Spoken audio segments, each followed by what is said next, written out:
really is about all I need. Is today a good time for you? Is there a better time for me to come back so we can sit down and talk about this a little bit more? Yeah, probably not today, but maybe next week. Next week, Monday work for you? Yeah, Tuesday? we can do a Monday. Monday? Do Monday morning. Morning, 10 o'clock? Sure. Okay, great. That I'll works. be back 10 All right. o'clock. I'll see you next week. You bet, thanks. All right. All right. You got two more? All right. Wait. All right. George. Would you like to do a Whatever presentation? you want to do. Okay, well,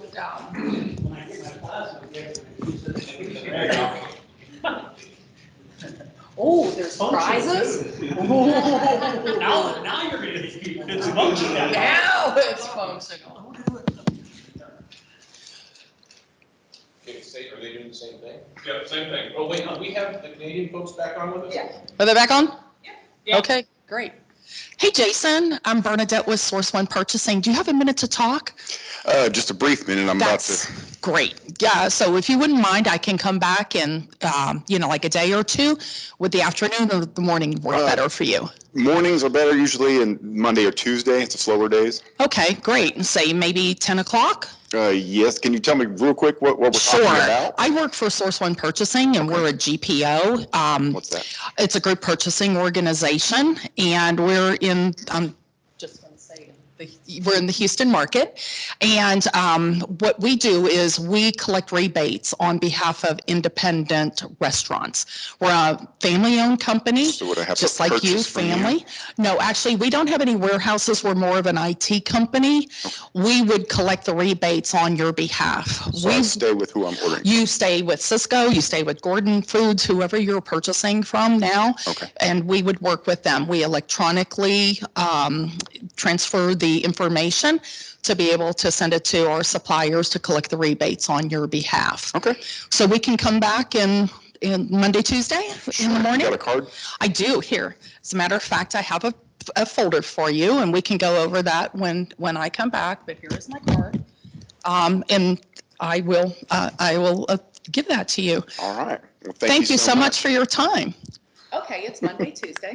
Okay. Well, hey, Jason, how are you? I'm good. Good. So the folder that I brought with you, we could kind of just go over this, and I'll give you a little bit more information on our company. So we process $12 billion worth of spend through our system.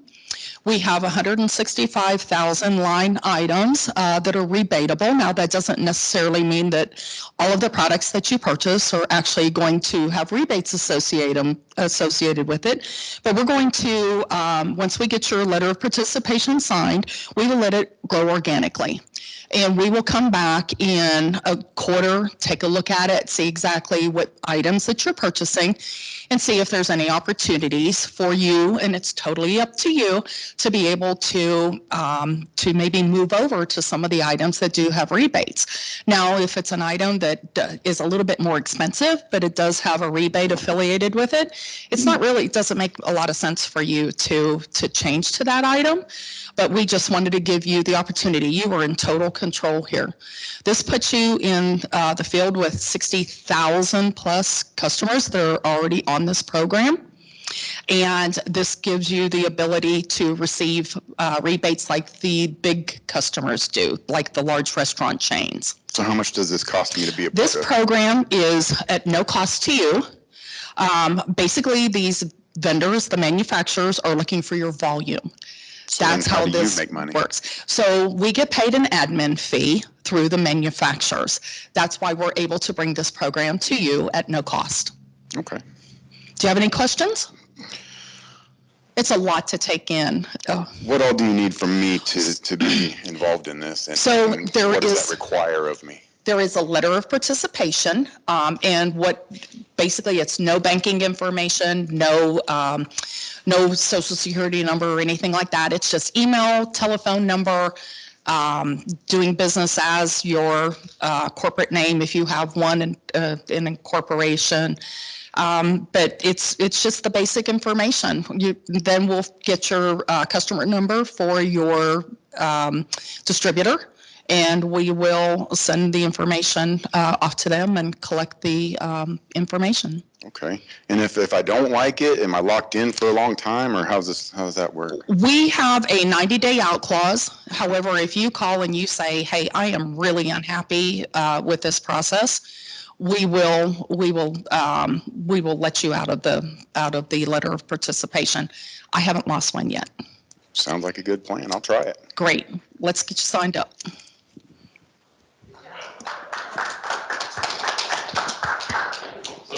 No, a little bit more than People pop. online are ready to pop in and do their. Okay, all right. Oh, We'll yeah. do a pop in, we'll have them do a pop in. Okay. So that was good. Thank you. Obviously, a little bit more in the pop in. So Brett, are you ready? Because keep in mind, what is the goal of the pop in? To get the next appointment, right?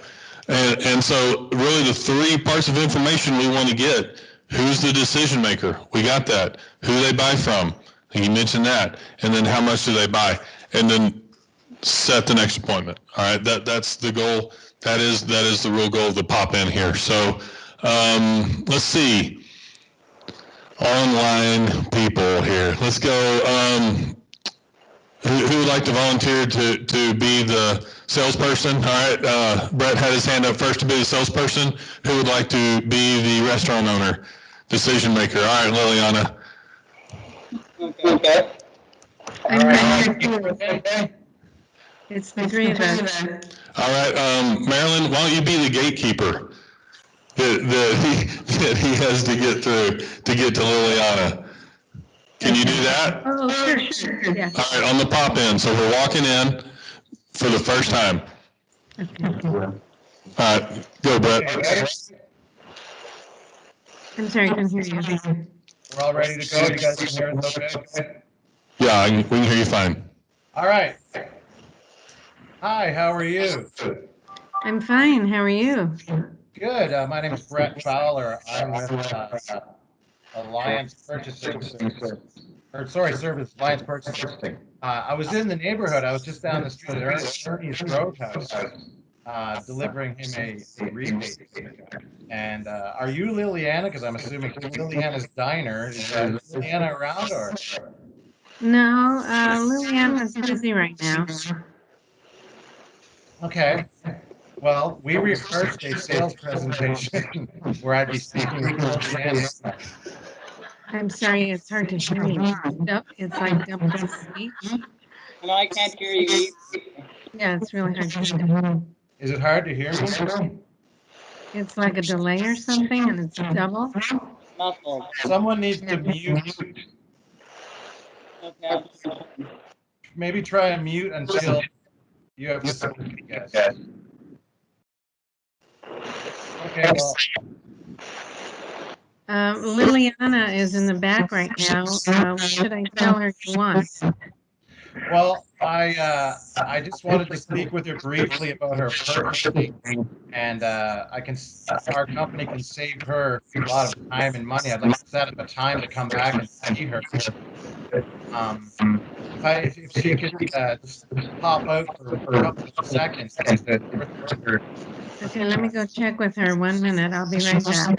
Okay, thanks. So Liliana, you speak with this guy? Sure. Okay. Brett, she'll come right out and meet with you. Okay, so go ahead and mute her, and I'll talk to Liliana. Hi, Liliana, how are you? I'm great. So I was just in the area. I do work at Ernie's Roadhouse down the street. I was delivering a check to a college.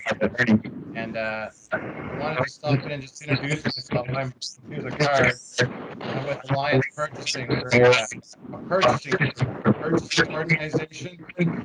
Are you familiar with the GPOs?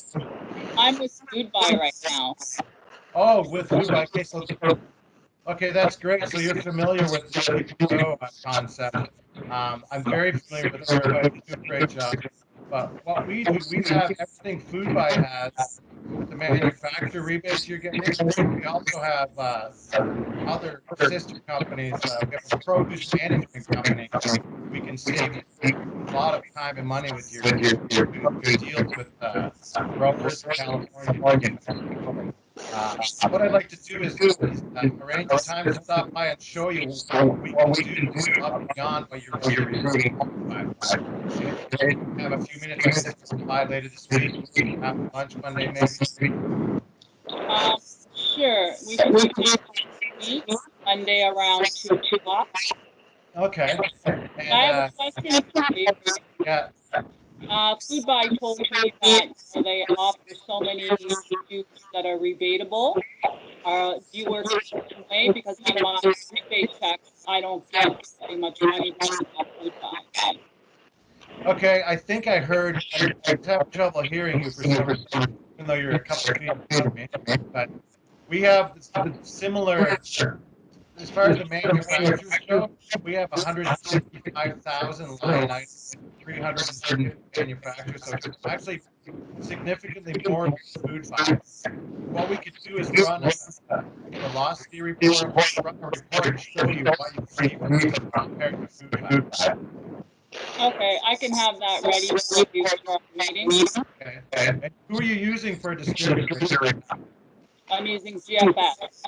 Okay, great. So you won't have to change anything at all. It won't interfere with anything you're doing. Okay, great. So I'll come back and see you next week. Okay, perfect. Thank you. And it was nice meeting you. Okay, thanks. Thanks, Marilyn. Thank you. Thanks.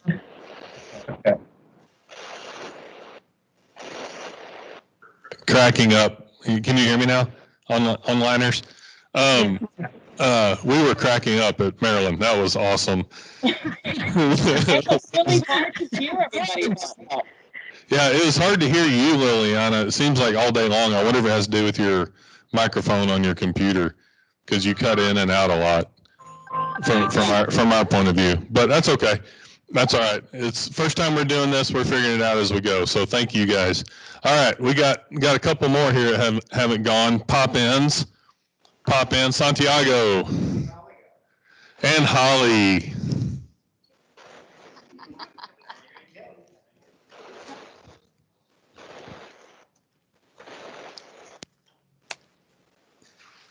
Do you want me to be the pop-in? I'll be the owner? Dining Alliance or what? Do we pick or? What's the scenario, right? You're Yes, gonna be I'm popping in. You're popping in. Brett says gatekeeper. Okay. Hello. Oh. Hello. Hi. Hey there, Holly. How are you? Well, yeah, I don't know your name, but let me walk in again. Hold on. Let me walk in. Let's try this again. Hold on. All right. Hey there. How are you? I'm looking for the owner of the restaurant. Yeah. Oh, okay. Looking for the owner of the restaurant. I'm the owner. Hey, how are you? Chloe. Hi, Chloe. I'm Santiago. Pleasure to meet you. I was actually in the neighborhood visiting a couple customers of mine. I work for Source One Purchasing, and we're a group purchasing organization. We get rebates for all the restaurants around this area, and we have about 65,000 customers nationwide.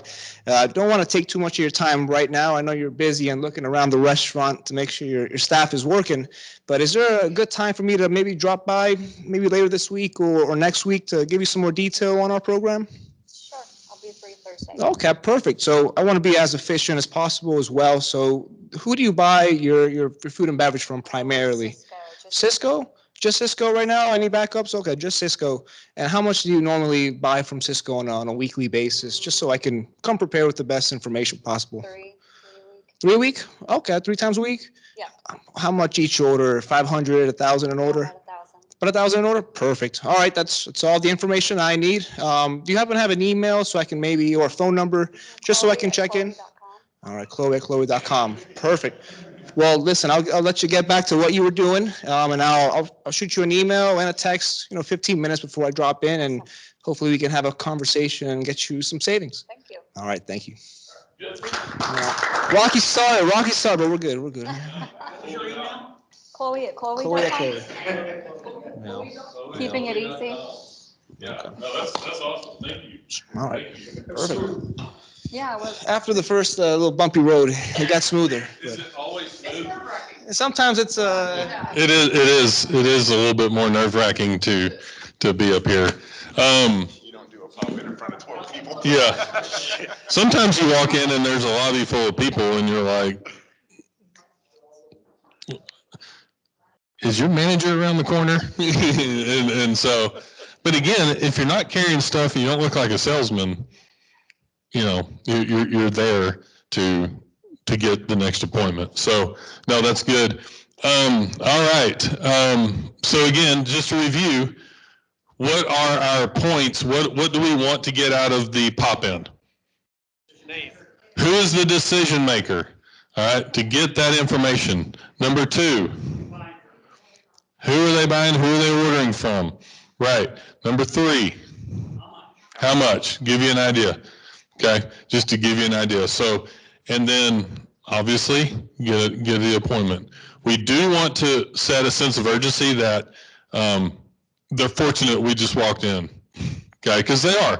We're about to give them something they've never had access to. And if we walk out the door and they don't sign up, they won't for a long time. They've lost that opportunity. So we need to go into confidence that we're not selling anything either, because if we were, we would have to charge, right? Artie says that all the time, all right? I'm not selling anything, because if I was, I'd have to charge you. I'm not charging you anything. I'm trying to give you money that you could have coming to you. Okay, and so if they're not smart enough to, I was actually sitting in a meeting, and the guy's like, well, what happens if I don't sign up? I said, well, it just means you're a bad business person. And he laughed and signed up. That was in Arkansas. But again, I probably wouldn't have said that unless I was reading the vibe of the meeting. So, but anyway, so go in with that confidence. Go with confidence that we have something that they would not have access to without us. It's an incredible program. We all know what an incredible program this is. All right, now we're going to do presentation tag. Okay, so I think I explained a little bit earlier, but 2 people will come up here randomly and online. And so we'll tag in. So if we could pull up that presentation, Jason? James. Oh, sorry, can we pull up the main presentation? There we go. And you get 3 slides. All you have to do is talk through 3 slides. You don't know what 3 slides you're going to get because you might get tagged or whatever. So be prepared. All right. And then we'll pop in some, again, to some different slides once we get to the branch of cashback and traditional and all that. So we'll pull up some other slides, but it's supposed to be fun, interactive stuff. So do I have 2 volunteers who would like to start? John and Jordan, I saw hands first. Do we do this like this? We're doing a pop-in, or what? We're done with pop-in. Okay. The scenario here is we're done with the pop-in. You are presenting to the customer. This is the actual presentation. Okay. Here is your clicker. Click to the right to go forward. Okay. And all right. Okay, it's just going to go in order. Click to the back. Yeah, it will. So. I thought you said it was going to go random. Oh, no. Yeah. Oh, you want it to be random? I don't care. Whatever you want. Would that be more fun? It's all. Would that be more fun to make it random? This one you don't need it now. Oh, I like that. I like that even better. So it's going to be random now. It's not going to be in order. You should have shut up, John. There you go. Well, wait, who's clicking? You are. You're the presenter. The random. Oh, you're the randomator. Okay, you're clicking. I got the clicker, so. Okay. Not looking. So. Okay. Is this go? Yes. Okay. So we're in the middle of our presentation. So I talked to them about the first slide. So you're on like the 3rd slide. So now we're at like Dining Lines. So I already told you who Dining Lines is. So our first actual contract was with Pepsi. Oh, I do we Coke. We started 23 years ago. I do Coke. You do Coke? That's fine. You're just telling a little bit about Dining Alliance and how we started with our working with manufacturers. Okay. So, next. Where's Q? Like, okay. Now we're back to like slide 2. So, is it? Okay, so Dining Alliance, what we are, we're the largest group. Hold on, go back. So we talk about, we do want to tell the story about the Pepsi and the Coke story here. You didn't say it? I said it was our first. Contract with Pepsi. It was. It was. There is a longer story, but. About the 5 restaurants? You know what, this is gonna be way too confusing to do it random, so I'm gonna go back and do it in order. There we go. Okay. Do it in order.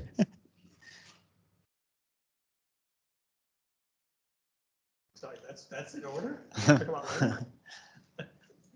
All right, there we go. First Okay. All right. So Dining Alliance, back in order.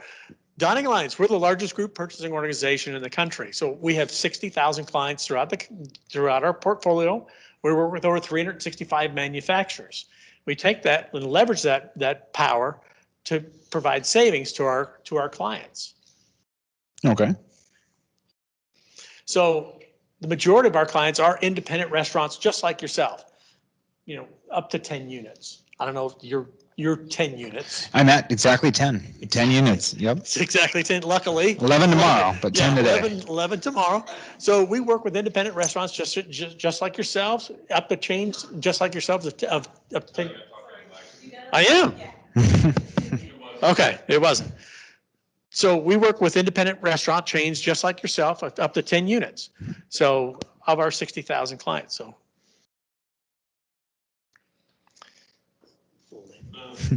Linen. Linens, linen. So on this great slide, we have programs. Yeah, John, that's 3. Wait, and I'm gonna pause again. This is supposed to be the 1-minute video that Ah. you introduce and then you play the 1-minute video. It's just 60 seconds. I'll do this one. Huh? I'll do it. Do the video. No, not right now. I'll do the video.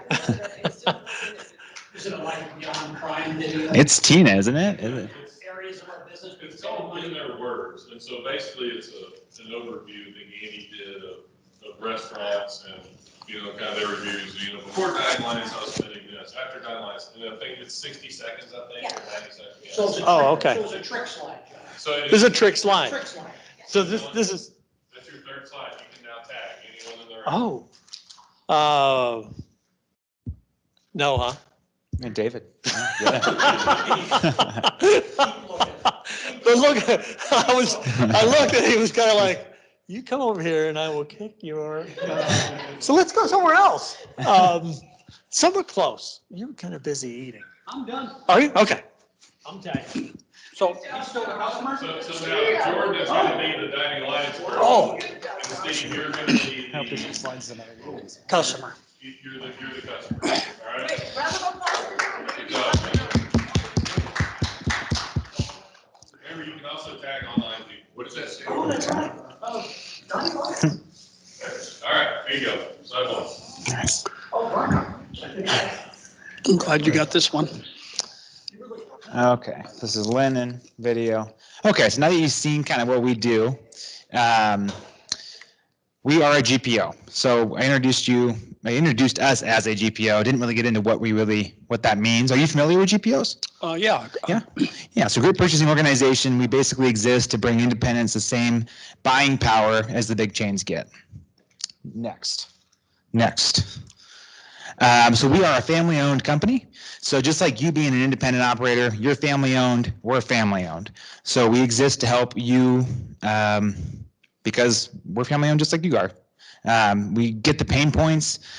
You've been in the industry a long time. You probably realize you've been paying the way for everybody else as the independent when it should be the big guys, helping out a little I've bit more. got kids older than these guys. Yeah, so this is John Davey and his 2 sisters, Tina and Sarah. They are some of our executives in the company. Next. Our first contract we actually did in 1998 with Pepsi, with our first founding members. And yeah, that's it. Short, sweet, to the point. All right, let's tag Bernadette. You have a deal. Oh, thank you. I actually have a box.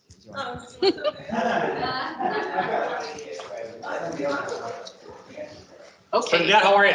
I am. Good. So again, this is, this slide, So online people can hear us. This is, just did the Pepsi. Original, okay. Well, actually, we are currently the largest GPO in the nation for independent restaurants. Okay. With over 60,000, I think it's closer to 65,000 locations right now, doing about $12 billion in sales. My goodness. So I'm going to be a part of this That's correct. organization You'll as be one a of those 65,000. member? How does this work? What does it cost? How do I become a member of the 60,000? It's just a matter of signing up through our portal, and you become a member. Okay. Again, it is a large GPO, like I said, 12 billion in sales, 350 manufacturers on 165 different line items that are rebatable back to you at no cost. Oh, okay. So there's 165,000 rebatable items. So everything that I buy is going to have rebates associated with it? No, it'll be based on what your usage is, depending on how you buy. But oh, well, can you tell me which items they are so that I can take advantage? I do have an Excel spreadsheet if you want to go through it of all the different manufacturers that are involved. Okay, let's do it. But what's really nice about our system is once I'm ready to sign up now. Okay. What I just want to explain to you that once you do get on the program, we have an insights on a tab on our website where you can go in and see exactly which of your items are being rebated back to you and how your spend is happening on a weekly basis. Oh, I think that sounds like a great idea. I'm in. Somebody has to be tough with her, okay? Okay? These questions were like, okay, Marilyn, you're on. You need to be tough on her, Marilyn. Okay. Where's Marilyn? Where are you, Marilyn? Marilyn, can you hear us? I'm here. Do you hear me? Okay. I can hear you. I can't see you. They're working on it. They're going to put the camera on. Hang tight. Okay. Well, hey, Marilyn, how are you? I'm fine. How are you? Good, good.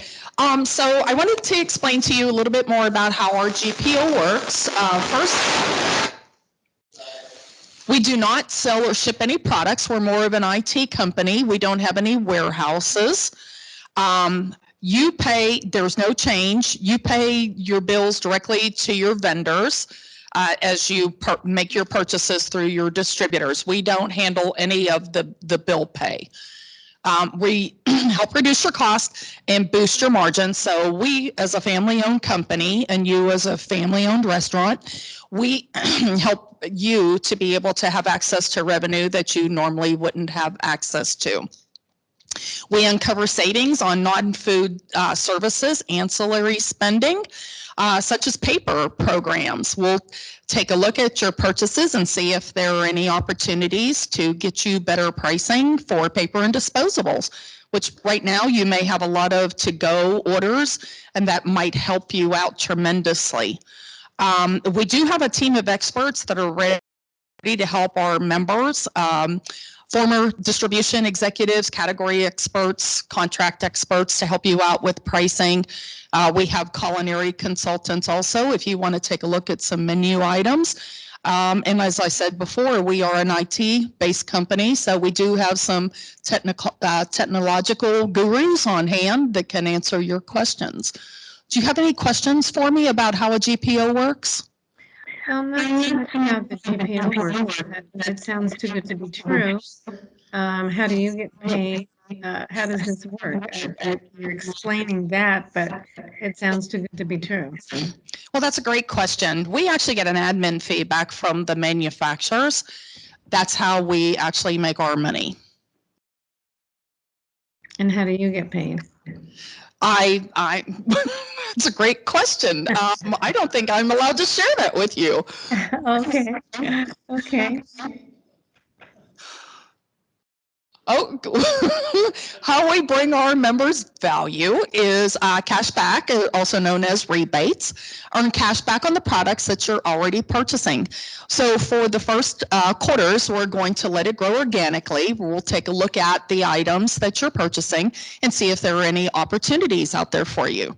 Our program consists of over 165,000 rebatable items and growing, but that doesn't mean necessarily that all of the products that you're purchasing are going to have rebates associated with them.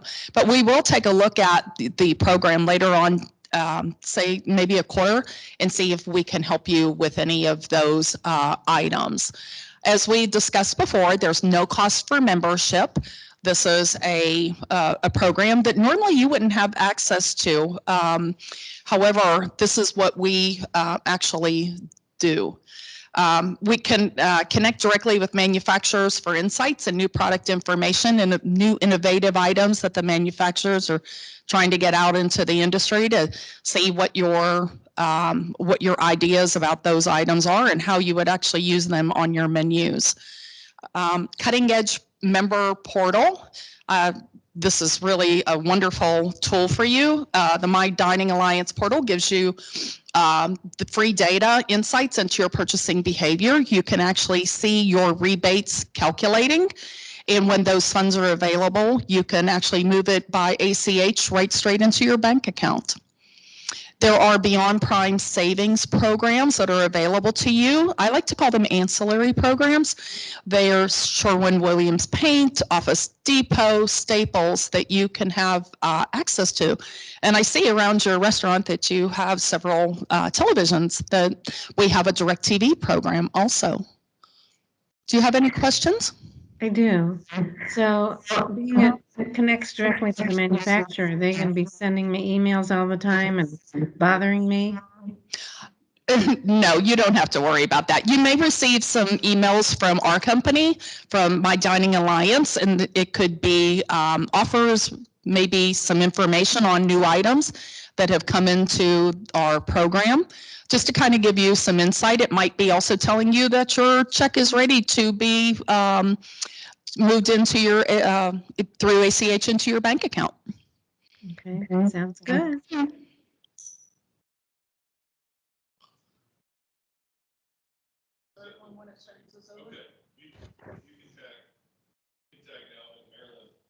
John?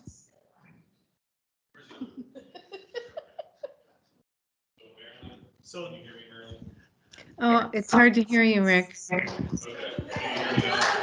Okay, so now Marilyn's going to be telling me. Okay. And you're the owner, John. Okay. All right, Marilyn, you can start. Can you see the slides? Yes, I can. Okay, great. Okay, so what we do is, as our contracts with the manufacturer, well, okay, our contract with the manufacturer provides, can you hear me okay? Because there's a lot of static. Yes, I can hear. Okay. Is there One second. One second.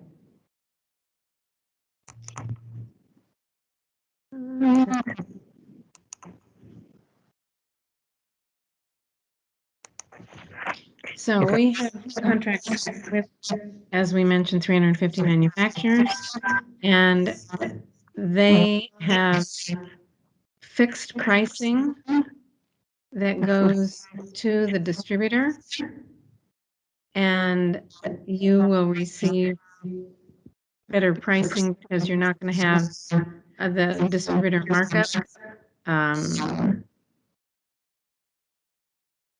Do you have any questions on that? Let's see.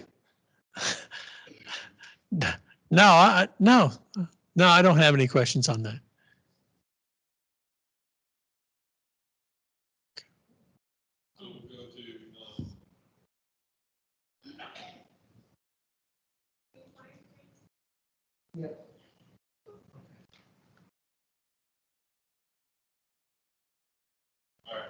Okay. So do I continue, Rick? Yes. Okay, so this really breaks down exactly how the program works. We audit the supplier. They provide deviations, and it can be a cost-plus program. It's really hard to read the slide, but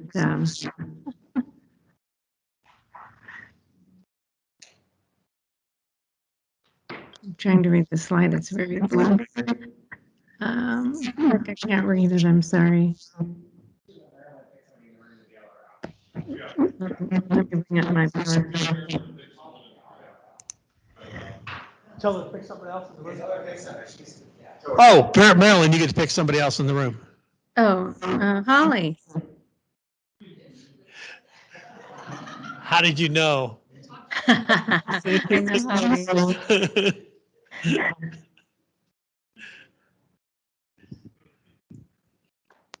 Hit mute earlier. Hi, Marilyn. Hi. Boom, boom. So Dining Alliance, can I have my notebook? Yeah. Can I cheat? Sure. Because I just can't. John, Oh. Yeah, you're listening. yeah, you're listening. Oh, okay. Okay, so on this one. Go ahead. Okay.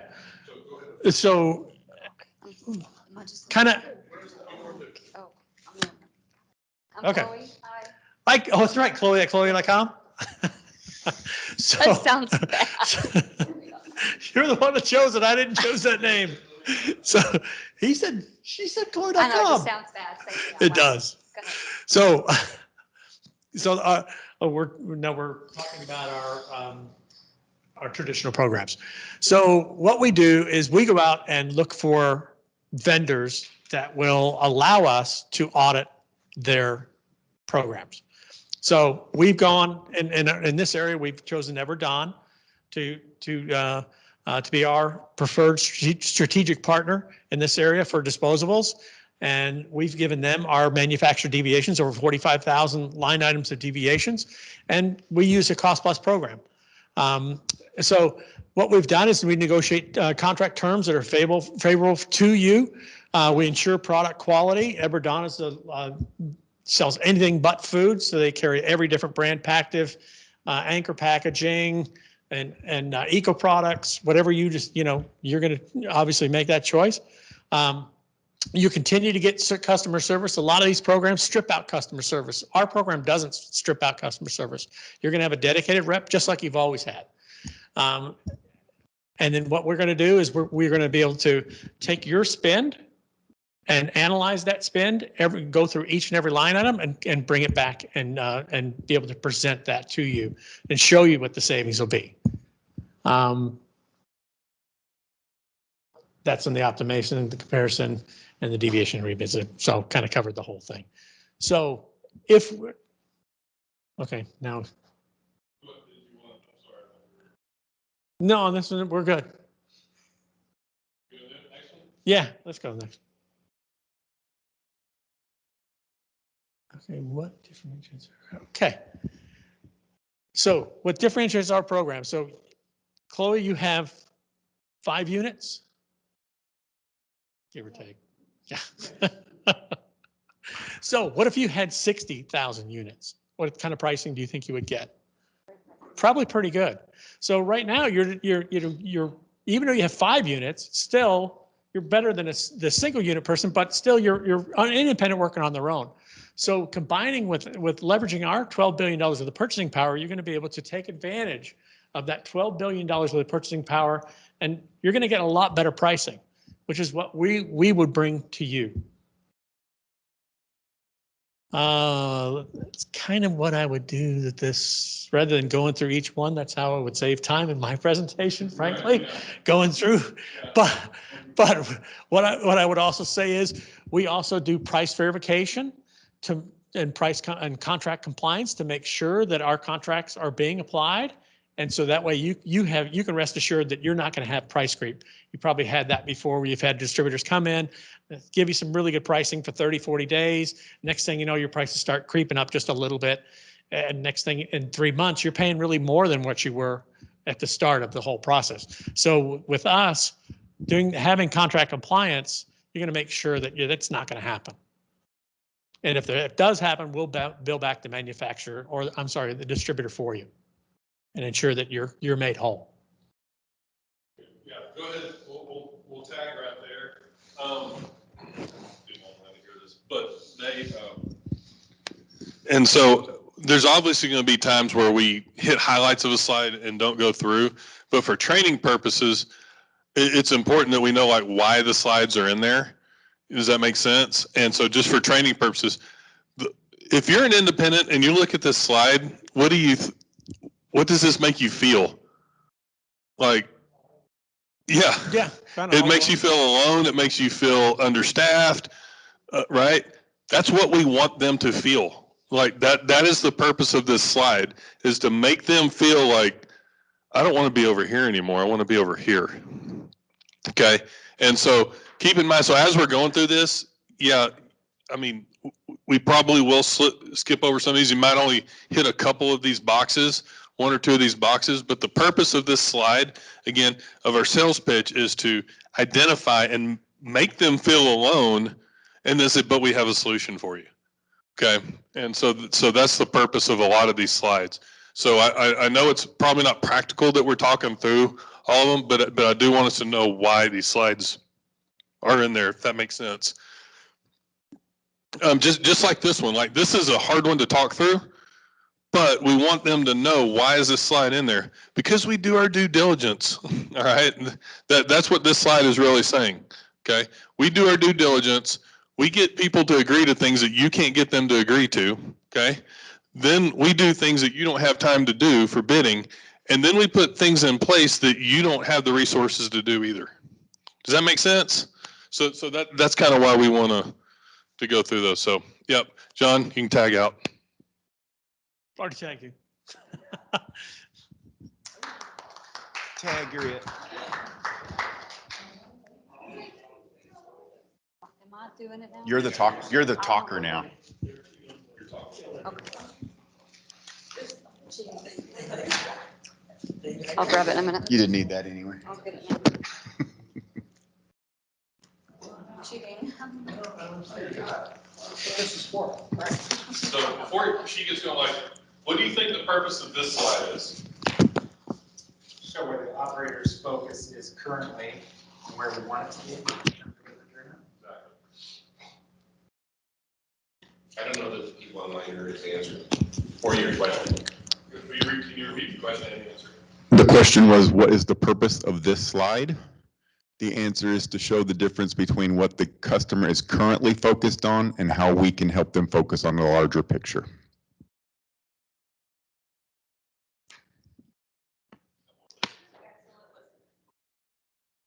Okay.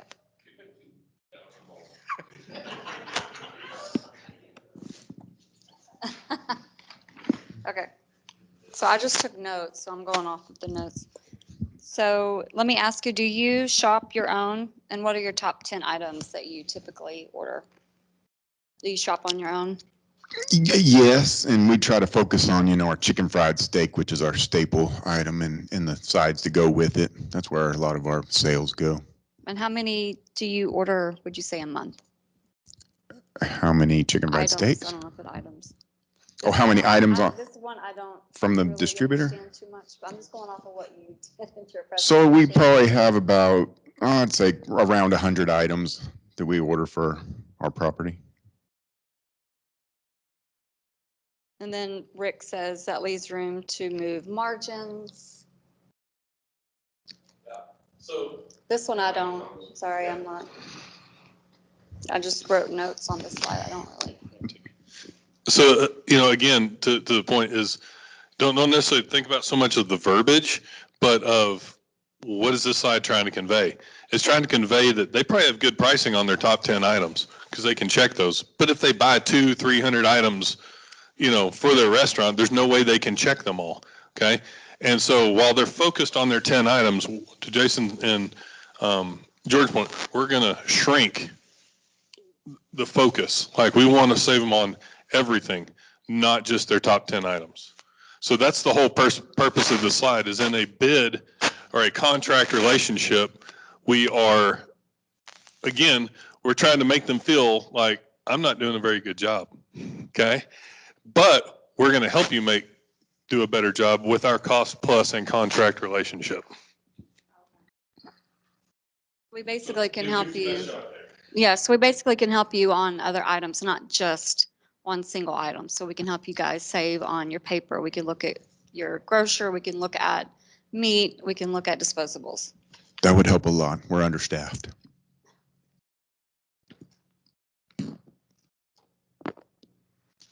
So basically, for example, your chicken that you talked about, it comes in at $20 and we have a 15% markup. Obviously, your total is $23. So we have a deviated price that what we do is we can save you guys. So in this example, it'd be 18. We have a 10% markup to the member. So we're saving you a little bit here on just your chicken alone. So think about what all we could do and try to help save you with on your other line items. Sounds great. Tag out. Santiago.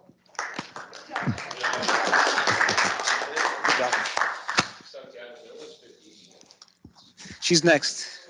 Evie, you're next. Get ready. So you're presenting, Jason? Okay,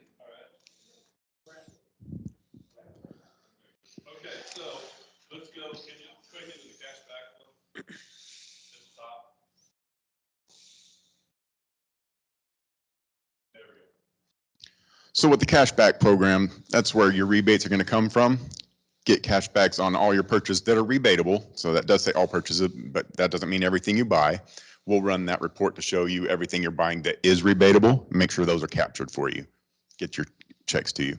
There's no need for you to change who you're buying from. So again, you're not changing what you're buying or who you're buying it from. It's just we're capturing the data for you and turning it into the manufacturers, getting those checks and then cutting it to you. We have multiple ways to provide that proof of purchase.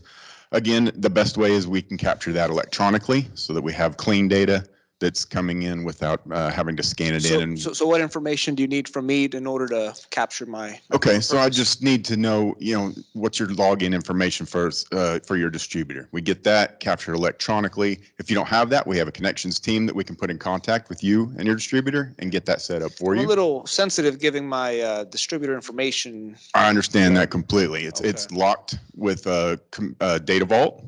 So just like when you're buying something through Amazon Prime for Christmas, it's all secure, everything's good. We're just capturing your invoice data. So we know what you bought, how many cases, et cetera. So we get those rebates as accurately as possible, as quickly and efficiently as possible. Perfect. Sounds good. We do have ACH options that we're getting put into place, so we won't have to have a paper check be drawn directly into your account that you choose to upload into the system. And then we can provide insights and analytics on the portal. So if you want to drill down and see how much you're spending on your disposables, due to the pandemic and doing a lot of to-go ordering, and find areas that you might want to say, you know what, I want to go green in this area. I don't want to use this plastic thing anymore. We can help you identify those areas. Perfect. Sounds good. These are just some of our contracted manufacturers that we have in place. So again, over 350 manufacturers we're dealing with. So we'll run that report and show you which ones we're going to get you deviations, rebates, or both. So I have a deal with a couple here with McCain and okay, so you have your own Pierre. Yep, your own direct deal. Yep. So what we can do is we can run a comparison and say, you know what, you've got a great deal. Don't mess with it. We'll exclude it. Okay, we'll exclude that particular manufacturer from the contract. Okay. Or we can show you, hey, yes, you do, but yours is just with this chicken breast with Tyson. You're also ordering these other things. As a whole, our program might be better. It's up to you to consider. Perfect. You make the decision. It's your property. Sounds good. Yeah, let's compare the deals. Yep. Yeah, there you go. Tag Liliana. Tag Liliana. What screen is it on? I was like, what am I hitting? Specialty categories, please. I can't hear you. And then click on paper. I couldn't hear you, Rick. And so you're going to present to Liliana. Got it. Santiago. Liliana, how are you? I'm good. How are you? She's muted. Hey, Liliana, you there? Yeah, can you hear me? Yep, I can hear you. How are you? I'm great. How are you? I'm doing great. So one of the categories that we specialize in and produce the greatest amount of savings is the paper and disposable categories. We have a couple great manufacturer programs currently in place with Pactiv, Georgia Pacific, SCA, and very easy programs to ultimately see great value in savings-wise, both on the front end and on the back end with rebates. And we have numerous different distributor partners that you could take advantage of these manufacturer programs. We have Edward Don in your market, but we can also collect rebates and even give you some special pricing on some of the big broadliners that you're currently doing business with today, like Cisco, PFG, Gordon Foods. So a great program that we can ultimately do a comparison for you on to show you some savings on the exact items you're buying, or even present to you some alternative items that, if you're open to it, we could send you some samples and see if you could switch and save some money. That would be great. I'd like to learn more about it. Great. Awesome. So what we do is a comparison, like I mentioned. So normally I like to take about a month's worth of your purchases, just so we can capture all those disposable purchases that you're currently going through at your restaurant or your hotel. And what I'll do is I'll go back to our analytics team. We're going to do a cost comparison, comparing what you're buying to what we're buying. I can't promise you savings on all the items you're buying today, but pretty confident overall in the basket of goods that we take a look at, we'll be able to show you some savings. And we'll show you a savings on the pricing that you have, on the price savings, and then also an estimate on the rebates as well. So is that something you would be open to, sharing some of your invoices with us, maybe a couple that make up? Do that. Do I have to change my distributors or anything? So we can do a couple things. I can show you a comparison with the distributor or supplier that you're working with today, but I can also show you a savings with one of our preferred distributors. And what I would ask you, if I show you a 5 to 7% savings, would you be open to maybe having a meeting with that distributor or supplier, just so you can get to learn a bit more about their products and the relationship we have with them, just because probably be able to find more savings for you with our preferred partner in your market? Well, if you can get me those savings, absolutely, I'd be interested in them. Great. So I'll absolutely get to work on that, and just give me those invoices and we'll get right to work on it. Okay, I'll grab them for you. Sounds good. All right. That's. We haven't been over this one, but what about the bakery? We've been pushing the bakery, we've been pushing the bread program. Anybody want to try that? All right. Can't hear anything.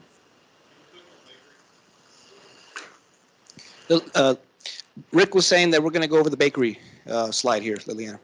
Oh.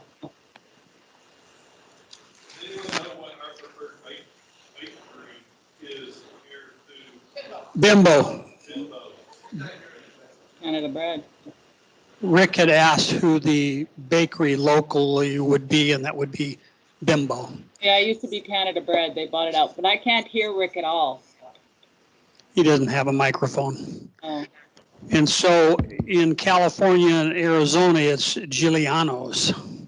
Giuliano. Mm-hmm. And up in my neck of the woods, it's Bimbo and Panagold and U.S. Bakery. Yeah, Bimbo bought Mrs. Baird's here, and then they did not buy the recipe. They just bought the name. So the quality went way down. So, all right, we'll switch up a little bit just because we kind of got to the end. So Liliana, you'll continue to be the customer here, and Steve will be the GPO person. So Liliana, a quick question here on your bakery goods. Do you use a local bakery, or are you buying all your baked goods through your broadliner? I do a little bit of both. Okay. We have national account pricing with a local bakery in your area that does, daily deliveries if necessary, depending on your volume. But is that something that you'd be interested if we could save you, if we could save you at least 5 to 10% on your baked goods, would you entertain using them for a period of time if they could match up your items that you're currently using? as long as you can guarantee me the quality and the service, I would be happy to take a look at it. Okay. What I'd like to do is see if I can't get them to set up a meeting with you and discuss what they can and cannot maybe do for you. Okay, and maybe provide some samples. They could. I'm sure that they could do that as well. Okay, that would be great. Okay.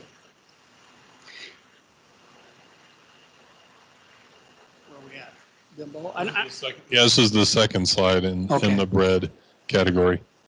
And so what I normally do is I ask if they're using a local supplier, bed supplier, who are they using? And if you're using Bimbo already, then I just kind of move on because we can't ask them to come in for that. So if you're not using that, that's normally what I would do is ask what supplier you're currently using for your fresh bread. So.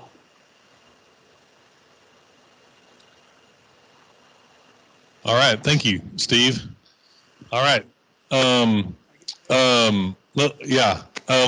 do you want to tag somebody? Brett. All right. So what I would like to do, Brett, is we're gonna get a little uncharted territory. Something we haven't done as much of, but we have been through on the training is produce. Okay. So James, can you click on produce? All right. And so, and I'm produce, or is Brett produce? So Liliana, you are you tagged in Brett. It was now you're going to present produce to Brett. Okay. All right, y'all got it? Yeah. Okay. Cool. Hey Brett, it's nice to see you again. Thanks for seeing me today. I just wanted to talk to you about our produce department, our produce program. Oh, okay, great. Are you using who are you using right now? I have my Broadline, GFS. I get a lot from them, and I pick up some myself down at the market. And how much produce are you using roughly in a week? About $4,000 or $5,000 a month, I would think. Wow. We deal with Bondi Produce, and I don't like those guys. Yeah, maybe a few years ago, but they sort of reorganized, and being attached to us as a program is a little bit different now. We contract all the prices in the U.S. You get #1 grade. What they actually do, which I really like, is they'll take a look at what you're using and make recommendations for the products that you're using. And like, to give you an example, depending on the application, they'll tell you if you should use square tomatoes, plum tomatoes, certain different types of avocados. Like, a lot of people want #1 avocados, and #2 are just as good. I would love to give you a comparison and bring in the experts and see if we can get you using our produce. Okay, so what do you need from me? If you could send a month's worth of invoices, then I'll do a comparison and then actually set up a phone meeting with you, with our experts, and go over the application of how you use your produce in your products. Okay, great. So I have to give you my pricing? It would be better if you could, not necessarily. Our pricing is really good. Comparable, sorry. Okay. And, yeah, so that would be great. If you're comfortable with leaving the prices, that would be great. If you're not, you can just block them out.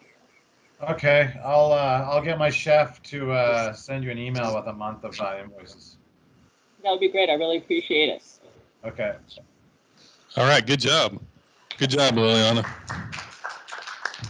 So Brett asked a really good question there about the pricing, and we talked about this a little bit before. Unfortunately, our onliners, is that insensitive to say onliners?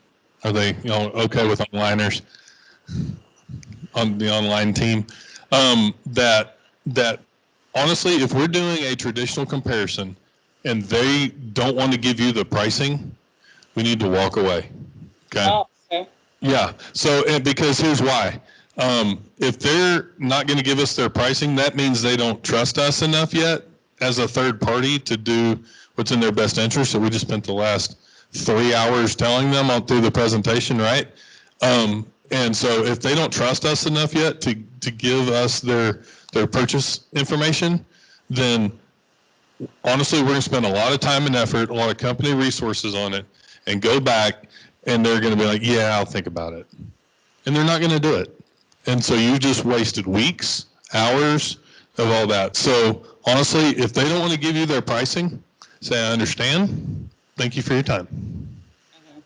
Go on to the next one. And so, but that's a good question. I'm glad Brett asked that one. Well, we run into that all the time. Like I'm focusing a lot on fresh concepts these days. And so one thing I'll do is I'll say, we don't need to match your pricing. We're not just some local produce company trying to get in the door by lowballing your pricing. I mean, if you give me a month, October's pricing, we'll go back and show you what our pricing was in October. It's nothing to do with matching pricing. That's a good point, because also we're not giving them special pricing just to get their business that's what they're used to getting. I'm gonna give you a lowball price to get your business and creep it up over time. We're literally giving them all the pricing that all of our members are getting. So it's very important for us to realize they're part of our group. Once they're part of our group, that's our group pricing. This is not special pricing for you because you set the kitchen on fire or whatever, So, and you set the restaurant world and you're a culinary expert. This is our group pricing for our 65,000 locations. This is the type of pricing that we get. So that's another thing. We want to be protective of that and not just give it out over and over and over again, because then we're giving away our playbook.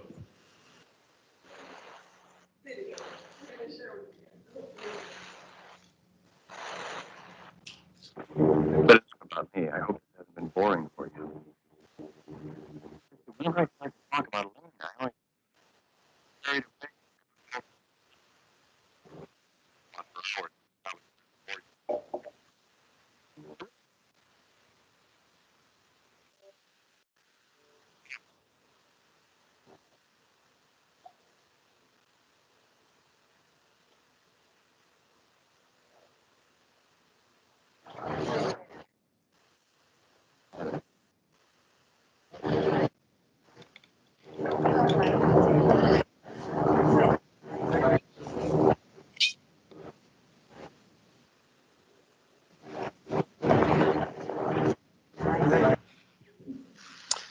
Okay, so you don't want to be that guy, right? What did they say? You got 2 ears, 1 mouth, right? So you got to listen twice as much as you talk. So the one thing I've noticed today a little bit is, and I know a lot of it's nerves, it's role playing, it's trying to get the pitch down, but I can tell you that the greatest tool you have in your toolbox is questions, is asking questions. And the more that you can get them to talk, the better the answer is going to be for what you're trying to get accomplished, right? So listening is an art, okay? And I like to live by the motto, seek first to understand, then be understood, right? So seek first to understand what's going on with them, what their problem is, what are their pain points, how can you bring value to them, how can you be essential to them? And the way that you're going to do that is by listening. So here's typically how a conversation goes, right? The conversation goes between two people. Someone starts out with whatever topic, your agenda is driving. And while that person's talking, the other person is thinking about what they're going to say, right? Have you caught yourself doing that? Okay. Instead of listening, right? You're thinking about, I can one-up that. I can top that. Well, that reminds me of a story I want to tell them about me, right? Am I right? I mean, I'm not saying anything I haven't done, right? So I just think it's important, questions, questions, questions. Don't get hung up on thinking you have to have all the answers, okay? And bring a solution right to the table. Ask enough questions, and that solution is actually going to evolve. It's going to happen. It's going to come to the surface. There was one thing that I'll never forget. A guy said to me when I was selling back in the day, he said, listen, he says, you just need to go in and ask enough questions that you'll wear them down to get the answer that you're looking for. And if that fails, then do the Columbo. You guys know what the Columbo is? Okay, the Columbo is, okay, Mr. Customer, I give up. I give up. You're not going to buy from me. I get it. So I'm leaving. I'm not going to come back and bug you again. But I just got to ask you one question. What was it that I did or didn't do that caused you not to buy from me? And the customer will say, well, when you came in here, you came in the busiest time of the day, you pulled me away, you didn't respect my business. So if I would have done that differently and shown you respect, you would have, yeah, I'd have given you an opportunity, but you really made me mad. Well, is there an opportunity for me to earn my way back in here? Maybe. Give me a couple weeks to come back. Right? The Columbo. But how did I get the opportunity back? By asking a question. Right? Not telling him all the reasons he should or shouldn't, or she. So here's what we're going to do. And this is kind of a pivot. Okay? I wasn't going to do this. But since we know silence is golden, we're going to have a fun exercise here. Okay? And I promised Holly I would pick on her. So I'm going to have Holly come up along with Santiago. Okay? Rick gets to pick which one is the customer with the problem and which one is asking the right questions or enough questions to get to the solution. Rick, you about ready? Oh, I know, but I knew you're the man for it. You remember my PI, right? It says that I come up with things and delegate and then.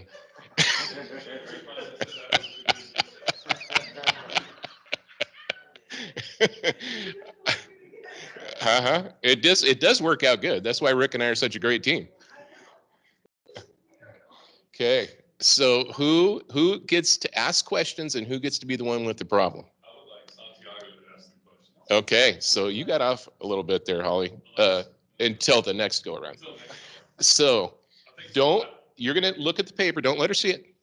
That's going to be your problem. Or no, don't look at it. Don't let him see it. It's going to be your problem. And he's got to ask enough questions to get to your problem. Okay, let's get another mic up here. Sure. Sorry, recording. Oh, great. Great. By the way, this is 10-pound COVID extra weight. Just want you to know. Yeah, the camera adds. So I don't even know what they are, so I'm just going to random. I can't let him see it.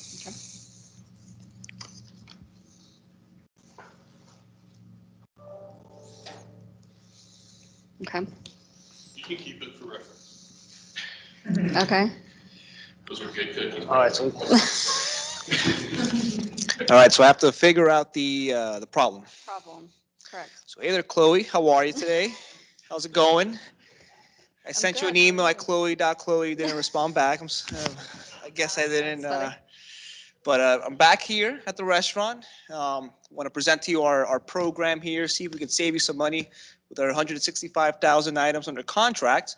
But first and foremost, I want to ask you, what are you looking at? What are you looking for in terms of a purchasing program? Maybe some help in managing the vendors you have and just reducing overall costs. What are you looking for? So I'm just having a little bit of trouble with one of my reps. So you're having a little problem with a distributor rep that you're working with? Mm-hmm. Is it your main broadliner rep or maybe like a secondary rep? Specialty. A specialty provider? Mm-hmm. Okay.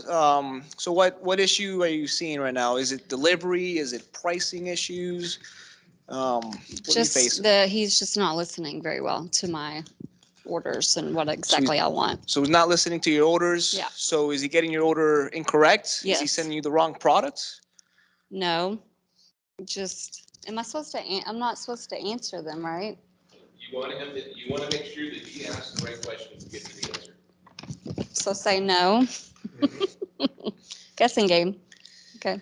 So he's not listening, the distributor rep, to your orders. Correct. So he's not sending you your product or sending you the wrong products? he's not doing a very good job of listening to what exactly I want. And somehow, some way online, the numbers are off or something's off. Okay, so something seems off with your rep. He's not listening. He's not listening to you. I don't know if I'm supposed to give him anything, just. I'd make him keep going. Does it have anything to do with, let's see, does it have anything to do with pricing that the distributor rep maybe promised you, but No pricing issues. no pricing issues? Okay. So the product, is it making it to the restaurant, or is it not coming properly? It's getting there, just having some issues with that. So you're having issues with the products getting to your restaurant, They're getting there. They're getting there. but it's not showing up online in your ordering platform or your account information? It's there. It's just for some reason there's some disconnect on exactly what I want. Okay, Satya is going to need to start drinking if we don't. Oh man, we need a little help here, Holly. It's So, Little yeah, you hit, can little hit. tell them what the problem is. So it was a shortage, a number Oh, okay. of my Sure. food order. They ran out of hamburger meat. You ran out of hamburger meat. Specialty Okay. meat. Specialty meat. But there was some good questions. Oh, Yeah, absolutely. I know. That's. It was just a number. I tried to dig a little bit. Oh, I know. I was close. Okay. Now it's your turn. All right. Let's see. Give me a question. I'm gonna give you a hard time, did good, Chloe. Just wait. Oh boy. You know, David was wants to torture me. He knows. All right. Let's see what we're working with right now.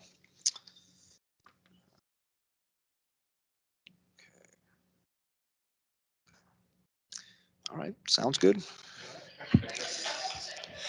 So hi, how are you today? I'm doing well. How are you? Good, good. Well, as we had spoke already, I just wanted to find out what exactly it is that I can help you with going forward with your, whether it be your other vendors or what exactly it is that I could help you with going forward with Dining Alliance. I think just helping me manage my vendor relationships a little bit. Okay. Yeah. Which particular vendor? It's a Coke vendor that I currently Okay. work with. Yep. Okay. So with Coke, you're having issues with your vendor? Yeah, I'm having some issues with Okay. them. They're just haven't been giving me the service I'm looking for. Okay. Are you running out of items with that particular vendor, or are they not delivering you what exactly you want? Well, it's actually with the machine. Oh. Yeah, I got a Coke machine and just the vendor. Just I don't know what's happening with them. Okay. So is the Coke machine broke and they're just not fixing it? Do you need? Yeah, that's pretty much the issue. Yeah, Okay. yeah. There you go. Yeah, there you go. High five, there you go. That's good. That was good, real good. Right to the point. Very good. Okay, so we got a couple extra volunteers here. Oh, okay. I say John. John, you want to go? So we're not, this isn't a Dining Alliance. But it's food related. I'm not trying to figure out like, You guys to ask questions. but it's food related. I don't have to figure out like, their car broke down or anything. I might be better at You that. don't know. I don't know. Okay. Yeah, it could be. It could be. Is it your car broke down? Let me just get right to that.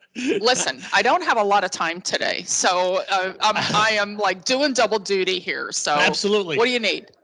If we need to set a different time to make sure, like, because right now you're really gonna. Can you put on an apron? I really need some help here. No, I mean, if you're short on time right now, I can come back. No, come on. What you got? What you got? Well, I've talked to you a little bit about what we can do. Tell me a little bit about your business. So right now I'm doing double duty. Okay. So Not a lot I of just time. I don't have a lot of time right now. So I yeah, if you understand. can, you know, Short-staffed. yeah, well, yeah, that seems to be ongoing issue. Yes. Today's particularly bad. Okay, so everybody's called in sick today. Well, I do have my challenges around here. Yes. Okay. Yes. let's keep- yeah, Uh-huh, go ahead, keep or- going. Okay. Okay, I see, specific issue. Okay, so real quickly, then I won't take much of your time, just a little It's bit. okay, I'm already crying. I understand. I am overstressed right now. I've So- already been told by, let's see, my wife and 2 rental children that both females that I do not understand women. So. Well, there you go. Okay, all right. You are crying. I told you. Come on. The best actor in the group. So you guys can't see, she is physically crying. So I'm gonna feel bad talking to you crying. Maybe It's I can come okay. back to a I'm different busy. time. I got a lot of things I going on. understand. So is your staff, does staff not show up today on you? Yes, yeah, that's exactly what happened. Well, but I'd be happy to help out. I Can mean, I've you got a put free on hour an between apron? meetings. I'll put Can on you an apron wash to help pots? you. I can, actually. I'm pretty good at dishes. Well, there So- you go. So that's what's happened today is everybody's called in sick on you. Yes, but who do you think actually called in sick today? Who's the I would person say that your I depend chef, on the your- most? Your chef, your line cooks, your dishwashers. There you go. Now, can you put an apron on and help I me can. wash pots and pans? Yes, I can. Holy cow! She's physically crying.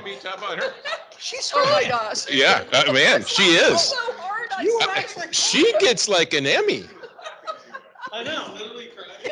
Yes. She had tears coming down her face. I'm so I think she was laughing. It was so hard. I started crying. That happens a lot. So here's, and I'm glad we're having fun with this. This is the intent. We're going to get the folks online engaged too. But I want you to think about it. There's a reason that I intentionally did this exercise for listening and not a Dining Alliance, because I want you to understand that this is the day in the life and times of an operator. And when you're doing a pop-in, you may think that they're rejecting you, but they probably just had their dishwasher call in, right? So you need to really be thinking about that. I mean, we are, yes, an advocate. We are a part of their business, but we have to also understand their business, okay? There's one other thing that I'd like to incorporate in this listening skill is, in the art of listening, is silence is golden. When you ask a question, remember this, never forget it. It was told to me 30 plus years ago. The first person who talks, what? That's right, loses. The first person that talks loses. When you ask a question, pause and pause again. Because they don't like silence, and they're gonna fill that silence. And you're gonna get to the solution or to the answer, what you're trying to get, much quicker by pausing. Okay? Because we have a rapid fire. We want to know, we want to know, we want to know, right? And we're doing this because we don't like silence either. Now, if you flipped it back and you said, boy, obviously you're very upset. Is there anything I can do for you?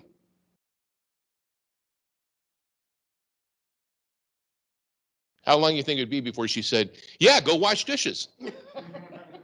Right? So I just want you to think about that and kind of incorporate that as we're having this, going through this process. And I think you're going to find that it's going to become much more second nature. Okay? So now, make her life miserable.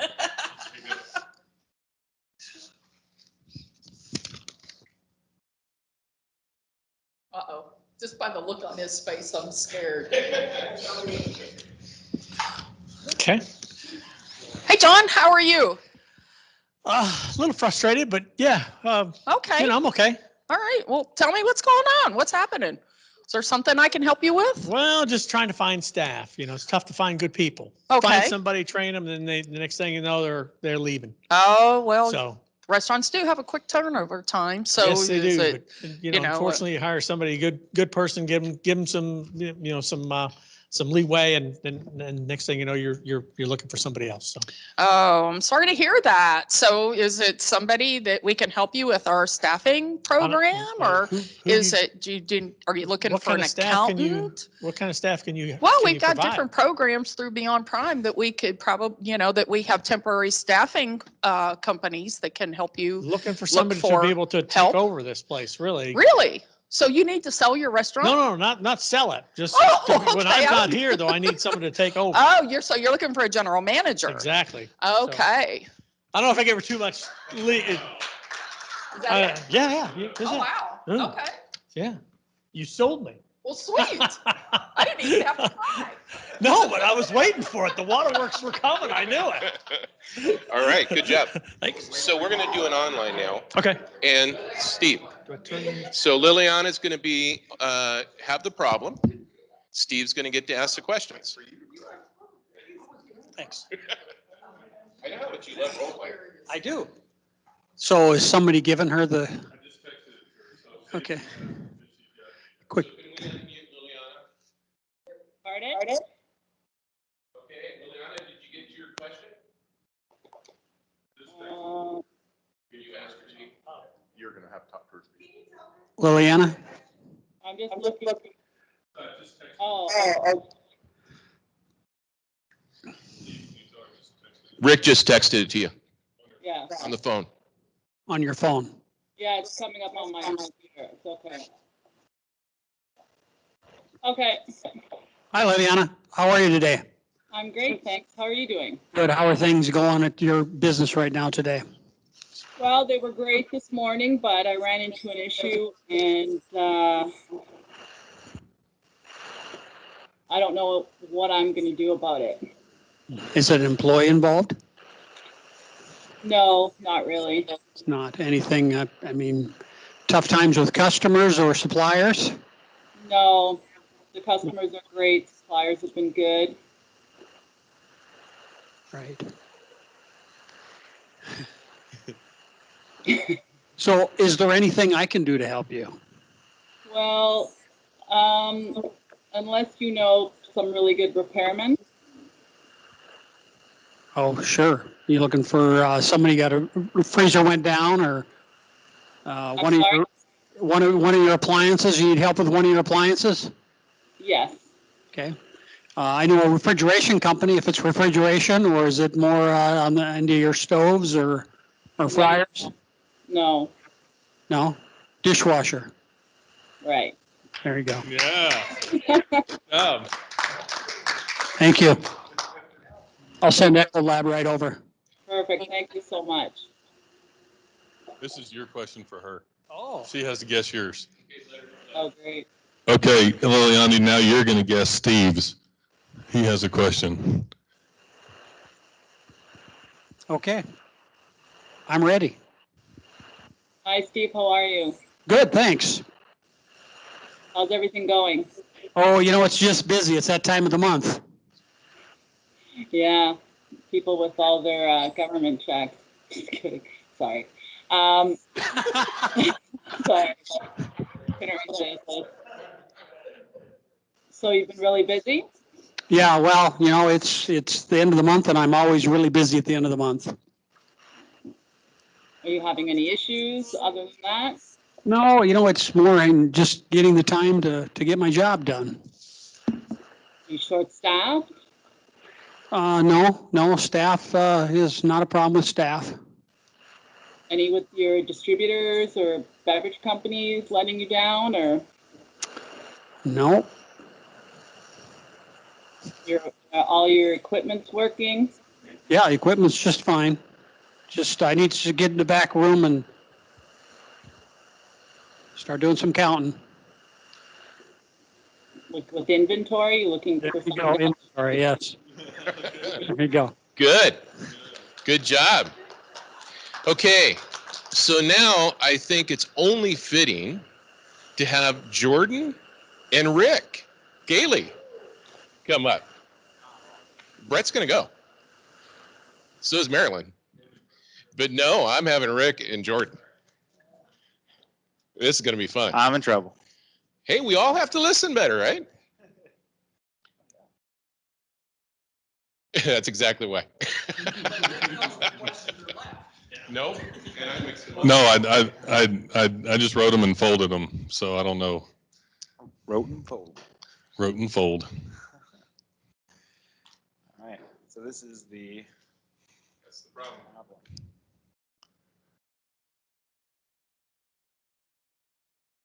All right. Ready? Ready. All right. Jordan, you okay today? Yeah, I'm doing all right. You doing all right? You don't look like you're doing all right now. Pretty ticked off, to be honest with you. Are you really? Not happy. Yep. Are you really?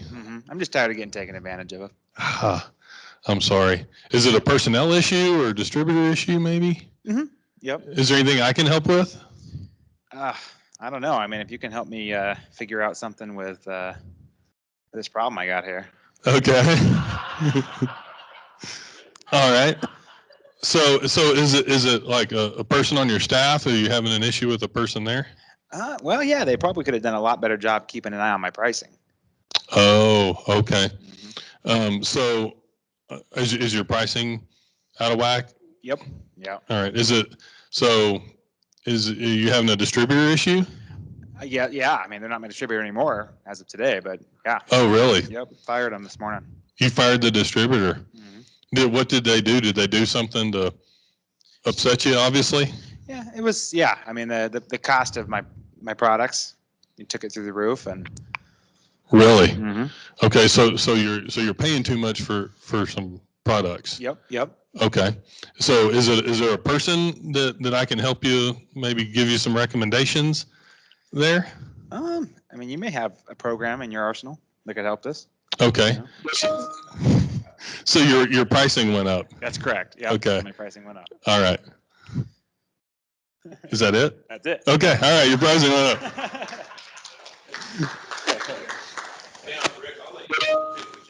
I don't know which one. Just hand me one. Pick for whatever you want. I'll just go to the top one there. Okay, Yeah. right there? Yep. All right.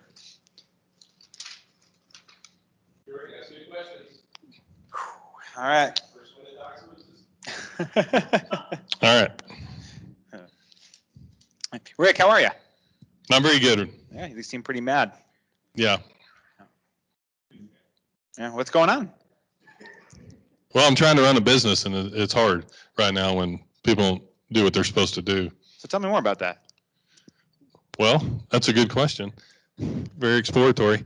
Yeah, I mean, you're dealing with all these different people doing things, and you just want things to be right. I'm trying to serve good products to my customers, and it's hard to do. Yeah, so is it quality stuff? Quality issue? Yeah, Quality it issue. is. Yeah. What distributor? Well, it's that's another good probing question. It's a produce distributor. Produce. Okay. Yeah, awesome. Well, I've got a produce program. We could take a peek at if you're interested. Well, like what type of what? I mean, I'm obviously having an issue with mine right now, but it's a very specific issue. Yeah. So is it pricing? No, the pricing's really good. Okay, so you got super good pricing. I'm pretty stumped. I'm trying to think. Pricing is good. Quality issue. Yes. Yeah. It is Quality issue with your produce. Yes, that is it. Good job. You could have done better. Okay. I'm just kidding. That was a joke. Okay. For those of you that didn't hear, I said Jordan could have done better. So anyway, just joking. Okay, Mr. Greenwald. So let's do another online person, Marilyn. Okay. We're going to text you the problem, Okay. and then, yeah, this is going to be awesome. David, I think this should be a new game show. To what's my problem? How can I help you? Marilyn, how are you today? Okay, we just. I have to check my problem.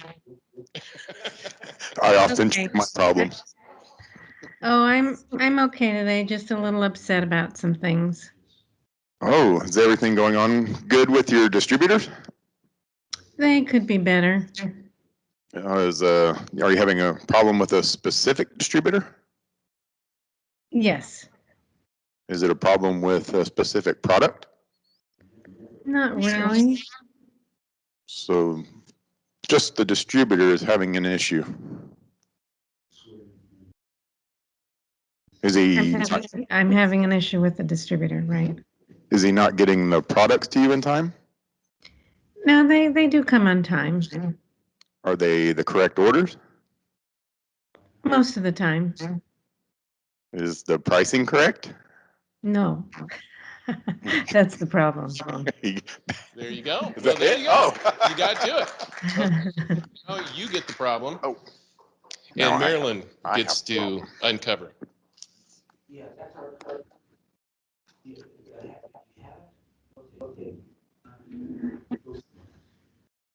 Okay. So how are you today? I'm a little rushed and a little anxious right now. Anxious. So you're having an issue with something? Yeah, I'm just want to make sure I'm ready, and I'm a little stressed out. Do you not have enough employees? I have enough employees. I'm just really nervous. Nervous about your suppliers or your volume of business? No, that's all fine. So you're not having a problem with any employees and you're stressed out. Yes. Are you concerned about running out of product? No, it's just every time this time of year. So are you having problems with your accounting issues, making your bills, getting your bills paid? No, things are going well in that area. But it's this time of year. Seasonal issues with produce. Sometimes it's random too. Can you tell me a little bit more about your random problems?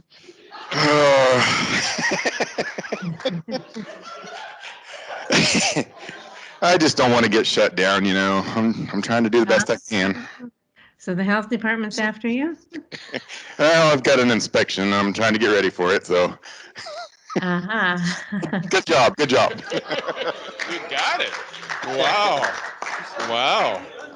That was good, Marilyn. That was really good. Good Well, job, guys. So we're down to only 2 people left.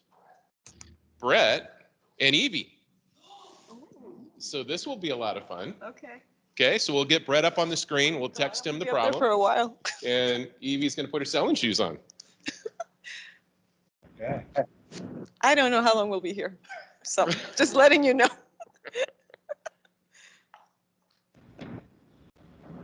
Hi, Brett. How are you doing?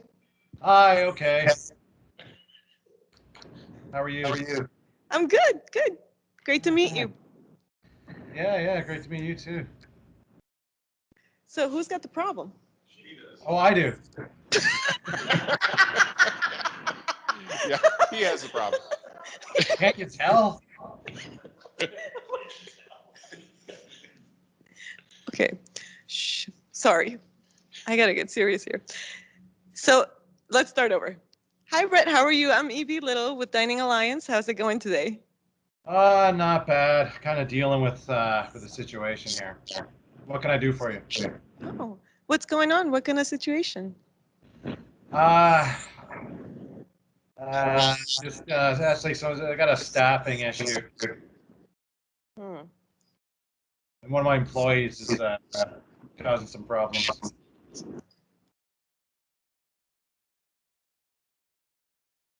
Tell me a little more. Well, it appears that one of my employees has has sticky fingers. See, I'm here. I try to be here as much as I can, but sometimes there's a few evenings I'm not around, and I think that my employees might be taking advantage of me, the fact that I'm not here a couple nights a week. Wow. Yeah. Can't be fun to not trust your employees. Are you having theft issues? Yeah, that's what I think. Yeah. You got it. You nailed it. I'm going to say right now, you did the best of everyone. No.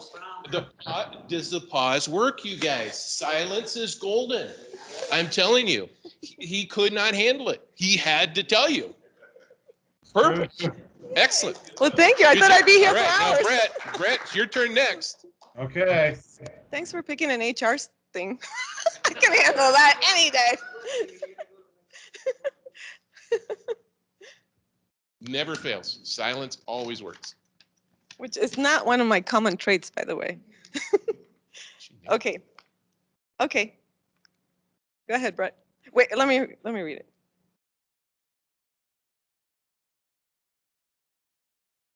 Oh, no. Go ahead. I have a bad problem. Hi, how are you? I'm Brett Fowler from Dining Alliance. Nice to meet you. Nice to meet you, Brett. How's your day going so far?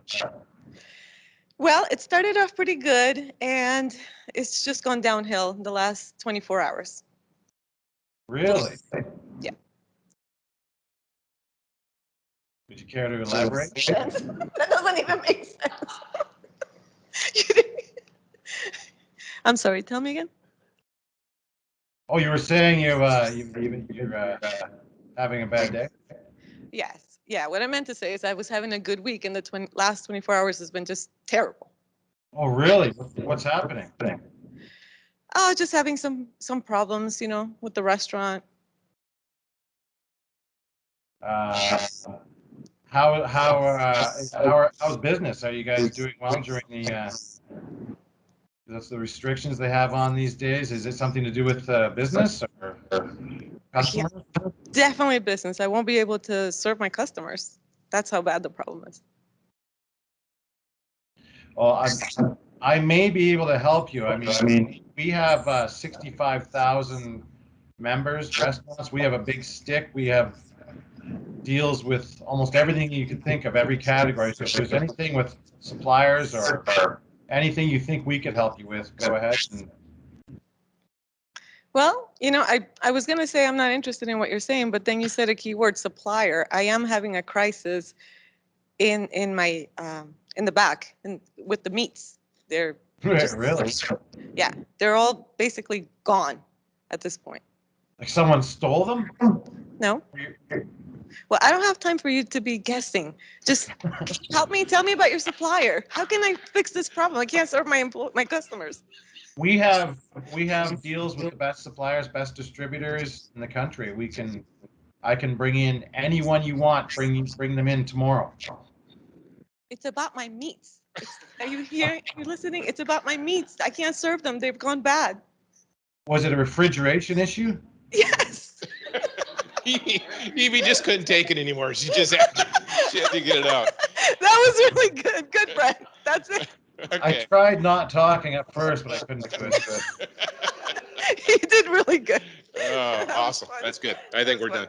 Oh, we're done? Well, with that part of it, Okay. yeah. So let's just do this. Don't forget about my part. I won't. Yeah. Okay. So do you guys, I mean, does this make sense? Like, this was a fun exercise, right? Yeah.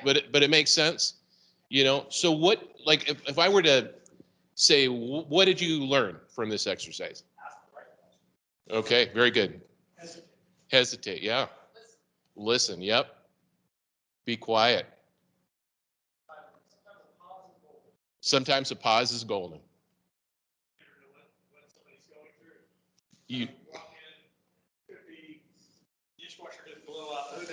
You never know what someone's going through. Could be the dishwasher just blew up, and who knows? That's right. Don't rapid fire questions. Don't rapid fire questions. Online people, if we could unmute.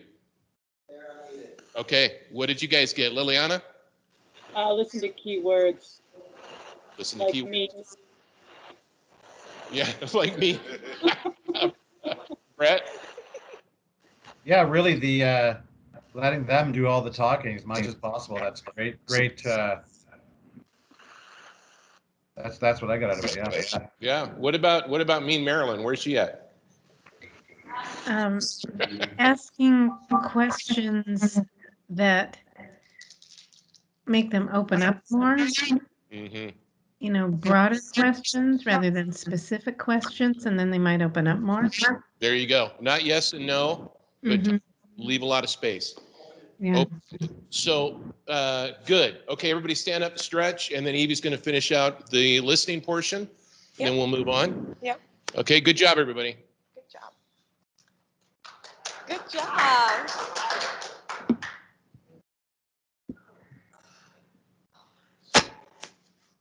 You guys calling in, you can get up and stretch too. It's tough.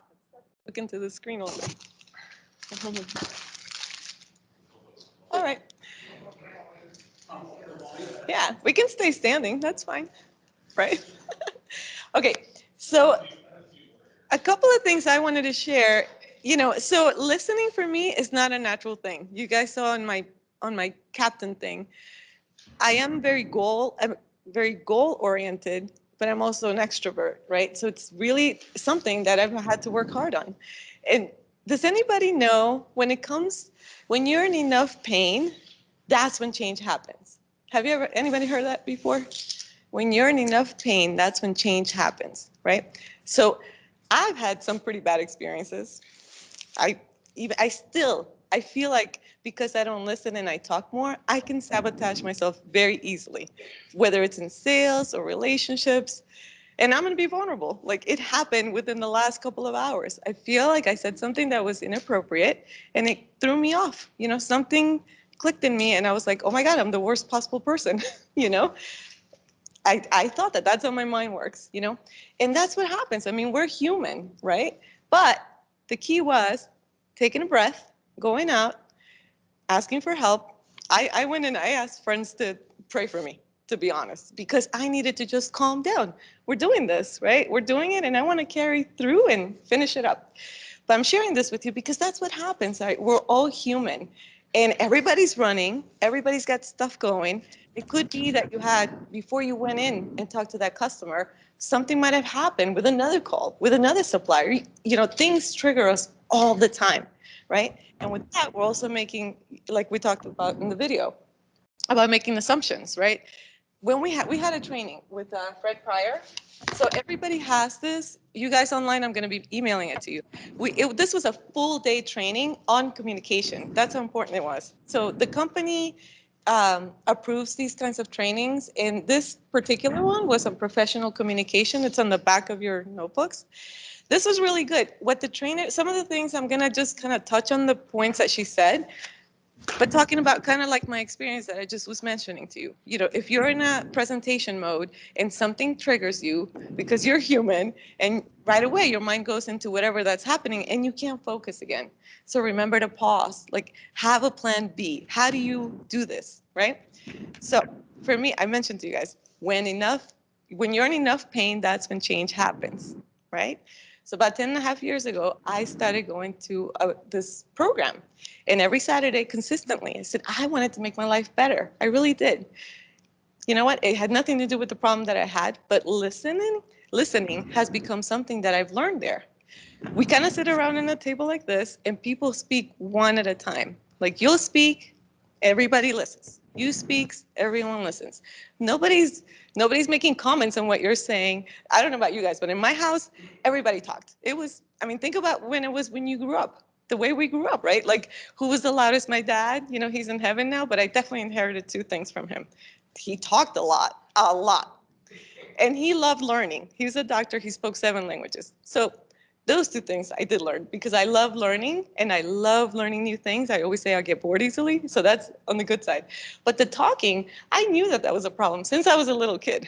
So this is something I struggle with. But this thing that I do every Saturday is very consistent. I get to practice. It's practice in action. And I shared this with David the other day. I have been working on not interrupting people for years. It's not easy. It's not easy. But the power of pause. Have you ever heard of the power of pause? Power of pause is so important because I've learned, kind of like when Brett and I were talking, from talking to him a couple of times before, I know that he was going to continue to speak because he's an extrovert, right? So this may not, right away, within 60 seconds, if you meet somebody, you know if that person's a talker or a listener. So right away, I think in graphs, like the predictive index. I really do. And I'm like, okay, he's a talker. Eventually, he's going to tell me what's going on. I just need to listen, right? But I personally, it's not my strength, so I need to practice that. So we have to figure out how individually we're going to listen better, right? And listening comes in different forms, whether we're presenting, right? You have to know your audience. Who's listening to us, right? What's happening in their life? It's COVID. I don't know if any of you listened to that community talk that we have at Buyer's Edge platform. There's a lot of people suffering, a lot. And those guys are being vulnerable and sharing. And that's what's happening. It's, this is not, a year ago, we wouldn't be having this conversation, right? We didn't know COVID was coming. People are losing family members. They might be dealing with that. Maybe somebody's got COVID. They're dealing with that. When I was furloughed, I joined like a church group, and it was all about how to deal with money. Everyone in that group had been furloughed. There was one guy, he was an owner of a restaurant. The man, and we have a lot of guys here, the man cried. He was bawling, telling us that he had to lay off 12 of his employees. He did not know how he was going to handle that situation. And we listened. We listened in that. You don't know. We don't know what's happening in people's lives, So that's important. So the biggest thing is, how are you going to commit? I don't know. I mean, I don't know how much pain you're in. I was in pretty much pain. I needed to learn how to listen.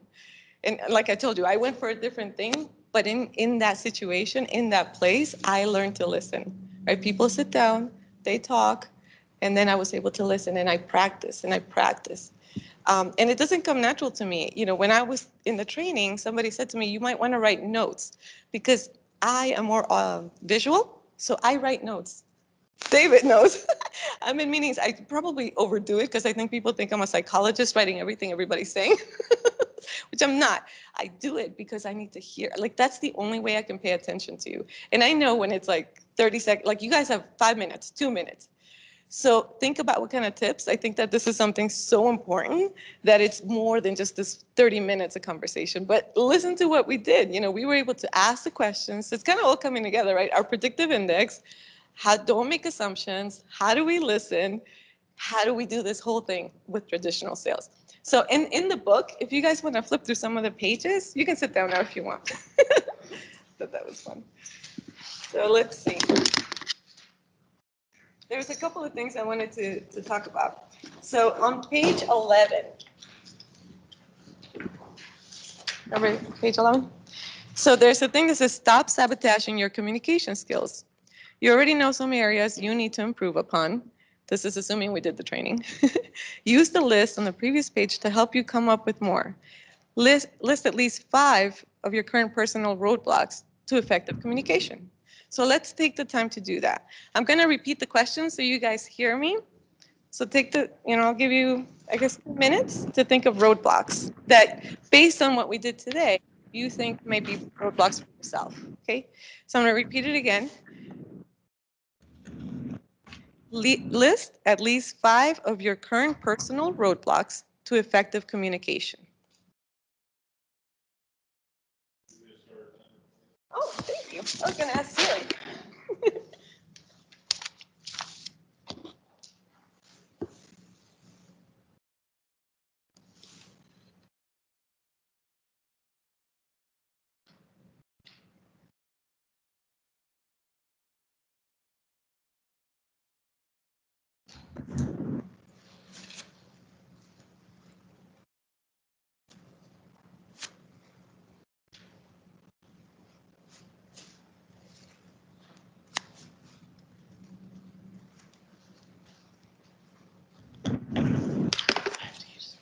Is there anything you need from me?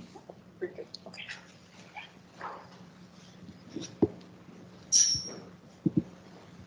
Actually, James.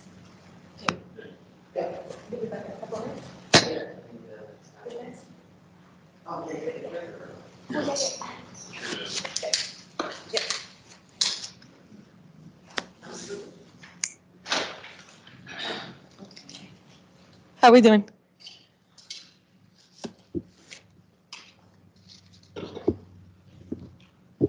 Okay, 1 more minute, guys.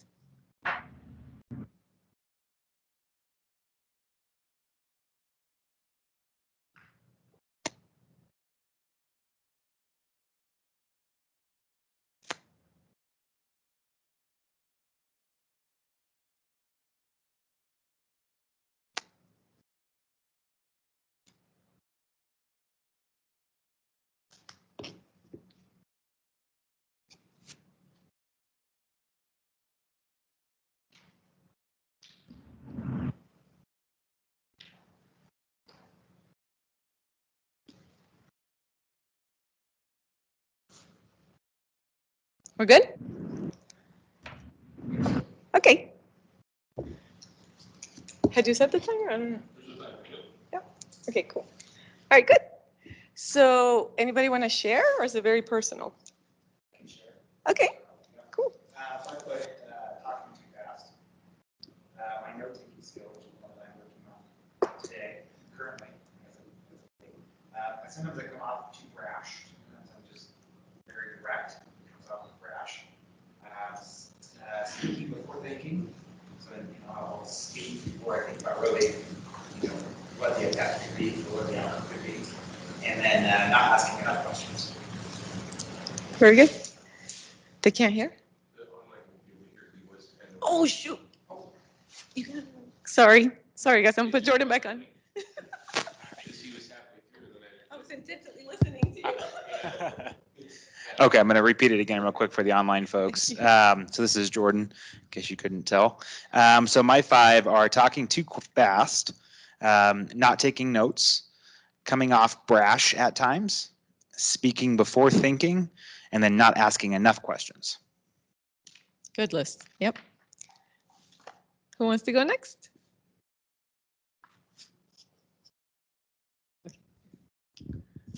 I didn't get 5, but I did get 4 down. Okay. And one of them it is not listening and thinking of the answer before they're finished, like it was mentioned earlier. Remembering people's names. Oh, I mean, I got to meet somebody 2 and 3 times sometimes before I remember, and it'd be nice to have some kind of system. I got a tip. Talking too loudly. I'm very bad at that. I get excited and my voice level just goes right like that. And also learn to pause. So those are the ones I really need to work on. So Dale Carnegie has a great workshop on remembering people's names. I did that too. I'm a nerd. You'll hear me say that a lot. Nothing I ever tell you is because I came up with it. I went to a lot of trainings. But Dale Carnegie says 2 things. Work magics for me. So when you meet somebody, you say the name of the, oh, hi. Hi, Steve, how are you? Right? And then, so we're shaking hands. And you're speaking, how are you? And I'm saying your name like 10 times. Steve, Steve, Steve. You can do that. Or you can relate it to somebody that you know. I know you're Steve, right, from work. So I'm like, oh, I know a Steve from work. I'll never forget you because I picture you. I put that picture in my head, and that's how I'm going to remember that. And that's worked great. The third thing is, because sometimes people's names are really different, like you've never heard it before, right? Always, I was told this a long time ago, if you're a salesperson, you better have a pen in your hand. So I always have a pen in my hand and a little notepad, and you just write it down, Steve. And that's been very helpful. But Dale Carnegie says that the most important word anybody will ever hear is their name. And so throughout the conversation, you say the name. Scott Hoffmeyer, he was really good about that. When he spoke to you midway through the conversation, Evie, right? And that was like so, it was really beautiful to hear my name over. Like he cared, he knows who I am, he's acknowledged me. So that's a really good point. Great. Oh, okay. And then Rick, go ahead.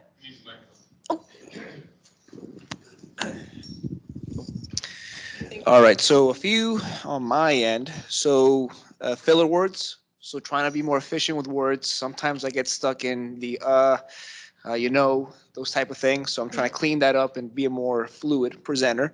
I think posture, which right now I'm slanted a little bit. I want to work on being a bit more conscious about posture in front of prospects or whoever I'm talking to. Note taking during meetings. Sometimes I just zone in too much in the conversation and don't jot down the pain points so that after the meeting I could send a more comprehensive email. And the last one, which is fidgeting too much. Sometimes get a little anxious during the meeting, so I might play with my feet a little bit and not relax as much as I should. So those are a few things I'm working on. That's great. Yeah. And you know what? One of the things I've learned when note taking, some people are very like, "Ooh, I'm not going to take notes because they might get upset about that." I always ask permission. Is it okay if I take a couple of notes? I just want to make sure I'm listening to you. And people usually say, "Sure," So yeah. So kind of some of the same as the other ones, but talking too much. I assume I know the answer before they finish the question. And so sometimes we'll then just cut them off and like, well, here's the solution. And when the right thing to do is listen to the question, I know the answer. So I actually even stop, and I may miss a second pain point because I've already got the solution to the first one. And so I think sometimes I can be too direct. I've worked on that. And then not asking good questions, because there's a difference in asking questions, I think, and thinking through it enough to ask good questions. So. Yeah, that's a good point about asking good questions. And I think there's in the document that I gave you, after the PowerPoint, there's a whole list of questions that Tina and Caitlin put together for asking questions. So you may want to look at those. And we may come up with a whole list of good questions, because you're right. When I was in Predictive Index, the trainer there gave us questions. And Scott would call them the Vic questions. Ask the Vic questions, kind of like how I asked you guys, tell me a time when, or help me understand. Do you mind saying that one more time? I want to make sure I understand. So there is, and the tone of your voice is also so important, right? Be calm and listen. If they're upset, the calmer you are, the calmer they get. That they'll feel your vibe. They will feel the energy, So, okay, good. Who wants to go next? I've got it, so I might as well do it. Okay. Body language. So versus me sitting back like this versus if I'm in a meeting with you, if I'm sitting in the front of my chair, it kind of gives you the idea that I'm actually paying attention to care about it versus, one of these deals, just kind of, so it's kind of that posture, a little bit too. That's probably, one of the main things, you're putting my self-interest over theirs first, kind of wait, let them, go on with that. Eye contact is always big. I want to make sure that I'm looking directly at them, not, kind of maybe their ear or whatever. But those are really kind of the three I had. So. John, you bring up a good point about the eye contact. I definitely want to bring that up. So that's also a cultural thing, and not just only the eye contact, but many things. Remember who you're speaking to, right? Because I'll give you the example. When I worked at UPS, we used to hire people, and the hiring manager would say, big blue eyes, and he was so scared. He'd stare at the people, And some cultures do not do eye contact. A lot of cultures actually very uncomfortable, and they would come to me like, "Oh my God, I'm so scared." They didn't want to work there because of that piercing eye, because that's what he was doing. Same thing in sales, right? People from different cultures, even personalities. Like my son will say to me, "Why are you staring at me?" All the time. My husband will say that. They're more reserved. They're more on the reserved side, and it makes them feel uncomfortable if I'm making direct eye contact the whole time. So I have to remember that. It's also, you have to remember culture. You have to remember who you're speaking to, male, female, what's happening, the age group. Yeah, all these things we have to remember, right? What generation they are, because like maybe the younger generation, they're more like, my kids, they're like on the thing speaking to me. Like that's how they speak. But I like the eye contacts because I'm the different generation, right? In the parent age or whatever. You have to remember that too. So good. Who wants to go next? I'll go. Okay. Oh, wait, let's Liliana. Sorry, I don't mean to cut you off, but I want to make sure that they feel included. Who wants to go, Liliana? Sure. Sure, okay. I have a few, but not all 5. I guess presentation skills to my peers makes me nervous. I don't know why. I'm not very pushy when I'm on a sales call. I sort of see what the customer wants to do. I go way out of my way to help people, which is good and bad. And I do have a hard time remembering people's names as well. That's about it. The presentation thing's a new thing, right, for all of us. Like who does virtual presentations now? I know you do, right? You, Jason. You do too? How's that going for you guys? Good? Good. When the whole, you're right. When the whole COVID thing started, and I shared this yesterday in the women's group. I remember I'm always a proponent of having your video on because I want to see people. Like I'm a people person, but me personally, I don't want to see myself, and I don't want to hear my voice either. But it's something that this also comes with the change has to happen because it is a virtual world. Unfortunately, we're not like Texas. It's going to take us a long time before we get to the Texas way, you know? And people may want to feel more comfortable, if you want to do FaceTime, if you want to do WhatsApp, but connecting with people, at least for me, in my generation, I want to see who you are. And a lot of times people have a trouble. You see them, and then you're emailing them, and you're talking to them, and they're not even going to remember you because they're talking to so many other people. We have to make the point so that they remember who we are, what we look like, right? So Sorry, I said peers, I meant coworkers. Oh, sorry, Liliana, go ahead. Yep. Go ahead. No, Liliana. I was just saying that I meant like presentation skills with my coworkers. I don't have a problem with my friends, peers, Snapchat, FaceTime, or customers. Just with my coworkers, I guess. I'm getting better. Practice, right? Yeah. A year from today, you'll be like, yeah, hopefully. Yeah. Good. Brett, since we have you up, you want to go ahead and share? Sure, yeah. Most of my points were hit on already. One of the main ones was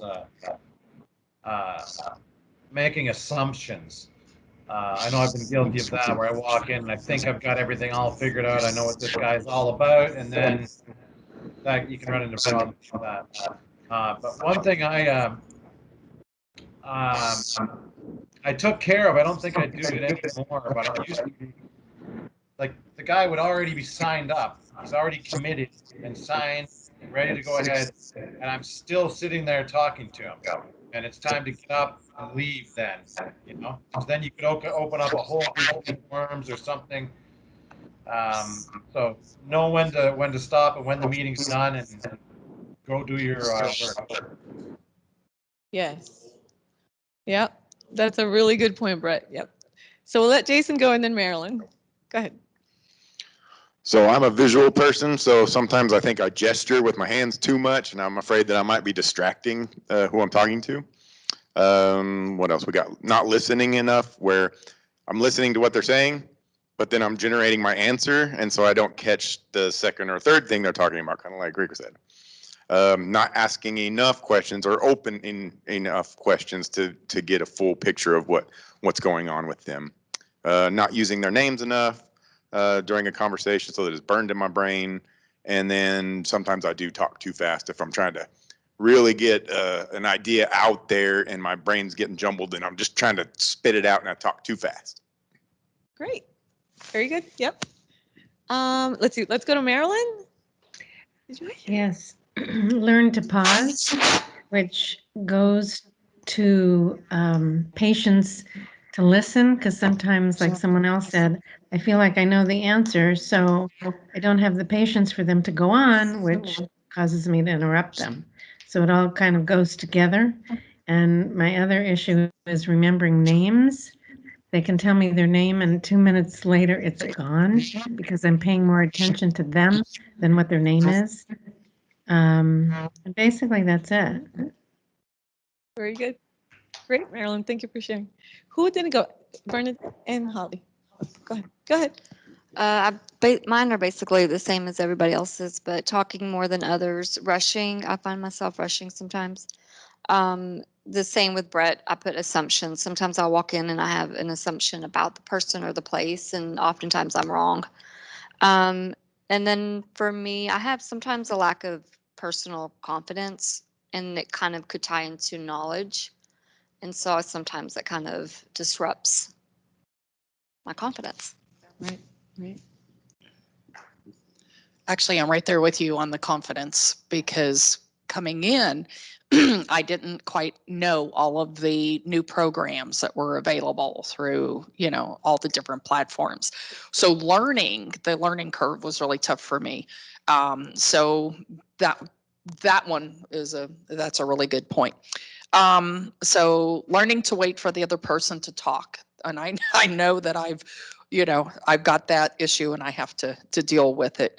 But I'm right there with all of you, remembering people's names, especially the clientele that I have been working with, because they don't have, like names that are easy to remember.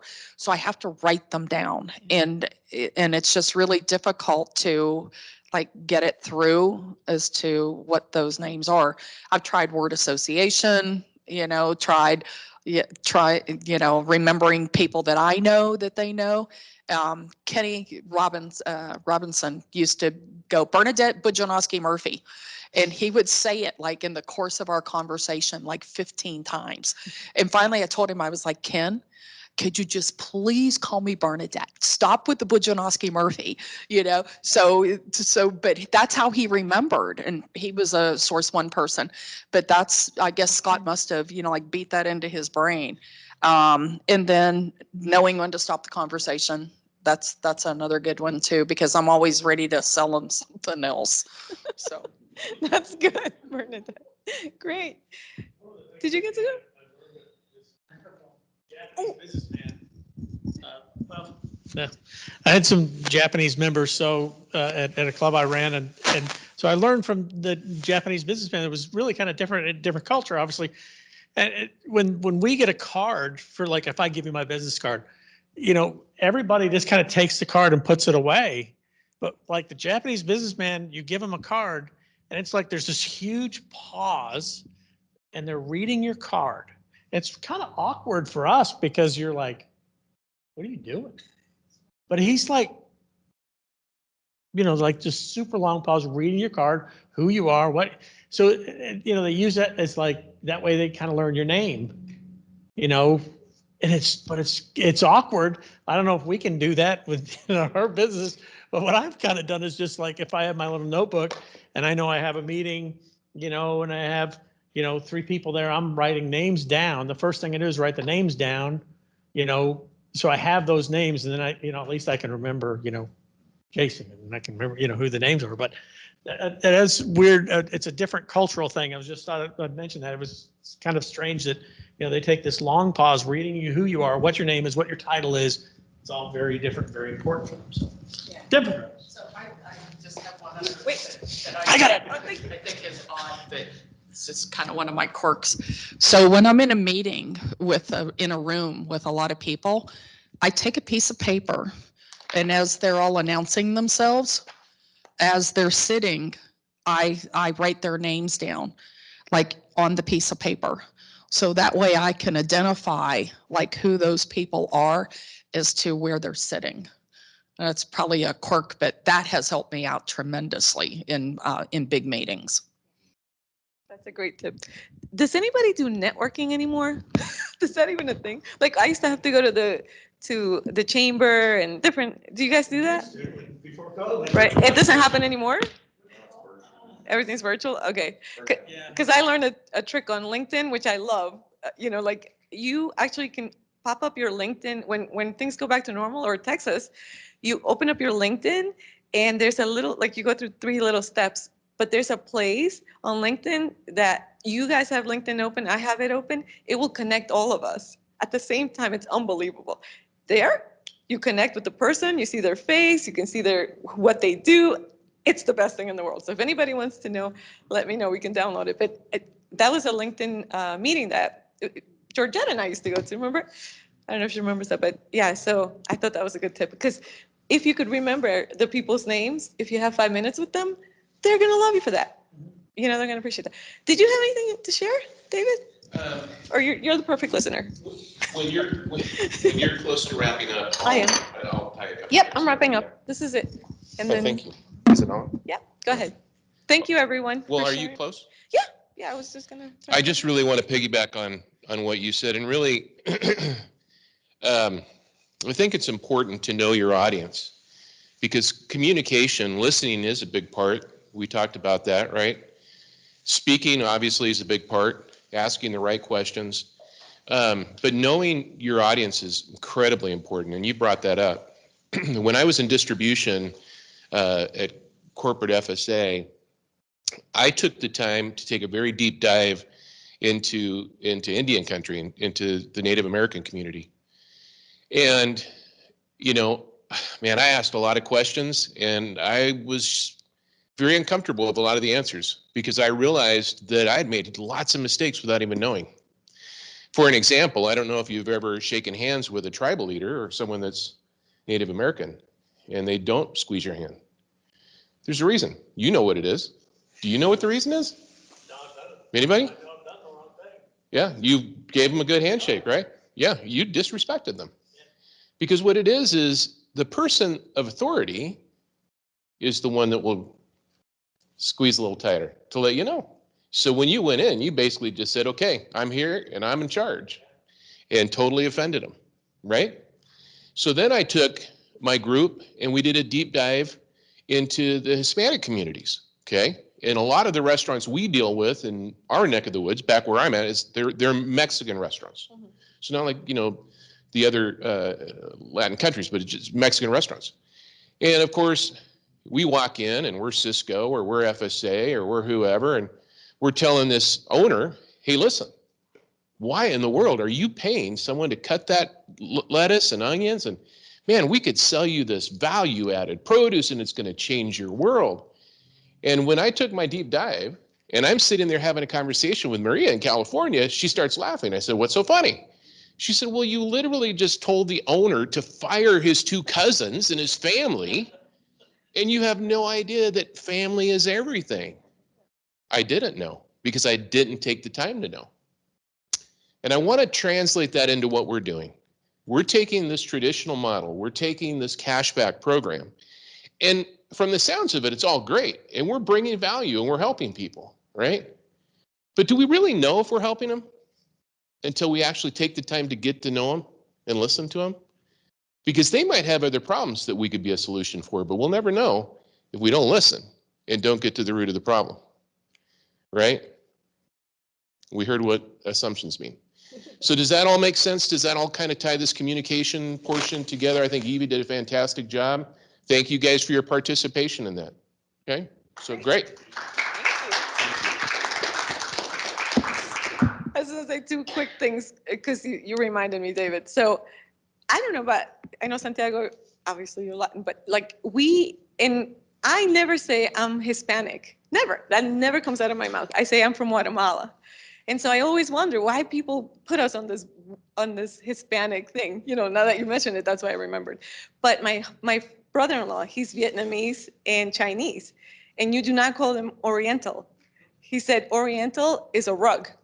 You know, so that's also like another thing, you know, like and right now things are so heightened in every way. And sometimes I feel like people are too sensitive, but come on, you know, because you're coming from a good place. Like I never take that personal, but even like Hispanics, you know, if I see that you're Spanish, I'm like, oh, where are you from? A lot of people from Texas that are Latin descent from Mexico, they will get so defensive. They're like, I was born in America, I'm from Texas. Like they think and I'm Spanish, you know? So it's funny, like you have to be so sensitive to these things. But anyways, so now my next partner in crime. Oh, go ahead. Before we forget, we want to give out the prizes for the. Yes, let's do that. Yes. So, wait, take the. So we're going to do a little bit of a giveaway here. Show of hands. If think back to the presentations and how we were going through those, who did the best? Who did the best? Onliners. Okay, we're going to need your input as well. I don't know if we can unmute the onliners to chime in. Okay, you're unmuted now. So come on, who did the best in the presentations? Santiago, got one for Santiago. Jordan? Rick and Jordan. Okay, so Rick is not part of it. The very first one, we're going through the pitch deck, the slides. When we're doing the role playing, you know, and the tag. Yeah, who did the best? You say Jordan? All right, so we got one Jordan, one Santiago. Through Santiago. Santiago. 3 Santiago, 1 Jordan, 4 Santiago. Okay, 4 Santiago, 2 Jordan. Jordan is 3. It's the 4-3. Jordan. Marilyn, that's your boss. Marilyn's boss. Okay. So it's 4-4. Brett, Jason, did you break? No, Jason already said Santiago. So Brett is the tiebreaker between Jordan and Santiago. I got to go with the beard. Santiago. So it's a power bank, a charging power bank. So very useful. Good deal. Good job, Santiago. Now for the questions. The question part. We're role playing the questions. I can't win. No, I cannot. Is she participated? No. I don't. Okay, we've got 1, 2 for Evie. I say Bernadette because she cried. Bernadette did cry, yes. 2, all right, 2-2. All right, 3, Bernadette, 2, Evie. 3-3. Jordan, did you say anything yet? Evie, all right, 4-3, Evie, onliners. Evie. 5-3, Evie. You're gonna cry. All right, that's it. That seals it. That seals it. There you go, Evie. Great job. Great job. Thank you. I will humbly accept it, but I'm gonna do a rattle later. All right. All right, Jordan is up. So when I worked for the state of Florida, we had this rule that you cannot accept gifts under any circumstance because it's federal money. Even gift cards I would have to give back. So it's like drain in my brain. I worked for the cheapest company in the world, UPS, and the one that you cannot take gifts from. Okay, so you want me to kick it off? Yeah, so I'm sort of winging it, but here we go. So time management. So I know a lot of the things, especially with my team, speaking to my team, I think every one of you has brought up, man, there's just so much thrown at us all the time. It's constantly changing. I think we said over this past year the word pivot 3,000 probably plus times. Pivot. Here's the next project, right? And then obviously we're all in sales. We want to make money, right? That's what probably not the why what we do, but that's part of why we do it, right? We want to make an income. So we're going to talk time management, and we got a kind of an activity to kind of do together on how to prioritize your time. Like what areas should you be focusing in? I know that my team, we talk about that quite a bit, figuring out what are the priorities, right? Never Lost reporting. Should it be the bread program? Should it be My Dining Alliance? Should it be, a slew of things? What is the priority? Where should we start? What should we be focusing on? So, yeah. Yep. So before we get started, this is yet another training that I went to, but I find it very, very helpful for time management. So in your little folders, there's going to be, can I pull this up? Sure. At the very end, the very last thing you'll see, it says the tyranny of the urgent. So when you have that, let me know. Whoa, sorry. Okay. You guys, I emailed this to you last night, so you should be able to pull it up. Let me know. Which one is it? Do you have it? Brett, Liliana? It's on the screen anyways if you don't have it, but I wanted to make sure and share my story. So we went to a training on time management, and what they said is what you want to focus is on what is not urgent and not important. Important and not urgent. So has anybody heard about this before I even start? No. There's actually, I Googled some of the information because I just wanted to be prepared and get a refresher. If you Google the name of the tyranny of the urgent, there is so much information on there. I think President Eisenhower, it came from them, and Dale Carnegie actually used it to everywhere, like training everywhere on this. So what they do is they talk about what's important and what's urgent, what's important, what's not urgent, what's not important and not urgent, right? So this, I'm telling you, made my life so much better. I actually have the little thing that I gave you posted. And it was a good refresher because I feel like exactly what Jordan said. We have, you guys, ever since I've been in this role as a sales enablement and trainer, I'm putting myself in your shoes and I'm like, holy cow, like if I was a new hire, there's so many things to do. The never lost reporting, you get a million emails, like you gotta go to Brandland, you gotta go here, you gotta, I'm like, when do they have time to sell? Like that's what was most important. And it is true, if we are in sales, we need to be driven and we need to make money. Otherwise, we're in the wrong job. Do we agree? So, but because we're in sales and because we want to make money, everything else, it's kind of like a lot, right? So I'm thinking, we thought this would be a good exercise just to kind of put it into perspective. So let's see what happens. So the first thing I want to talk about is what's not important and what's not urgent. Workplace gossip, right? Now everything is virtual. We're all at home. We're all able to Teams each other and send messages, or I've even seen on team meetings that we're having, people start side conversations, right? Like 2 or 3 people are getting into this, 2 or 3 people are getting into that. Then you're not focused and you're not paying attention. And that's why I want people to put their cameras on, because I wonder if they're even listening to what I'm saying, right? But that does happen. I think people probably don't want to admit to that, but that happens a lot. And it's in the 4 agreements, the no gossip, because gossip really can hurt people. Okay, busy work. What do you guys consider busy work? What would be busy work in your world? So stuff that's not making you money, right? Because that's what we want. Growing your business.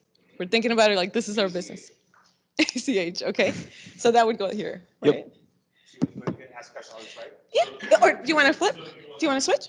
No. Jordan, why don't you explain a little bit what you had in mind for this to make Yeah. it applicable? Yeah, so let's if we can Yeah, pull let's do up, that. let's pull up the list. Does everyone have the list? Yep. Okay. Yeah, So we'll pass these, out our list. and if there's anything missing, did you, Steve, get one? Yeah, well, did everybody get it? One of each? So I just want to finish my last thought. What I was going to say is, according to the training, what we really want to focus always is what's important and not urgent. So make a circle around that, because that's the priority. Like that's where you want to almost always live around. Okay? Go ahead. Yeah, so I guess my thought process to do this activity was to get, all of our responsibilities in one place So I can write. and kind of compartmentalize them a bit. And we might find that some of these activities are going to go in both spaces, multiple spaces. And yeah, so I put this list together. I was kind of just trying to brainstorm and come up with all the stuff that we do. So obviously, if there's things that you guys can think of, I want this to be conversational. Let us know, shout them out. We'll add them to this master list. But I think what we'll do is I'll just kind of go through and I'll read them. And I want you guys to think about which of these kind of boxes is going to go into. And again, there's no wrong answers. I mean, there might be a wrong answer, but nobody's going to get in trouble about it. So traditional shelling, that's where we're here, right? So that's pretty important. I was calling a volunteer to I want you to speak to where it's going to go. So Jason, you're closest. Let's see, what box do you think it would go in? The traditional selling, so traditional GPO sales. So take a look at what's written here, and this will tell you, right? So traditional selling is really important. So that would be on an important, not urgent. But you have to, this is like where you want to live, right? Because urgent is the things you have to do, like there's a fire, we got to do it. So let's just pay attention. So it's wildly important goals. That sounds like that's where that belongs. Mm-hmm. It's planning, continuous improvement, professional development, defining contribution, coaching and mentoring, win-win performance agreements, right? So that's one of the circles. So take a look, like before you answer the option, read the quadrants so that you're kind of familiar with where it should go. Where's it going to go? Yep. And so then this Does that make is sense? kind of mirrored up here too. So if it's kind of weird for me to read it that way. So I like to just title the boxes. So important,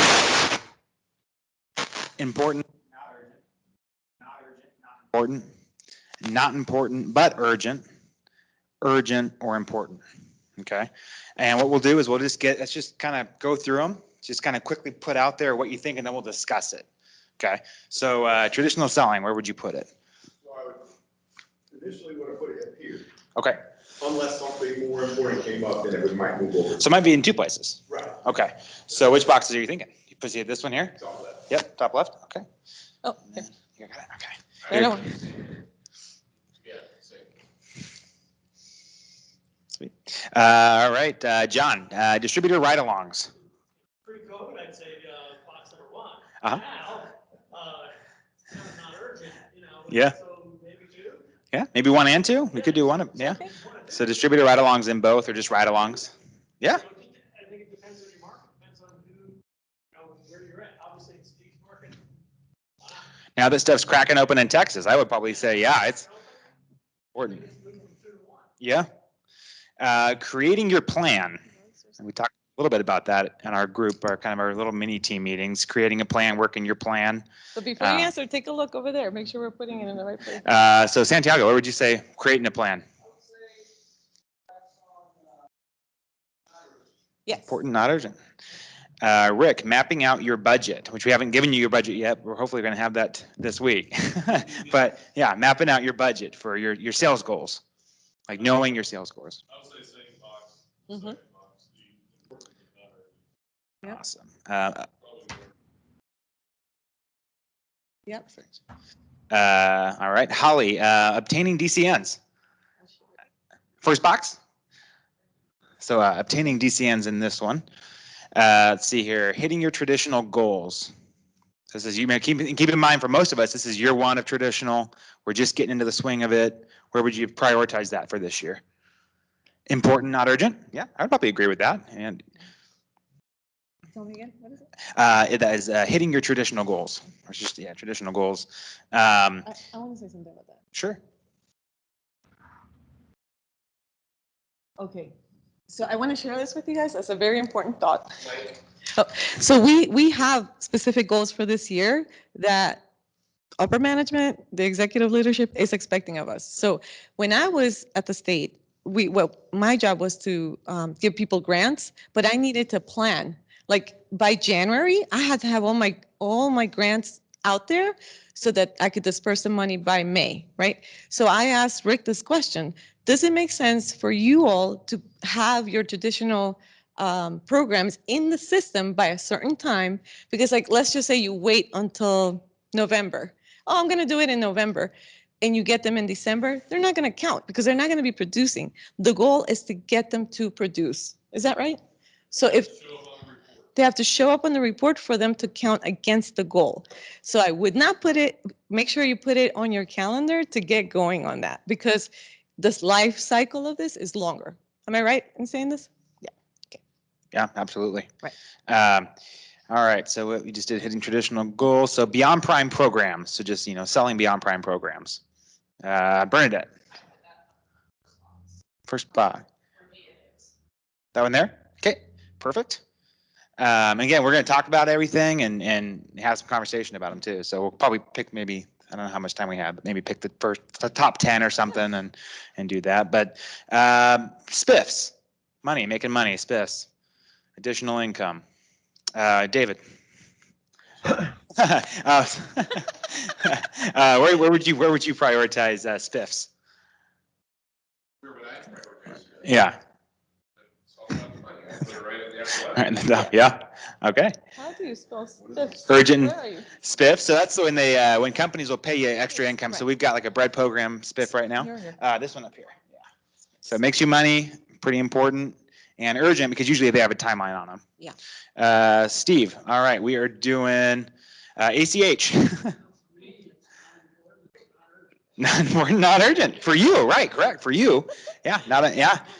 I've actually taken some of those ACH calls Mhm. and spun them to be like, just to connect with somebody. Yep. And just say, hey, we have a lot of other programs that you can take advantage of. You gotta have a mic. Oh.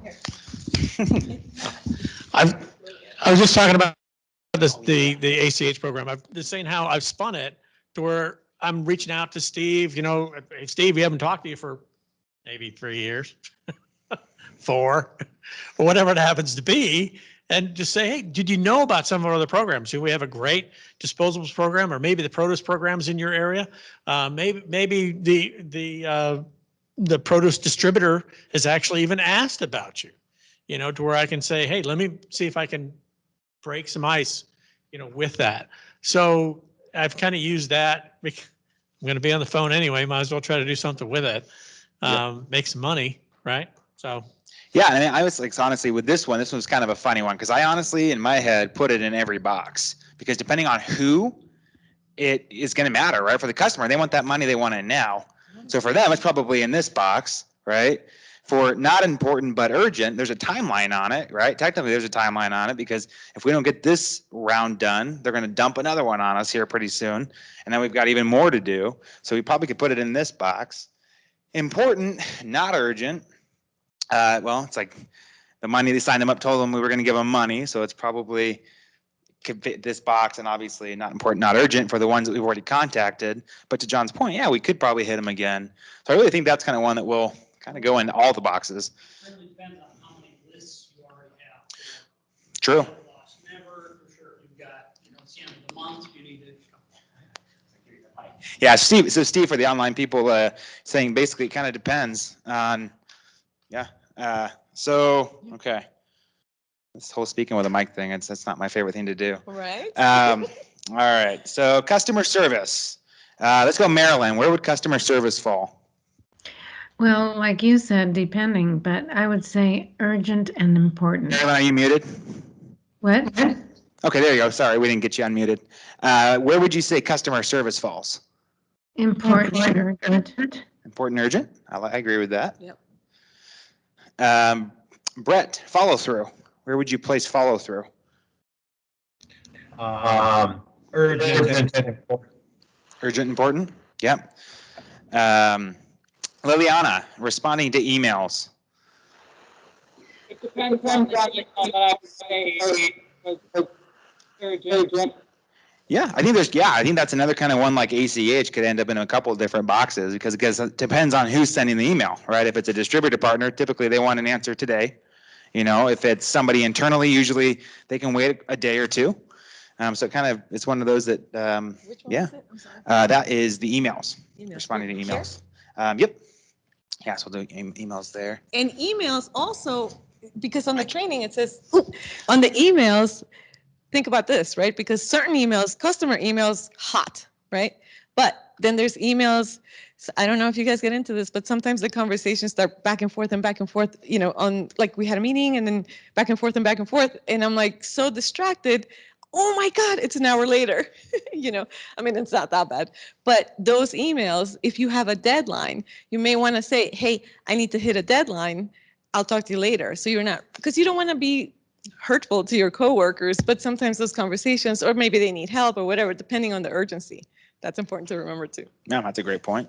Phone calls. So this is just like any phone call you can think of that we deal with day in and day out. I would say for phone calls, I spend a lot more time on the phone now than ever before, especially with COVID. I remember when I was just doing BDA ride-alongs, I didn't talk to hardly anybody in the company. I literally just flew under the radar. I was down in Las Vegas. The only phone calls I would make were the people I was going to go work with, and I'd get that set up, and I'd go, and I really would spend hardly any time on the phone. Unless David would call to yell at me at that time. So, because it depends. Mr. Lewis, yeah. Mr. Dad Lewis. Yeah, Lewis Senior. Yeah. The manual tracker. Wait, where do we put phone calls? Oh, phone calls. I didn't call anybody. Back to Jason, I think. We're back to Jason. To me, it's like emails because it depends on who that person is. So it could go top left, top right, bottom left, bottom right. Yeah, I think I agree. Yeah, it could end up in all the buckets. All right, manual tracker, John. Manual tracker. It's how you get paid. So it's got to be, you got to go top left. Top left. Yep. It's kind of at the end of your day type of thing. It's one of those pains. It is what it is. You got to do it. So yeah, top left. I know the guy that created that thing, and I'm not happy with him either. I promise you that. Here's the thing, though. I will say, as much of a pain as it is, I know last year it was phenomenal to have, and it's already proven itself this year. So hate it all we want, but it's been great. That's awesome. Oh, that's a smart idea. That's great. It is, but it helps. Without it, it would be. Here's a cost. Mhm. We go back and see. For which piece? For the manual tracker. Every day. Every day. Yeah. And what's interesting is it's always, Hmm. it seems like, oh, man. It The seems manual like, tracker. like the end of your day starts to get busy because you can get a hold of restaurateurs in the morning before, 11:15-ish, then they're prepping. And then after, 1:30, they're kind of open. So all the way up until, you can start kind of get them, so it's like 4:45, you're like, oh yeah, I gotta get the damn tracker thing going, so yeah. Yeah. Yep. So look at these things right here, right? So the manual tracker, yes, it's something we have to do, but is it wildly important goal? Yes. Yeah. Every day. Okay, then there you go. Yeah. I was gonna put it here because this is kind of where we have to live, but you're right. Yeah. Well, and the reason why, I mean, I'll elaborate on it a little bit. And the reason is, the numbers historically have been a problem at the organization. So the fact that we couldn't trust the numbers, we had to come up with some mechanism to make sure we could prove the work. Hopefully, I mean, it's, we're heading in the direction where maybe one day we won't have to do it, which will be great. But until then, we just gotta do it. So yeah, I think it is important. Yeah.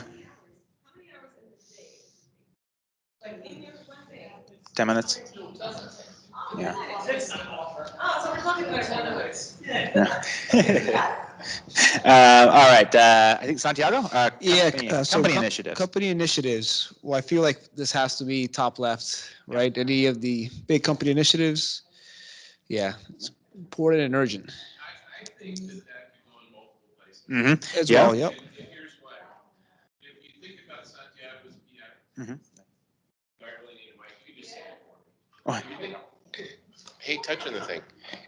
Okay, so if you think about Santiago's PI, that's why he would put that there. Because he is, remember what it said about the company and initiatives but there are company initiatives that I'm gonna have to prioritize sometimes and say they're gonna fall maybe over into the non-urgent right now. I probably would never put them in the, bottom right, if I wanted to stay employed.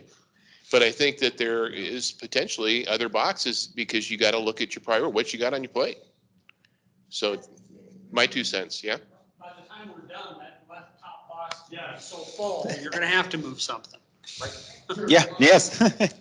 It's like the theme of this role, you guys. And I mean, if you think about it, especially if you started off in the BDA role, now you're transitioning to a combo role, right? You're doing the BDA role, which is the cashback now, and we're putting traditional on you. Your list doubled, right? In just a matter of days. So, and it's going to always be that situation where we're constantly going to have to pick things up from this box, move it to that box, pick up things from that box. I mean, you're constantly going to be moving things around. So that's I guess that's kind of the theme of time management, right? I mean, and I think the theme of time management in this role is it's pivoting, it's change because we're constantly doing it. Yeah. Where did we leave off? Never reported. Okay. So yeah, never reported, lost reported. I guess we'll keep them separate. So never reported only, Holly. Where would you I place guess it could be the top two. Top two? Yeah, why do you First two. think that? I'm curious. Because I think that they're both important, urgent and non-urgent. I guess it just depends, and we need to get it in. So you want to mix it in with your dailies, but it is important. Yeah, and I think that the customers on that list, if they're a customer that we can get back on for the never reported, that's money. So we're making money on that, right? So never reported, that's why we kind of separate it when we talk never reported, lost reported, because lost reported doesn't pay us, right? Lost reported. Bernadette, where would you think? I would say both boxes on top, because if you can find the additional DCNs out of that, Hullabaloo, the one that you assigned, Stefano, and I started working it, and he wound up with 3 DCNs out of it, and it had just been dead, So I'd say both. And it may be where we look at it, where it's, because each brand, I think, gets paid differently. So maybe it's the right item for somebody to make money in the organization, and maybe it's just the wrong item for others. So maybe it's something that It may depend on where you are in the deadline as well. So it's not as important it'll depend on where you are in the deadline as well. It's not as important early on. It becomes more urgent towards the deadline, especially if we and certainly especially the lost, I think, and we do tend to do more pushing the last 2 or 3 weeks of it. So it becomes more urgent. Yeah, no, I totally agree with that. I do want to jump in on the lost and never reporting. So going back to what David says, using your resources, right? So in here, when we first hit it off in October, John Davey went to our meetings and he asked a lot of questions. This is so important, right? Making money for the company, but most importantly, that the customer is not upset with us. Like our reputation's on the line. So this is super hot important. But the one thing he said is let's prioritize. And he asked, that was my first time working with him. So I was just so impressed. He prioritized like high priority to low priority. What makes the company money versus the little ones that don't really count.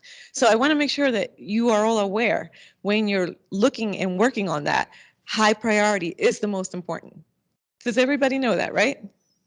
Okay, and using your connections team is also another thing that came from that because we did have a best practices. And if you don't have the best practice sheet that I created, let me know. That's going to save you time too. Okay? Okay. Awesome. All right. We ended with, I think, working with inside sales. So I think Steve. Oh. And would this be, I'm not sure what inside sales means. There's a connection team, inside sales, is that? So they're both on the list, yeah. So this is just inside sales. We haven't really. What is inside sales? I'm not sure I work with inside sales. Yeah, so we haven't really, to that point, you haven't really spent much time with inside sales. But I guess, I'm trying to think of anybody that would work with inside sales. I've worked with inside, I know John's worked with inside sales. Rick's worked with inside sales. So that's a good point. So for me, it's not urgent, it's not important. Right, for you, okay, that's fair. Yeah, I mean, I think at this point. It might be at a certain point when. Yeah, I think it's really going to end up, in my head, important but not urgent, because it's not urgent yet. I think we're still trying to figure out and strategize how we're going to work with them to where it's going to be truly beneficial for everybody. Yeah. Save you time. Totally, yeah. Working with the connections team. So that's going to go in the box she's playing in right now, or in the urgent one, depending on the situation. Yeah, I think it could go on both, depending if that customer is ready to go and it's hot to trot. Want to get that thing. Yep, yeah. Want to get it going as fast as possible and get the connections team all the info they need so they can finish it up and get the credentials going. Oh, that's right. All right. Give the virtual team some love here. Let's do work from home for Marilyn. Where would you prioritize working from home? Urgent, important, and depending on what the project is, also follow not urgent. Repeat the last box you said, Marilyn. I said, depending on what it is, it could also fall into not urgent, important. True. No, that's a great point. Liliana, working out in the field. I guess you guys are on lockdown mode right now, but assuming things are normal, what would your thoughts be on working out in the field? Yeah, I would top two. Box 2, so important but not urgent? Oh, top 2. Okay. Top 2. Awesome. All right, Brett, organization.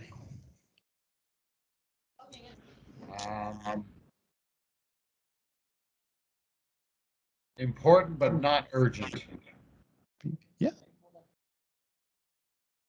Yeah, I agree, because I think it kind of ties back into, planning, right? Creating the plan, working your plan. So I think, yeah. And the thing about one thing I know talking to my team a lot about is, the frustrations involving this first chunk of a new year at Dining Alliance, because that was something that I had never experienced before, where January came around and it's kind of a quiet planning time. You really are kind of wrapping things up from the previous year and then getting yourself ready to rock and roll into the next one. And you have this kind of awkward, weird 2-month lull, almost January, February. And when March rolls around, that's usually when it starts cranking back up and you're going. So, yeah, I think it belongs there. Yep. And this one, I'm going to take this one because this is personal to me. Note taking. So note taking is actually something that I have not done well most of my life. I'm kind of just Speedy Gonzalez. I like to just get things done, move on to the next thing. It just ties back to my PI. So a couple of weeks ago, I was challenged by David to start taking notes. By Mr. Lewis. He just asked me to call him Mr. Lewis. He challenged me to start taking notes. So I've made it a point. I remember talking with Evie about this particular, deal, part of the presentation about that. And she wanted me to mention that my own personal deal is, you'll see I have my notebook over there and I'm bringing it with me into all these virtual calls and I'm taking notes. And it's now becoming kind of a part of what I do. So, personal challenges, I guess. I don't know. So I would say taking notes, I guess it depends on what kind of PI you are, but I would say it's probably doesn't go in box 1. I could say, for note takers, usually they take notes because they want to remember stuff. So I wouldn't say it's not urgent because for that individual it might be. So note taking, I would say probably for me up in the top left. That's why we got your books. Yeah. So I was talking to Evie about the white book and they shipped them out, which was great. So that was, it's pretty awesome. That's what I used to keep. That was my original manual tracker. I used to manual track all of the customers I signed up by name in a white book. So I'd go on these distributor ride-alongs. I've got 2 of them, one for my first year, one for my second year of all the customers I signed up and to make sure that they were all accounted for. And now I use it for taking notes. So Salesforce, I'm gonna let Rick take this one.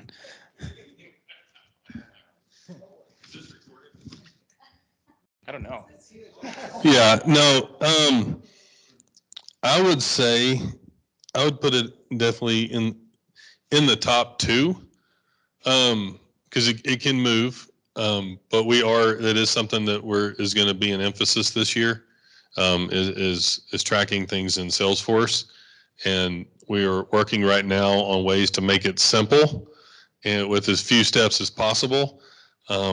But when you get salespeople and developers together, and you're speaking 2 different languages and all that. So if you hadn't noticed, like on your dashboards, there might be there's a little less Salesforce speak, in some of those things that says, DCNs I signed up last month, as opposed to whatever Salesforce jargon was in there before. So there's some of those things, but yes, Salesforce will be more of a point of emphasis this year. Awesome. Holly, dashboard review. So this is your Salesforce dashboards. Money. Yeah. That probably would be the top urgent and important for me. Yes. I got the last one. Upper left-hand corner. Nice upper left-hand corner.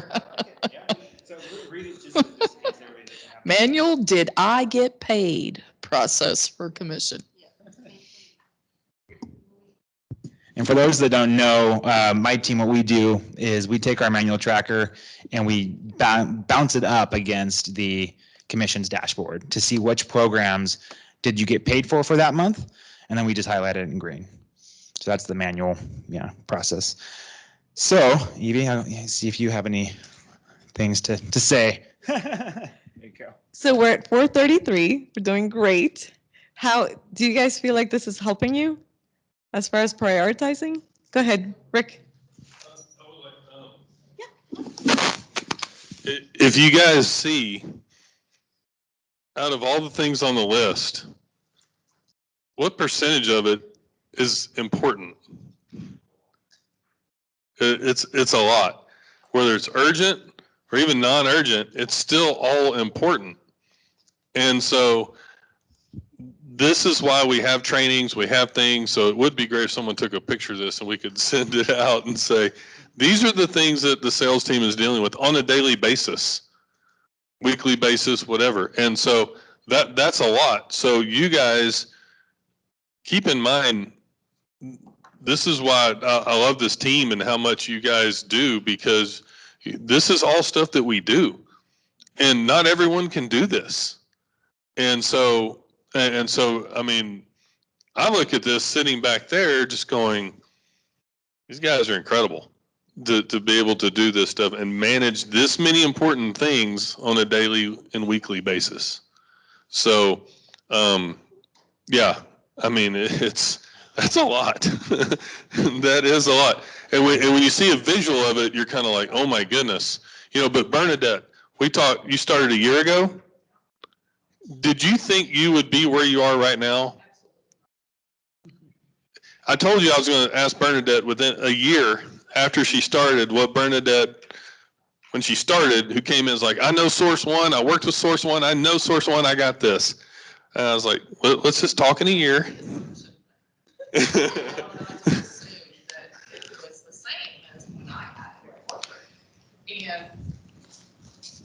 Sorry, I did the assumption thing. I just assumed that I knew the program from before.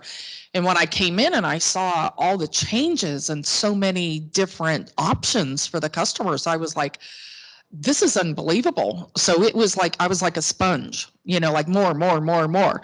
And so I learned to kind of pace myself, probably is the best way. And then Rick was like, oh, it's like drinking from a fire hose. I said, fire hose? No, it's more like Niagara Falls. I mean, it's just so much information coming at you and, you know, just trying to learn it. So, yep, that's my take on it. Yeah. Holly, you've been with the company longer than anyone in the room. What are your thoughts when you look at this? I remember being back in the sales meeting in Boston when I was in inside sales, working for y'all, calling for you, calling for Bob, calling for Peter Hoffen. And I was actually out in the field with Peter Hoffen and I was his secretary, even though that wasn't what my job description was, because they just do so much. And so now that I'm here, yeah, it's a little like, whoa, you actually do a lot, but it's enjoyable and it's exciting. That's awesome. Oh. Yeah, George is your secretary. The WB. Is this recorded? Yeah, that'd be awesome. But just, I mean, this is amazing. So thank you, Jordan, for putting this together. Thank you, Evie, for the direction of it, and Jordan put all this together as well. So this is really cool. But you should look at this board and go, oh my goodness. You should look at this board and go, I'm kicking his ass. I own this. This is my business. This is my territory. I am doing all of this, and I am owning all this. And there's not many people in the country that can do what I do. So take that confidence with you when you go. All right. And so as we roll into more things tomorrow, and we're doing Salesforce, that's fun, right? We all love Salesforce. See, it's right word sometimes. But Santiago's one. But no, so as we roll into stuff, take some pride in what you do. Take a lot of pride in what you do. You don't just work for a GPO. Because I guarantee you, if we set this stuff back, a lot of times there's not many people that can do this. So take that with you. Yeah, I would agree. I mean, I think that it's one thing that's really important to remember when you look at that board, and you see all the stuff that's up at the top, right? It's urgent, it's important, or it's important, but it's not urgent. Just, I guess the thing I would say, and for my piece, I'll close with is, remembering to move the things around. You're always going to be moving things to different boxes. That email potentially could wait. If that's what it takes from you closing an account because you're, not on track for your DCNs and it just is a matter of an email, that's when you would use me, your secretary, right? Push it up, push it over to me, use your resources, use that connections team. If the only thing that's preventing you from closing a deal is they don't order online or, whatever, you may just need inside sales to step in, and maybe it's an account you got a relationship with and you just need to use your resources, and we're going to figure out the inside sales piece, but we don't have that quite dialed in. But just remember, you can move things around. There's a lot of videos and there's a lot of research. I'll send you what I found, because if this is kind of like the listening thing, this is something that we also need to practice. I mean, I'm a captain, okay? I'm not, like, I want to do everything. I want to hit every goal day one, but I can't, you know? So I learned a long time ago that I also have a written thing where I write my top 5 priorities for the day, and I do those first, you know? And some of them are called frogs. Karen Kay is the office manager at Source One. She calls them frogs, big monster projects. Like this, you know, this was a big monster project, and it took taking an hour every day to focus on it. But it's happening, you know, so that's when I'm the happiest, when I see the circle close. So did you want to close? I have a couple. Okay. So can I say a couple of things first or no? Sure. Yeah, go ahead. Yeah, I'm just going to close when you're done. Okay. So, okay. Go ahead. Go ahead. Okay. All right. So, no, again, we're going to wrap it up for the day. It's been a long day. It's been a great day. It's been interactive. Huge hand to Evie for help put all this together and everything. Huge hand to the online people. So very grateful you guys could be here as well. And so you online people can sign off for the day, finish up the lost and never reported. Okay, y'all have resources right now. You're at your desks. No, I'm just kidding. But not really. So then we're just going to wrap up. Go get off your feet. We're going to be back with dinners at 6. So we're going to meet in the lobby maybe a little bit before 5:30. It's only about a 10-minute drive over there from here. And so probably do another Uber, and then I'll drive. Okay. Yeah, the Uber industry has really suffered, I think, due to people's. Right. Yeah. And John. Okay. Yeah. Yeah. All right. So let's just plan on leaving here like 5:45. Like I said, it's 10 minutes over there. We'll find a parking spot's probably. All right, see you guys. Bye. Bye-bye. Thank you. Have a good one.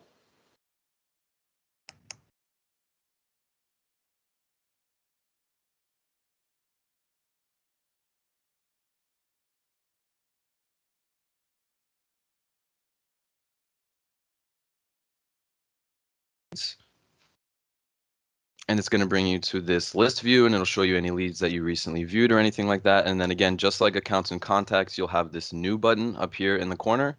You can just click that, and then it's going to start off the lead creation process. So first we can see here that there is a bunch of different record types. And before we go into everything that is involved with creating a lead, I'm going to walk you through one time where I kind of goes a little bit slower and go into a little bit more detail on. Devin, Yep. hold on. Sorry. Yep. Hold on 1 second. We're having some technical difficulties here. Okay, no worries. And then Devin, we're salespeople, so we need you to go about 3rd grade pace for us, please. Okay, we'll do. It's not on the app. Go to Salesforce. I don't know.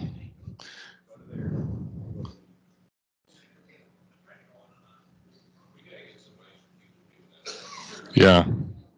Do we have more mics?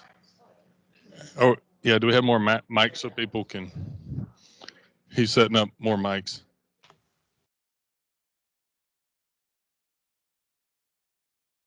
I don't think that'll. Yeah, Devin, the whole room was on fire here. Oh, really? Yeah. Because they're trying to follow along with you, and they're going right. Things right. Remember? Okay. So, cool.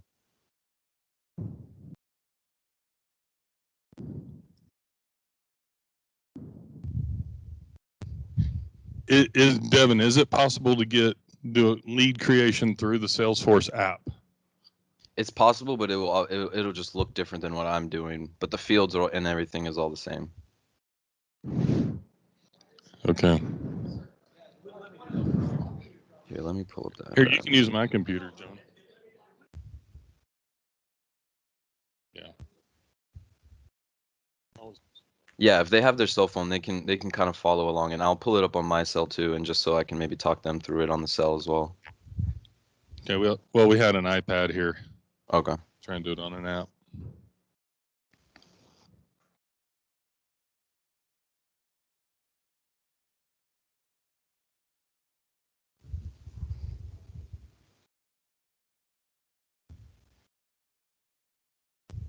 The cell, oh, it's a different one. You're thinking,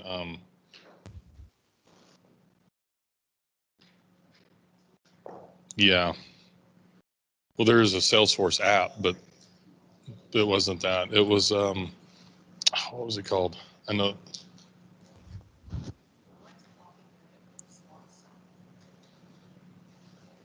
Are y'all on the Wi-Fi?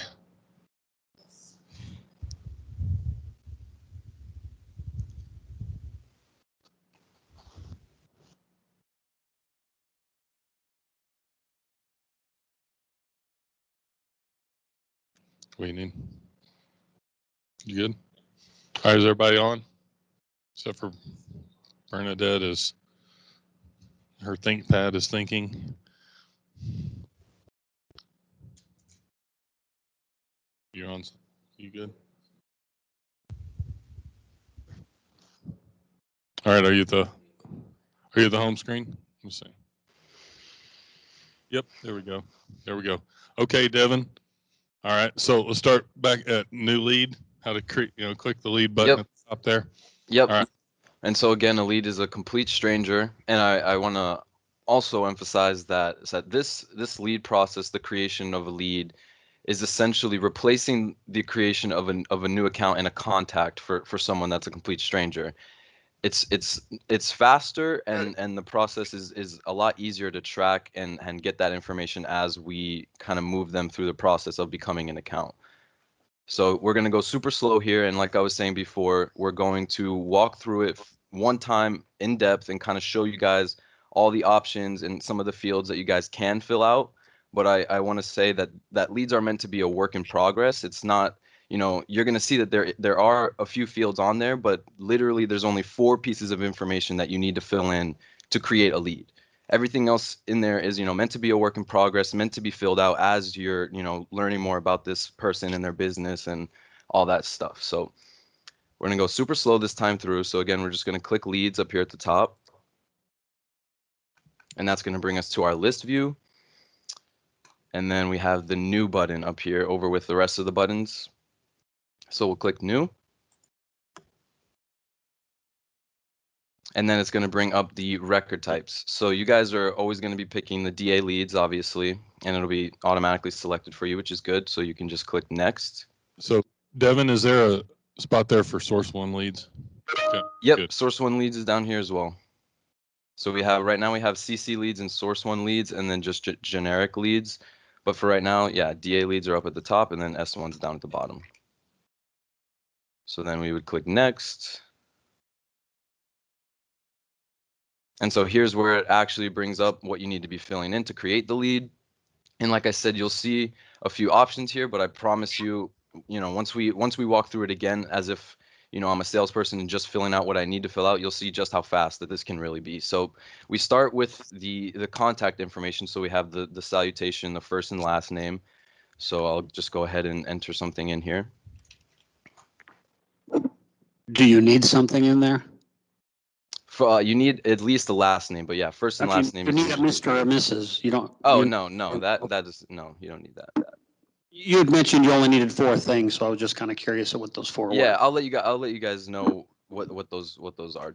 It's literally first and last name, and then we want to have the company name, and then a contact. So a phone number and an email. Once you have all of that, you can click save, and then that would be considered a lead. So but this time around, I'll show you all the fields that you guys have available, because there is some information that if you kind of have it while you're creating a lead, it would be good to kind of put in. So we also have the titles. So let's say, owner here, company is Devin's Food Barn or something, right?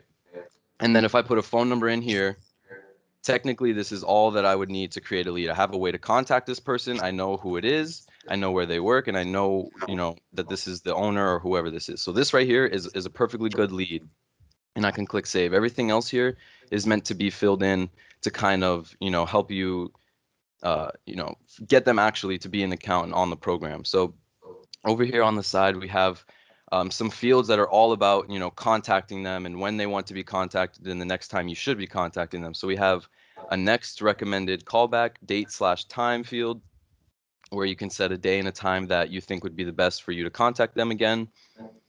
We have preferred meeting days, so you can set on here, you know, oh, they really only like to be talked to, you know, Monday through Wednesday or something along those lines. You can pick one of these and kind of put it over there. And then there's also the times as well, so you can say they only like to be contacted on Wednesday and kind of later in the afternoon, and you can set that there.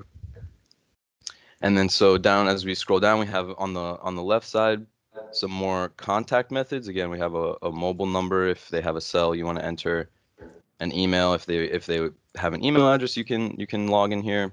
Again, this is all would be kind of additional information that would be nice to have, but all you need to create a lead is this kind of column right here that we have. And so then we have number. So Yeah, you can put in more information to help you with your lead and notes and things like that, but you don't have to create a lead after this. Does that make sense? So the purpose of this is to help you create a lead really quickly, but then have the ability to put in more information if you need, but it's not required.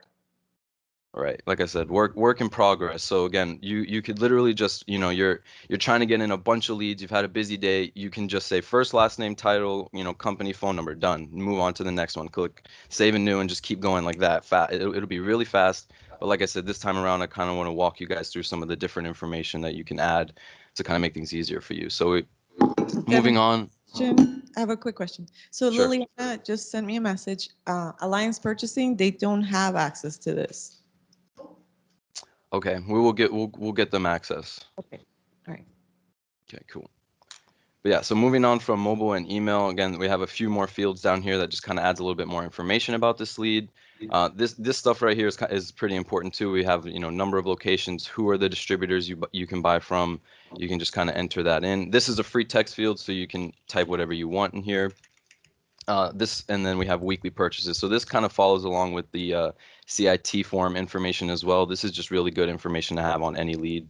And then underneath, this is all the information that you would, you know, worry about in terms of qualifying them for the becoming an actual accountant, getting on the program. So this is all stuff about, you know, primary product interest. So what are they interested in? Are they interested in Beyond Prime or Center of Plate? Are they interested in map or paper? You know, that kind of thing. So you would select their primary interests, let's say disposables. And then if you guys are talking and you have a little bit, and they show some interest in some additional stuff, you can say, oh, they like disposables and they want to get on our produce program. So you can select the produce and have it picked over here. So this way it could tell you, you know, what they're interested in and what they might have additional things to pursue down the line. So that is just to kind of gauge what their interest is and kind of give you a little bit more information on where you want to focus.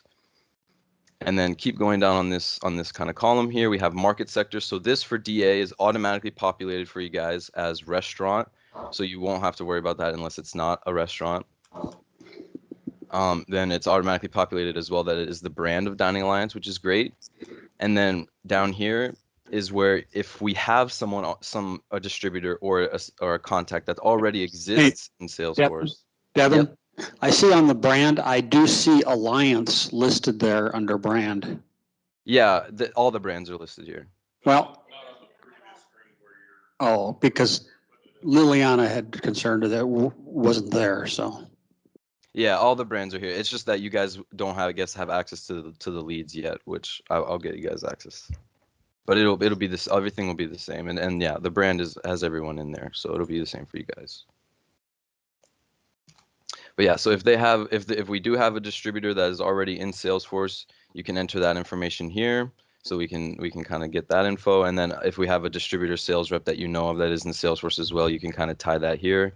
But again, this is all just nice to have information when you're pursuing this lead. So then to move on to the next column, we're still in qualifying information. So again, this is all information to kind of get them closer to becoming an accountant on our program. We have an estimated close date field here for you to kind of maybe say, you know, I'm anticipating I'm going to close this by the end of the month. You can kind of enter that there. Program lead status. So this is kind of to help you show what stage this lead is in. And so it's going to be automatically in needs research, but you can kind of change it as you go along to, you know, booking the meetings, having sat the meeting, and then either qualifying, disqualifying, and then when they need to become an account, they get converted. So that's lead status right there. And then if you do end up having to disqualify them, that does open up the disqualified reason, and we do want to know why. And that this contains things like, you know, bad lead, closed business, no response, stuff like that. So those are some additional information. And then we have date disqualified to kind of keep giving us some more information on when you disqualified them.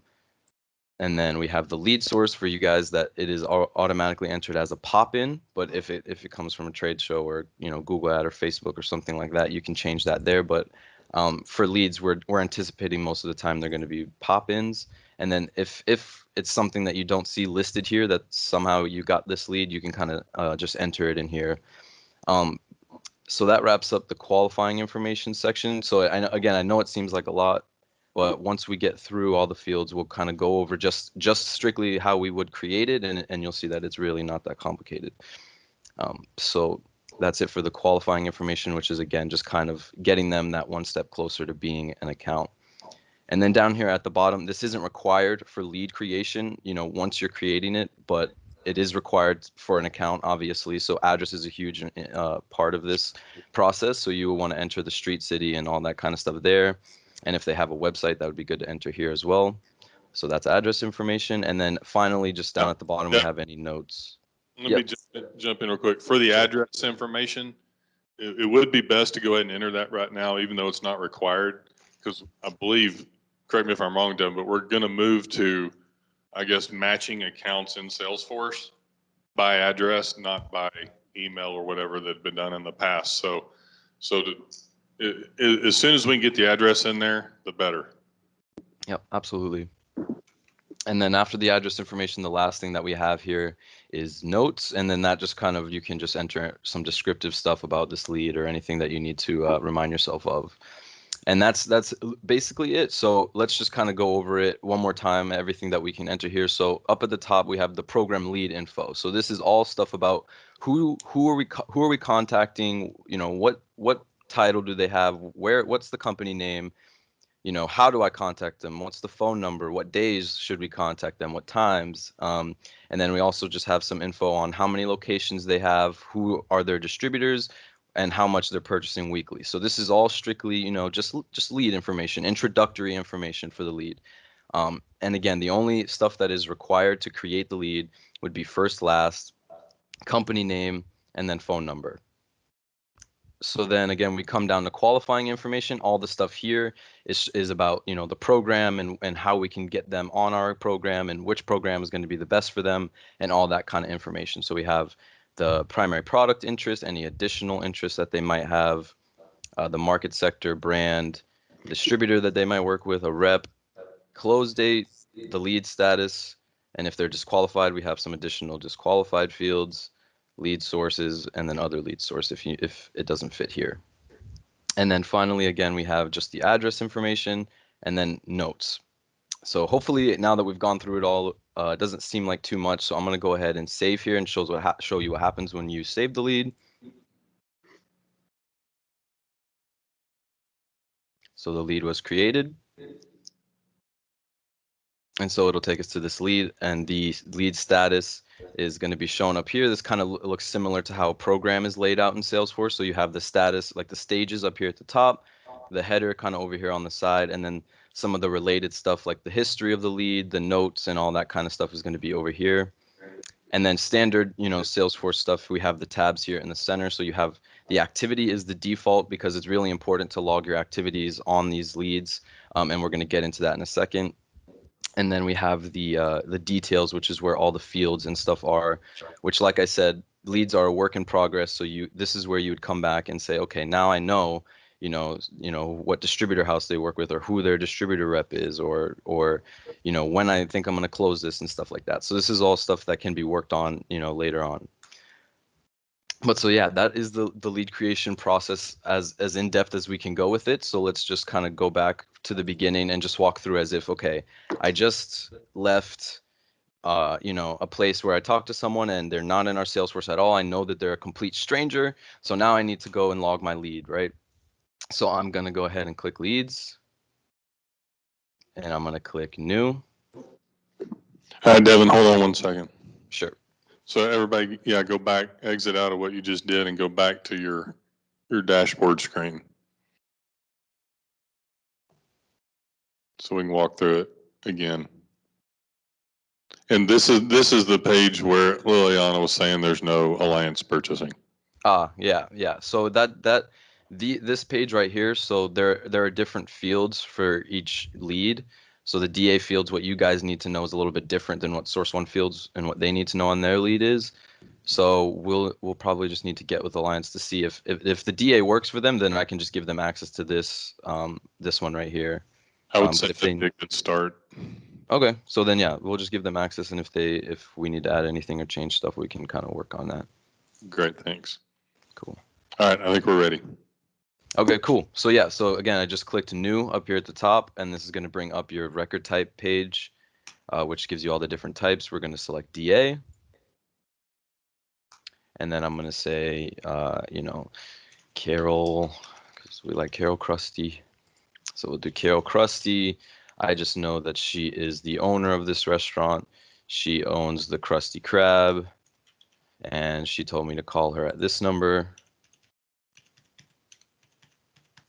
Okay. And I'm going to click save, and that's it. Boom, lead. Carol Krusty was created. Let's go in like Rick said, and let's just go ahead and enter that address information. I should have entered it there, but let's go ahead and enter it here because we can. So then we want to just say we know that it's on 1, 2, 3, 4 Main in Boston. Get study there. Once you just enter basic information, it takes you to the account page, and then you can scroll and add the address information. Yep. And so, okay, we have the address information, and like I said there, boom, this is a perfectly viable lead. This is ready to be pursued and ready to be kind of worked on. Right now, this is a very basic lead with not a lot of information, and so we would want to kind of add some more information here. But like I said, if you're moving fast and you want to just enter in a lead, this is the fastest way possible. And once this qualifies, and if we were to get this lead on our program, this one lead would then become a contact and an account. So it would take away the need for you to create both. You would only need to create a lead, and then it would automatically then create the account and the contacts. So this serves as both, and which is why we want to get to you guys using the leads, because it's a lot faster. But now that we have kind of finished our section on lead creation, and we're going to talk a little bit more about, now that we've created the lead, how do we log and show our activity for the lead? Does anybody have any questions on lead creation and how that works? I have a question. Sure. My Salesforce looks different than yours. On your screen, the top left where the blue cloud is, below that it says Dining Alliance.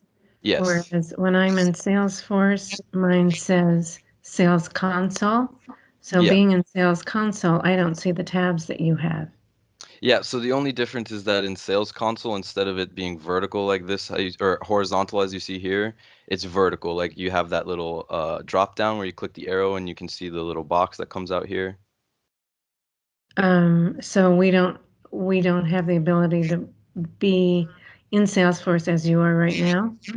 It's just completely navigational. So this is just an app, Dining Alliance Sales, and all it changes, like I'm saying, is either you navigate this way, like you have them all laid out at the top, or it just puts them in a little box for you to make it a little bit easier. You can access all the same information and do everything the same, regardless of what it says underneath the blue cloud. So again, which tab do I go in to get to where you are? It would be leads.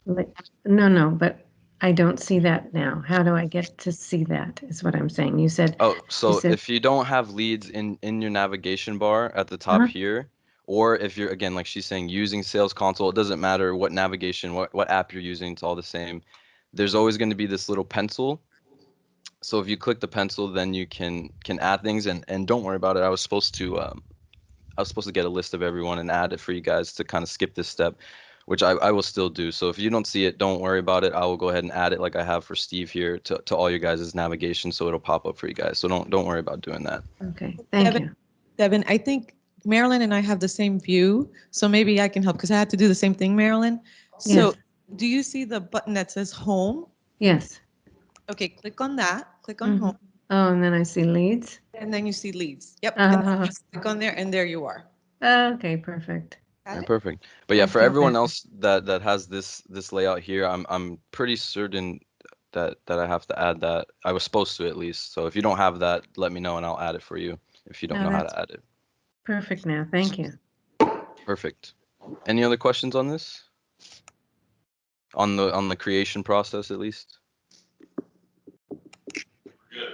Perfect. So now we can kind of move on to activity and what that means, because that is a huge part of the lead process. So we want to kind of capture everything that involves, what you're doing with this lead. So logging a call is going to be for when you're, cold calling or calling out of the blue, or you had just, popped in and gave them a call that they weren't really expecting. That's what a call activity would be.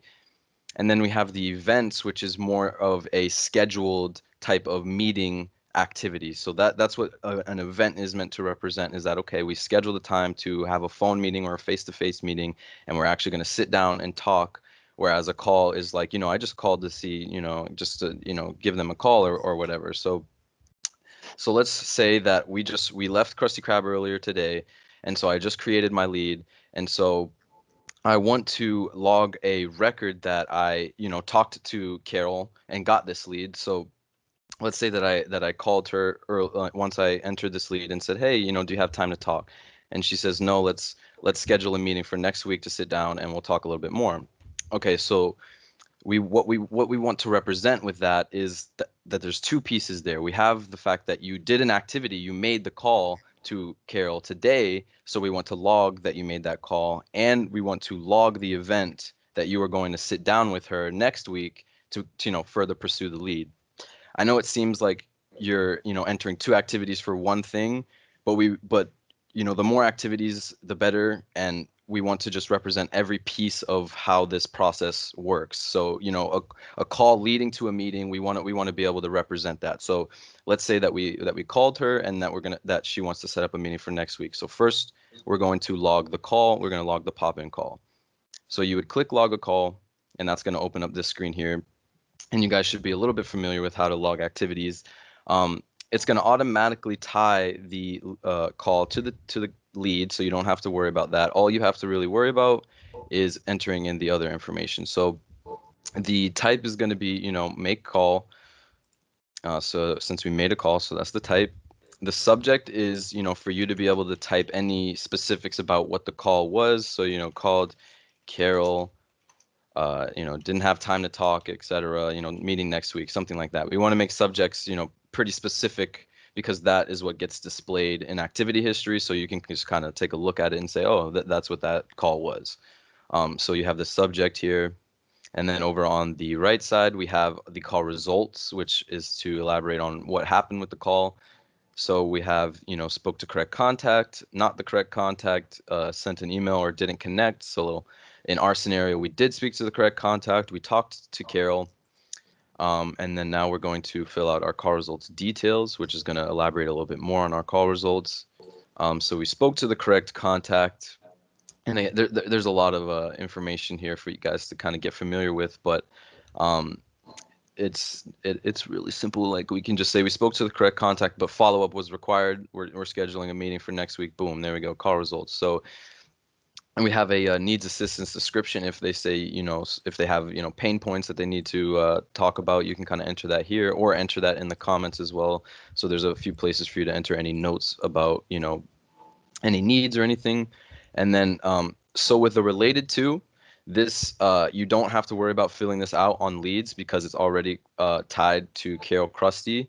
And once this lead would get converted into an account and a contact, the activity will all convert over and go along to the account and the contact. So you don't have to worry about this field when you're logging it on leads. You just have to make sure this is automatically populated for you. But so yeah, so that's all you would need to then log the activity that you made the call. You spoke to the correct person, but you needed follow-up. You would just click save, and then that is going to go ahead and log the call and put it in the activity history. And so, like I said, that subject is going to be what displays right here. So you want to be specific with it and make it meaningful, something that you can understand when looking at it. But it's okay, we logged our first piece. So we logged my activity that I called her and that we needed to follow up. So now let's make sure that we log the event for next week that we're going to sit down and have the meeting. So I'll click new event. And again, it's filled out in the same kind of way. We have a type. And so we're going to have a phone meeting, right? And there's a few other options here for you to select, but we're going to have a phone meeting. And then event type details. We would say, since this is a lead, most of the time it's always going to be, with potential member. And then subject is the same here. You want to be specific and enter something that's kind of meaningful with you. It gives you these suggestions that you can put in there and then elaborate on, or stuff like that. So you want to fill that out. I'll just put sit down. And then you have a start and an end date. So you would want to put when you're going to start and end the meeting. And I want to mention here that you can also make it something that has already happened. So let's say that you did have a meeting already. You can go ahead and schedule an event for a meeting that has already happened, or you can schedule one for next Tuesday, like I said in this example. So we'll set it for next week. You don't have to worry about private or all day. Leave those alone. And then, like I said, as long as the lead is populated here in the name, we don't have to worry about the related to field. The activity is going to be carried over. It's going to automatically assign it to the person creating it. So since I'm logged in as Steve, we see his name populated here. And then again, we have the meeting results. So if this was a meeting that hasn't happened yet, you would need to leave these blank for now and then wait until after your meeting to kind of say, okay, so we talked and they're going to, enroll on the program or whatever the case is. Or if this was a meeting that you're logging that already happened, then you can go ahead and fill these out. But you have a few different options here. It's kind of similar to the call where it's, spoke to correct contact, not the correct person, enrolled, stiffed meeting, disqualified, all that kind of stuff.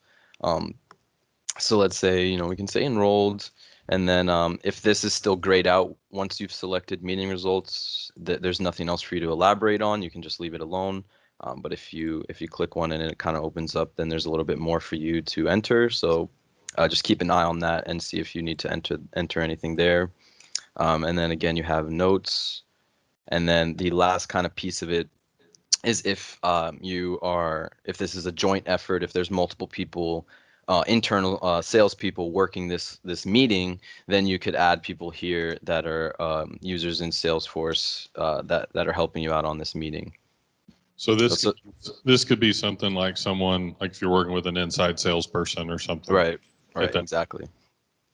Yep, and that's the last piece. And then if there's a location or somewhere that you guys are meeting, you can enter that as well as additional information. But that's all you would need to do to then log that event. Again, clicking save is going to put it in the activity history. But since we haven't done it yet, it's going to let us know we have an upcoming event and put it in this upcoming section, rather than saying that it was already completed. So does anybody have any questions on the type of activities or how to log activities or anything like that? I have a question. Sure. So you're scheduling this event. Is at any point will it then go into our Outlook calendar? Yeah, the Outlook calendar does sync with this. Okay, great. Yep. So if you are setting a meeting for next week at 2, you put it in here, it'll shoot over to your Outlook calendar and be on your phone or whatever for the reminders and address or things like that whatever you put in here. Yep. Any other questions on activities? Devin, when you're in Sales Console mode, so I accidentally opened it, how do I get out of it and go back to? So how to change your apps, guys? So again, it's just all strictly navigation. So if you click this little thing that highlights up here, you'll see sales consoles right here. And if you type in, Dining Alliance sales or Buyer's Edge sales or something along the lines, it will change to look like this. Anything that says console is going to be that navigation that has a drop-down menu rather than this kind of layout. But yeah, if you just search it, if you click this little waffle over here, you can search, for sales, see what comes up, and you can click Dining Alliance sales or whatever and just work out of there. Or if you want to go to the sales console, this is how you switch to the sales console. Cool. Any other questions on activity?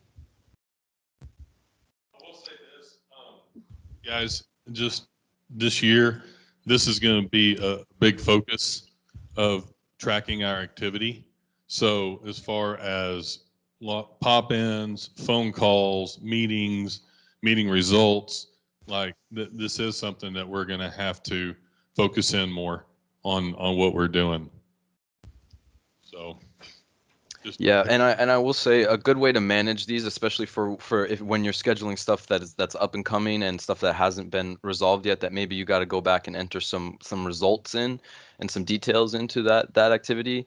You can manage all the activities, all calls, emails, events, and even tasks. Everything that has to do with activity, they all roll up under this tasks object right here. So if you click tasks, you'll see everything that you have recently viewed. So like the call that we just logged is here. Everything that you have, anything upcoming, recently completed ones. You have just a bunch of different options here, open tasks. So this could be a way for you to kind of manage all these calls and meetings and stuff like that, all through the tasks object here. So that could just be a little bit of help of managing these and all that good stuff. So let me go back to the lead here. I have a question before we go further. Sure. So when I'm out and about with Cisco and I'm signing them up on the rewards only program, Mm-hmm. and it goes into Salesforce in like 7 days. So do I log in each and every one of those meetings? And then what happens when they set it up with Salesforce 7 days later? Do they match it? Or do I have to actually enter those meetings when I'm like sitting with the customer after I leave there? I would say you would, if they're not in Salesforce, you would use the lead tool and just put in the basic information. You want Yeah. so everybody else? Yeah, I would just say that if you just put in the lead tool, like put in pop, especially if you're like on a ride along, and then you have a list of where you went that week, and you can just go back, and if they're not in Salesforce, you use the lead tool. If they are, if you sign it, yes, that is, correct me if I'm wrong here, Devin, that was one thing that we talked about was. Yeah, so I was a little confused on the question, but are you saying like if like a CA or something gets from the portal comes in and you've already created a lead for that? Is that what you're saying? Correct. Yes. Yeah, so we are still looking into ways to match those, like Rick said, and that's still kind of something that we haven't figured out yet fully. Yeah, in the meantime, if they're not in Salesforce, put the lead in. Yeah. Okay. And mark it as a pop-in. If they are in Salesforce, you can simply go to the activity and put pop-in or meeting. And once that account is created, it will all match up. Okay, so if it's in Salesforce, then it is The lead. a lead. I'm sorry, if it's not in Salesforce, it's a lead. And if it's in Salesforce, like under Benny Keith. Right. Right. If you're going into a previous like Benny Keith account, then yes, you would just go into the name, that account in Salesforce and log, had a meeting. But as If you went, yes, as an activity. Cool. Any other questions? Rick, I just want to make sure everybody knows, when does this become effective? So that everybody knows, when does this start for them to do this? Monday.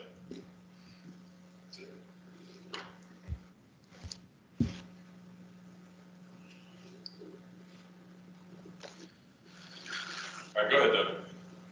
Okay, so just the last kind of piece of this is the conversion process, and just so you guys know, there are things in place. So this is technically incomplete. I think I need to. Yeah, I think this would stop me. I don't. Yeah. Okay. So if you try to convert, because I did fill this one out a little bit more. If you try to convert and you are missing information, it's going to bring up this screen for you always, and then you guys will since we are using leads for completely brand new people, strangers only, you'll never need to use the choose existing options because these are supposed to be all brand new stuff. And like I said, this lead will then fork off into both an account and a contact. So it's going to create a new account, and you can kind of see a little bit of a preview of the stuff it's just creating a new account with Dining Alliance, and it's going to create a new contact for Carol. And clicking into each of these sections, it will kind of show you a little bit more information that you can edit. But for the most part, you won't need to change anything on this screen. It would just be, making sure the name looks good, saying, I want to, I'm the owner, or if you need to assign someone else as the owner of the account and contact, you can push this X and say, I'm not the owner, someone else is the owner, if that's the case. But if not, you can just leave yourself in there.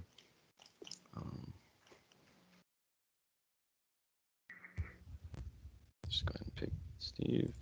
And then this, again, will just stay here. Don't worry about this. It's just one option. It's going to automatically populate for you. So essentially, I was just walking you through the different options, but essentially what you would once this is ready, all you have to do is click convert and then click convert again.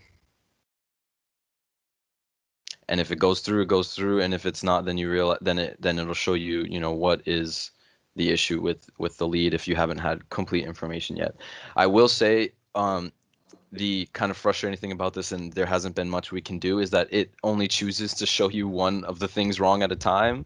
So unfortunately, I will give you, I think Rick might already have it. If not, I will give it to him to give to you. But we'll give you guys a list of all the fields that need to be filled in order to convert properly. So you guys will kind of get a good idea. So you're not like, okay, hitting convert again 100 times to be like, oh, now I need to fill in this field. Okay, go back, fill the field in, hit convert again, get another error. It won't be like that. So again, once all the fields are filled in, the conversion process is super easy. Just clicking convert and then, hitting convert again, and then it would create those two records for you. So does anyone have any questions on that process? And this kind of choose existing thing is something that is how we're looking into, like you were saying, if someone were to create a lead and then like an FSR, customer app came in through the portal, we definitely want to find a way to link all this stuff together. But since this is fairly new, we're still kind of working through how that works. So does anyone have any questions on this piece? Can you go again, just a second time, so everybody hears it again? Yep, sure. So again, once you have all this information filled in correctly, so you saw that error message telling me that the zip code was not the right amount of numbers. So I'll put the right amount of numbers in here, and we'll see if we can convert this time.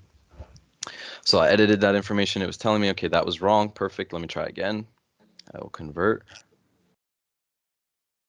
Again, it's going to already have the stuff populated. You can kind of just look it over. Yeah, it looks good. Name looks good. Okay. I'm the owner. Sure. Perfect. Click convert again. And it looks like this time it's going to go through. Yay! Lead has been converted. We now have an account and a contact. Woo! Fun. So now we can either have the option to go back to leads and keep going, or you could create a new task, I guess, or just exit out. But this is the end of the lead process. You get a little flag here. It's fun. And then now we have an account and contact. Fun stuff. Any questions on this part? I think we're good here in the room. Cool. Yeah, and like I said, I'll get you guys that list if you don't already have it of the fields that need to be filled in order for this to happen, so you're not guessing. Liliana, Brett, Marilyn, do you guys have any questions? Onliners? I'm Well, okay.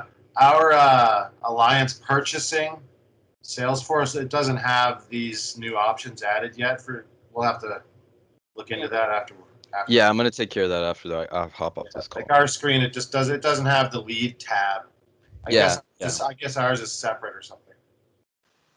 I'll get you guys all on the same thing. Don't worry. Okay.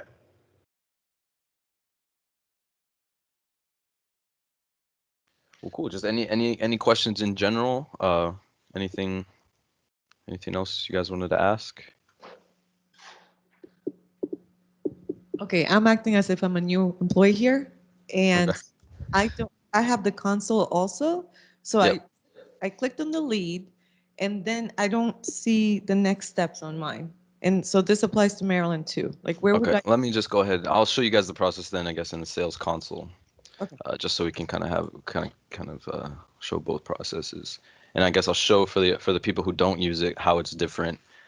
And so again, so I'll just click out all this stuff. I will go home. And so you can see immediately that the change is like I was saying, it's not a cross at the top here anymore. To move around, I click this little drop down and I have this scrolly thing that I can move through.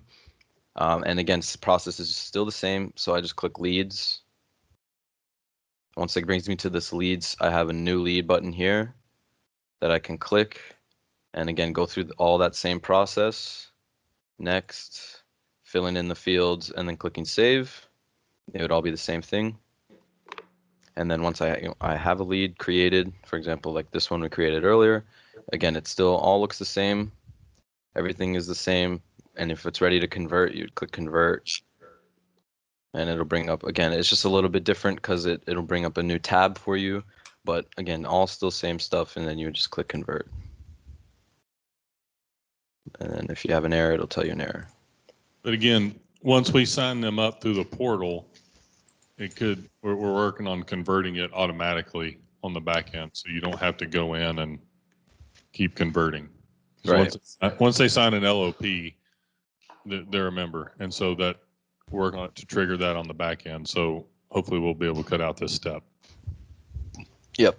Yeah. When, Devin, is there any idea what timeline is on that? Not sure. I'm not heavily involved with the creation of this process and stuff. I'm just training people on it. That'll be But I'm sure I'm sure they're working on it pretty tough.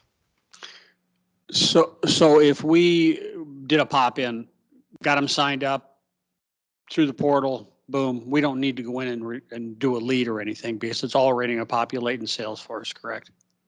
Yeah, if you can anticipate that it's going to be created in Salesforce already, or that an LOP is going to come through the portal in some period of time, then I would say that you would just, log your activity and not create the lead. So that way we have that record of you, the activity that you did, and then eventually that account will come through to Salesforce. But you can't log the activity because it's not going to be in Salesforce yet because you did a pop-in and you just signed them up.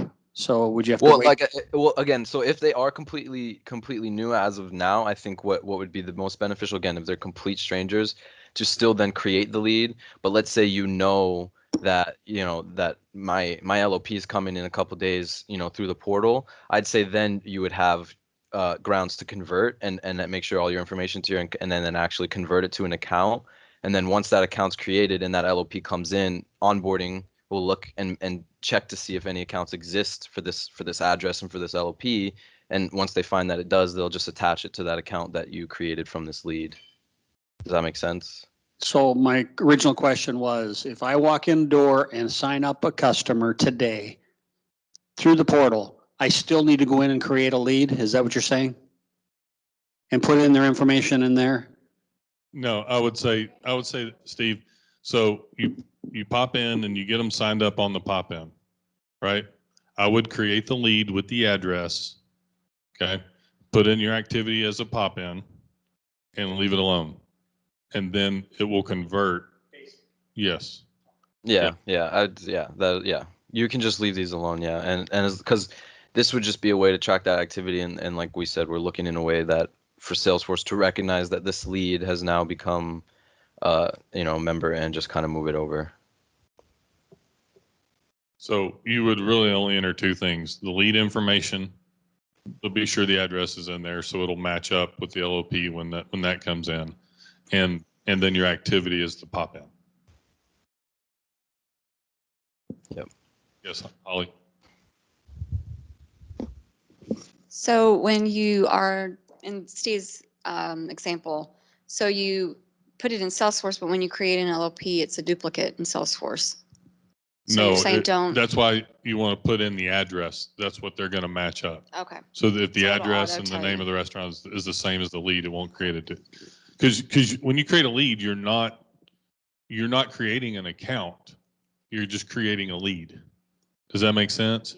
You're putting in some information, but that's not an account yet. They're not a member. So when that account is created through the LOP, it'll match up with the Links, address. it ties automatically. It'll tie it all together. So it will not be a duplicate. Yep.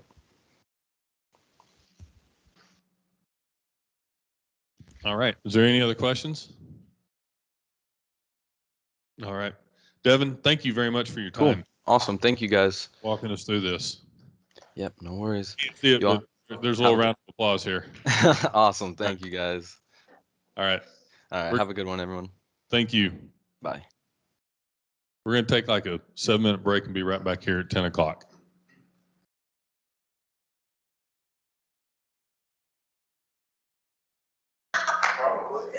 You know what? Okay, I'm going to confess myself. I have to put a little bit of sugar because I have a headache, and it's because I haven't had caffeine. I don't have time for that. So I put a little bit of sugar in there, a little bit of coffee. Second one. And then, you know what? Am I having a headache? I think it's because, you know how I'm fasting? So no coffee, nothing. But I had a headache this morning, and it's because I tried having a headache. So I had this much. So I'm confessing to you guys. So we'll let you take a shot around here if you need it. No, I think you know what soda is? Soda is so sweet. You know, I got orange juice. Like, I just wanted liquids this morning. On the top It side. could be on top. It could be, yeah. I got a really long day. Yeah, no, you need the whole thing. I feel so much better. Good. He's going to be there, Don Rupp's coming today. So this is just a thank you. I know timing is everything. Sam, the brothers. On what? On this. You go to, Oh, that's quite sick. yeah, and go down to the bottom. You know what? I have, Who's gonna copy that thing? that's like exactly. Donald Trump signature, huh? Ain't nobody good at me. See, the first time, like he said, his first executive order is so big, somebody made a comment, they were like, that's way too long. He said, you're gonna have to sign so much, and he's like, I've been doing it for decades or something. He's like, I know how to sign my name or something. So what is it, like, is it like a quarter of an inch down? No, he still No, does. he still does. He's just it. like, They go- his arm goes like this when he signs. That's kind of me. Yeah, that's kind of me. And he uses felt tip pens, you know, when he does it a lot of times. Because it's faster. I don't know, I think it's older. He's doing well. I don't know. I think, I got a long day. yeah, how much? I don't know. I think it's gonna be more. I think it's gonna be more, I think, $200. Cash value. $200. 200 cash. 100. Is there shipping in? Yeah, $200. I don't think about it. Casino airport. So next, we'll give you $200. You're good. 200 cash now. Is that it for signing? Almost. Yeah, for you. Yes. Well, actually, no.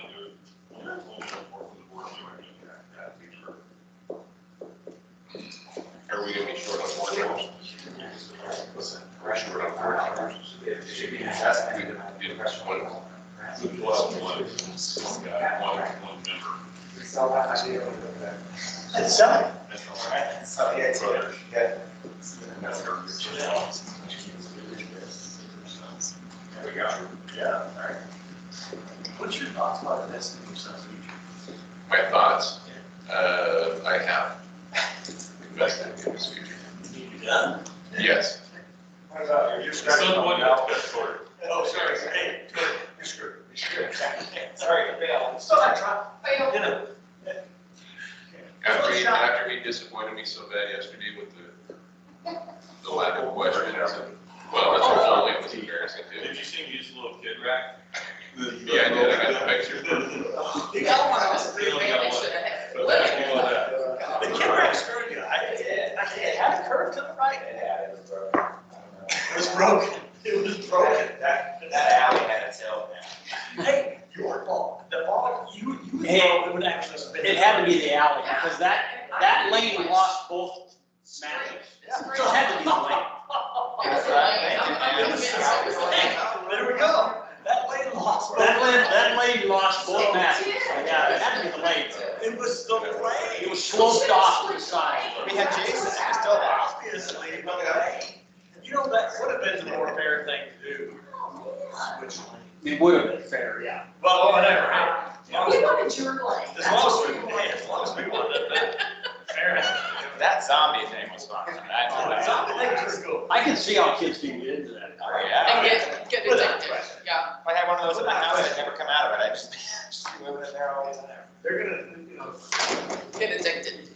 I'll put my little cousins in there, they'll know. That's right. You see me there, I see Ollie screaming. Oh, that was hilarious. No, she sat like this. Oh, really? Yeah. She was ducking and Yeah, she was ducking. It was awesome. Yeah. Evie was like, So funny. It was really weird if you take your gun and put it out here, your arm's not there, you know, your gun's out. It's like, wow, that's really weird. What's going on?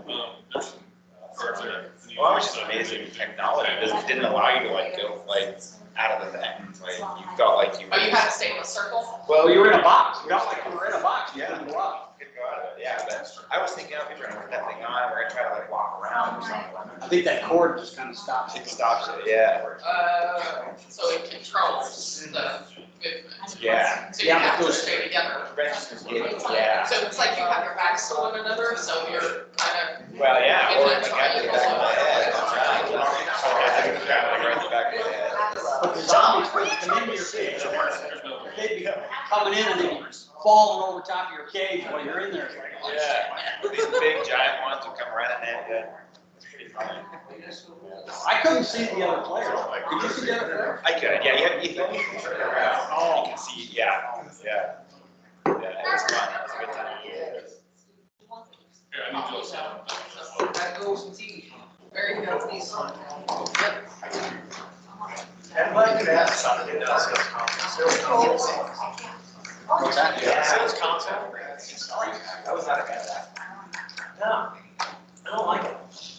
It's kind of, I'm sure, you know, some people there. Yeah, I don't like it. I was thinking, was that gonna be like a, isn't that supposed to be, I think lightning, I like lightning. Yeah. Not sales concept. Yeah. Yeah. I don't know, just maybe a little more messy.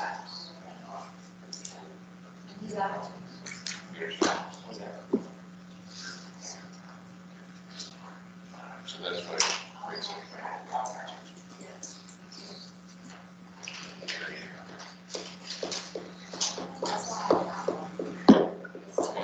So go visit cash machine. Someday.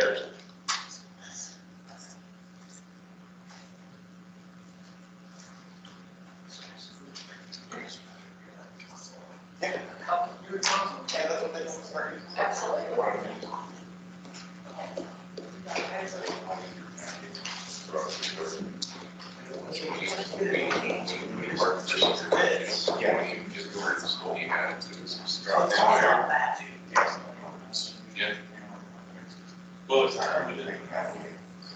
expired. Well, I guess after, and then you might take it out. Yeah, because there's several. But it was.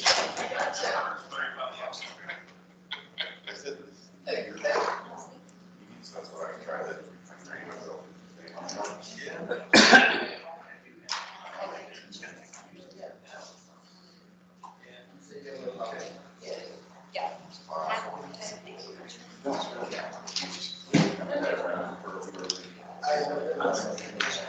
So does that make sense?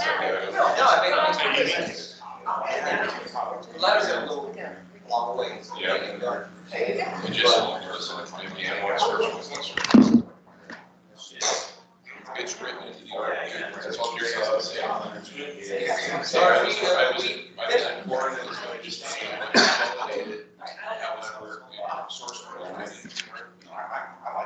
and Dan wants to go to source code.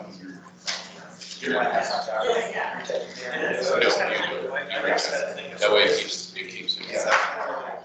Because we're not doing it tonight, it's not gonna, like, it never was planned, and frankly, I was gonna keep this easy.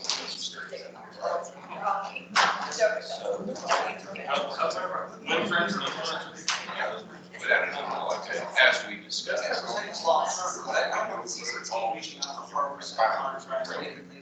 Yeah. And at the end of the day, it's your customer.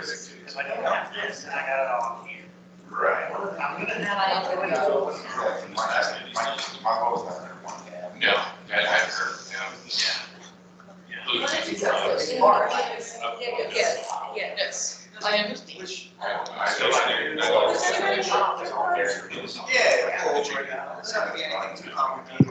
Oh, and it's Control F. Oh, Control F, I wrote it down. Control F, right?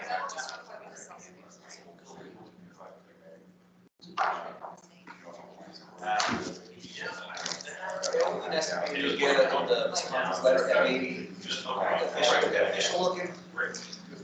Just little things, little anything, various. Right. Yeah. Which is.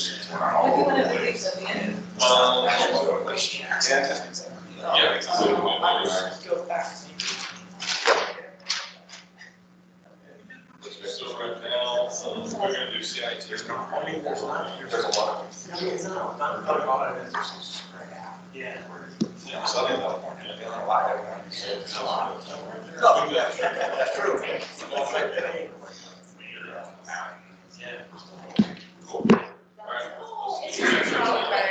Yeah, that's good. Yeah. Thank you. No problem. Sweet.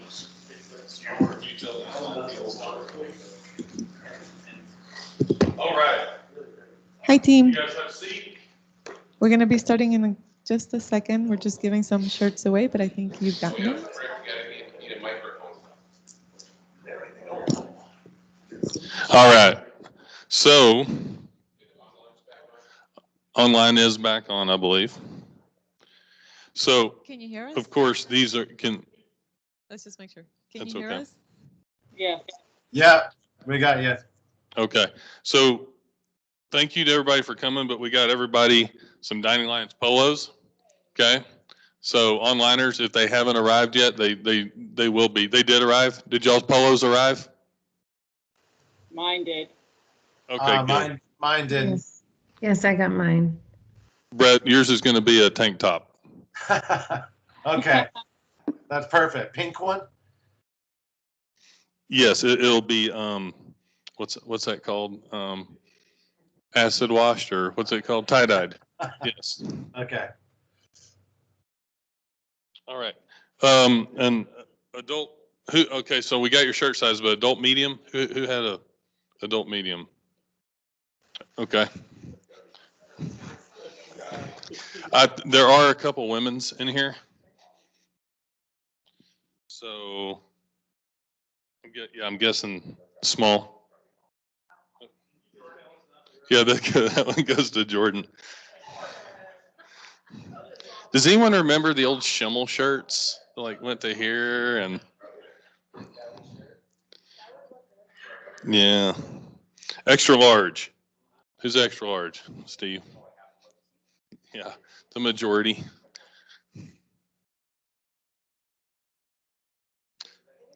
Extra large. Who else had extra large? You might be a dub. What'd you order? Okay.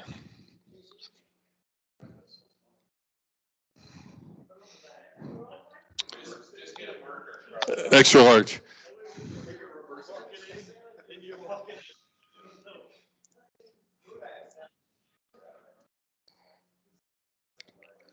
It was on the survey. Extra large. This looks like a Large? Probably burned it. It looks like a woman's.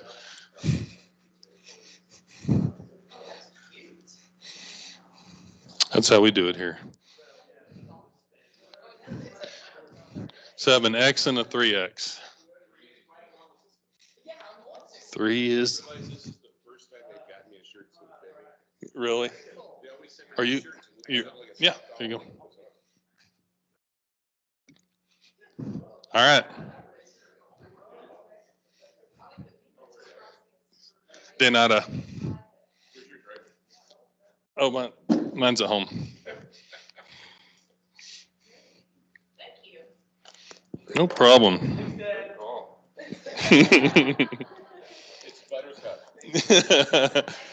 Thank you. Yes. My kid's grounded. Matt is grounded.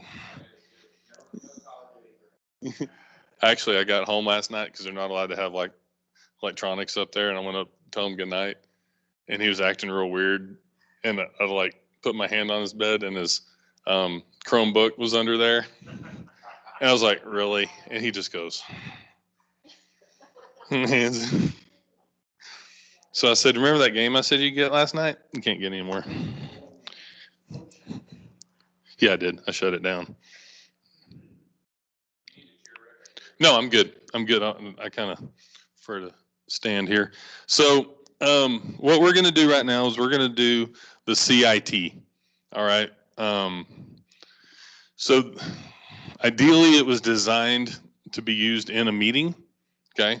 A lot of times we know that we may not have the opportunity to pull up Salesforce or get internet access in a meeting, hence the 90-day trial form in your binder.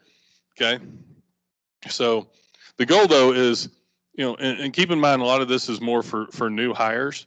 Okay. Because a lot of this stuff, we already know the questions to ask when we're going through it. So I don't think John's ever used this. So,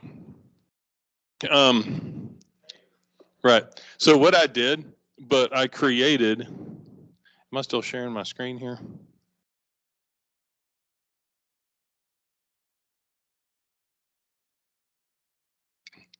All right, there we go. What's that? What time did she say? Just do 11. I thought it was supposed to be 11, yeah. So, okay. So basically, I created an account because the Krusty Krab was full. And as you start creating accounts and things, once an account is in there, like you can't go create another account for the same program. So if you will type in West Team Traditional Training account there in your search bar, we've already got our lead converted. And pull that up. Yeah.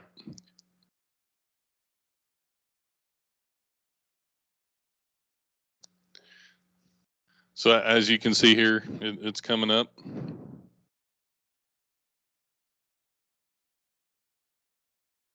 All right, so what we're going to do, and we've walked through this originally, so I want this to be kind of interactive, okay? So we've already been staring at computers and been told what, walk through everything. So what I would like you guys to do is pair up, okay? You three can get together, and you're going to create a CIT, okay? And so one of you is going to be the restaurant owner. One of you is going to be the DA or Source One or Alliance Purchasing. Onliners, you three can please do this activity together. And so what you're going to do though is go through and create and ask the questions of a CIT through the CIT, just like we would in front of an account. Oh, nope, sorry. Create CIT. Customer Intelligence Tool.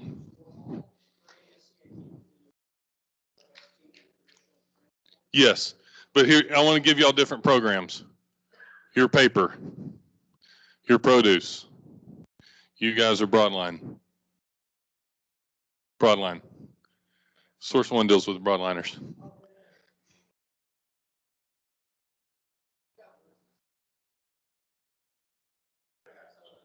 I had, are Santiago and Jordan doing together? Okay. Okay. So you guys are paper. Paper, Jordan and Santiago are produce. You guys are broadline. And onliners, you guys are seafood. Yeah, just do it on one computer. And then we're going to flip. Then we're going to flip. So everyone can do it. Huh? You're broadline.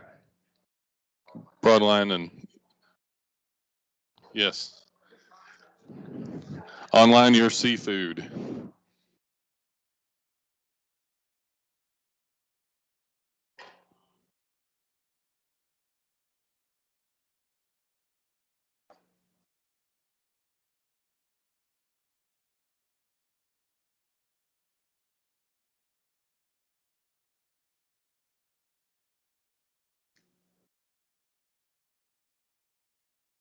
And online, if you guys have any questions, feel free to ask or type it in the chat if you might be muted.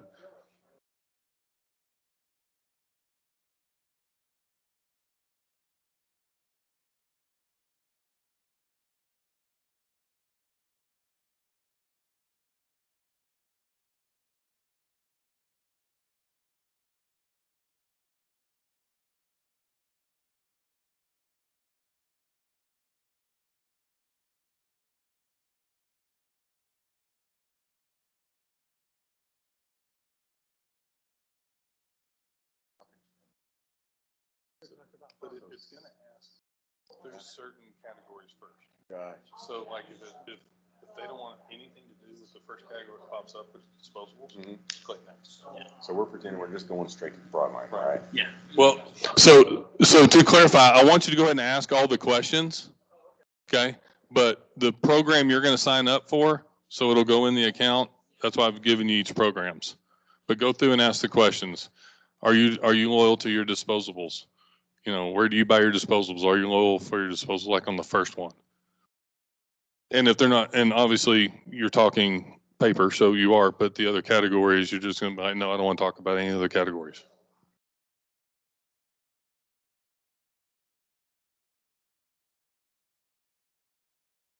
Right. Just click next. Just click next. Yeah. Well, you can't make it. But you want to ask these categories, and if they don't have it, just get this. Okay.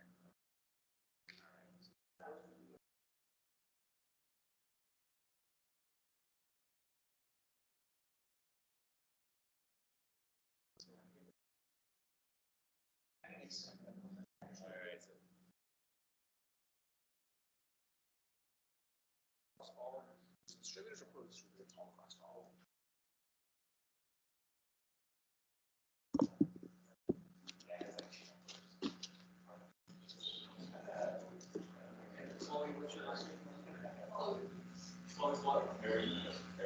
Yeah, I might make note of this error.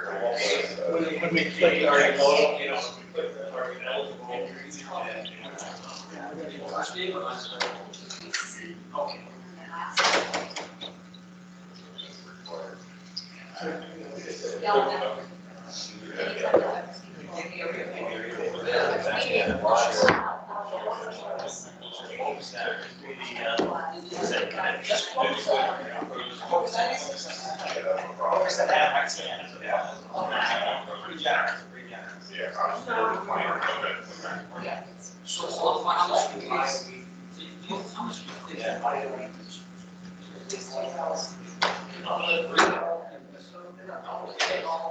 Okay.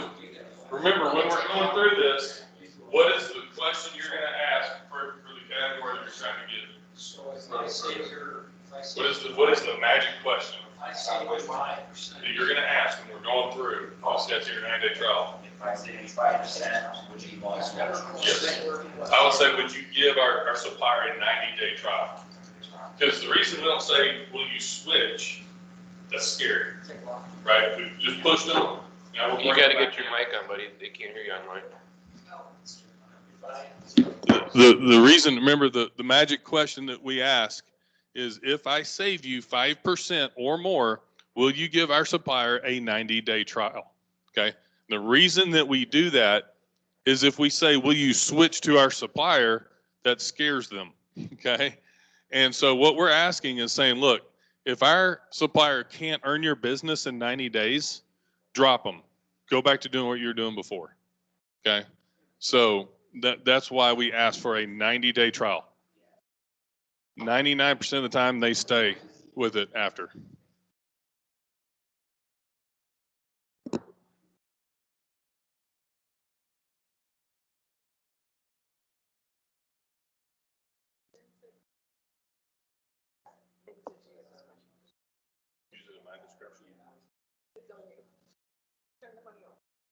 Those are two left.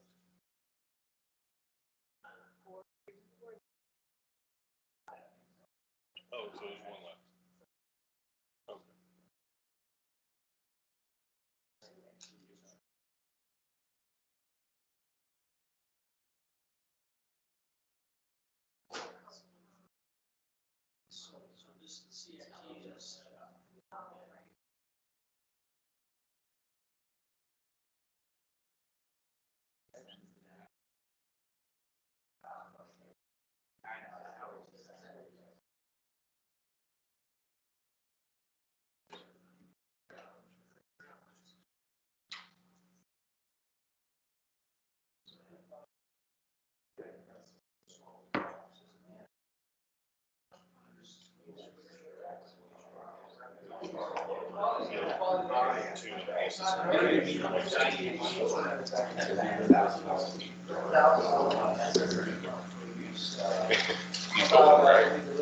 Well, on the phone, kind of like, yeah, we're pushing this stuff, so you guys. So yeah, so maybe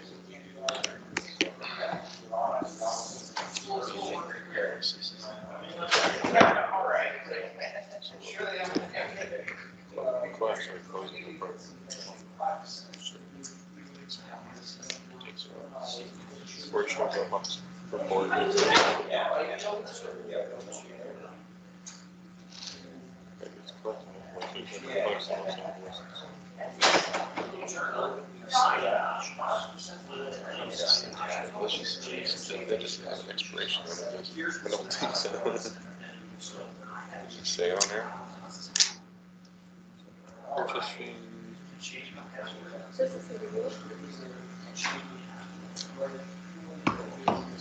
No expiration of funds.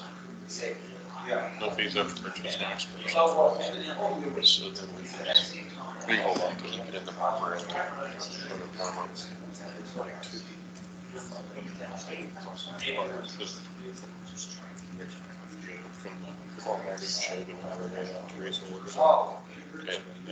and they don't expire. I don't think so. I don't know. Don't think so. Maybe check on that. It's just been sitting in an envelope on my desk. Yeah, because we can use that for the system too. If they don't expire, they might just be dead. Right.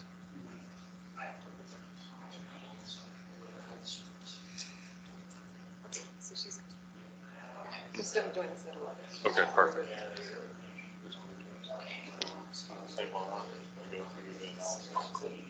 And she was able to come up with some business. Okay, perfect.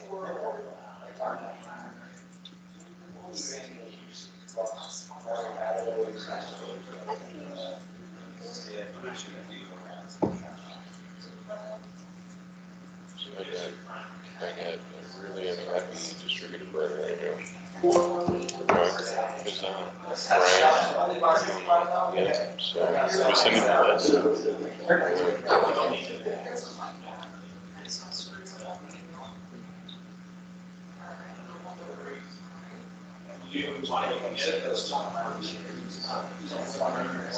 This is what I said.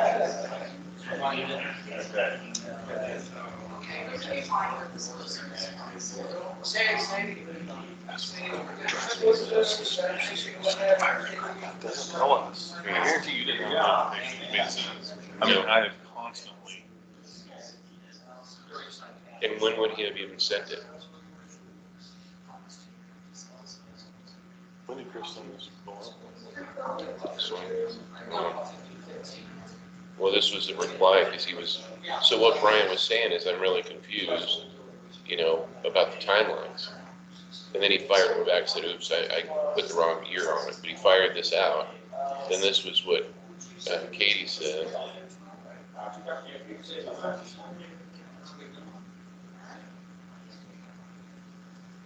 And then Chris came back.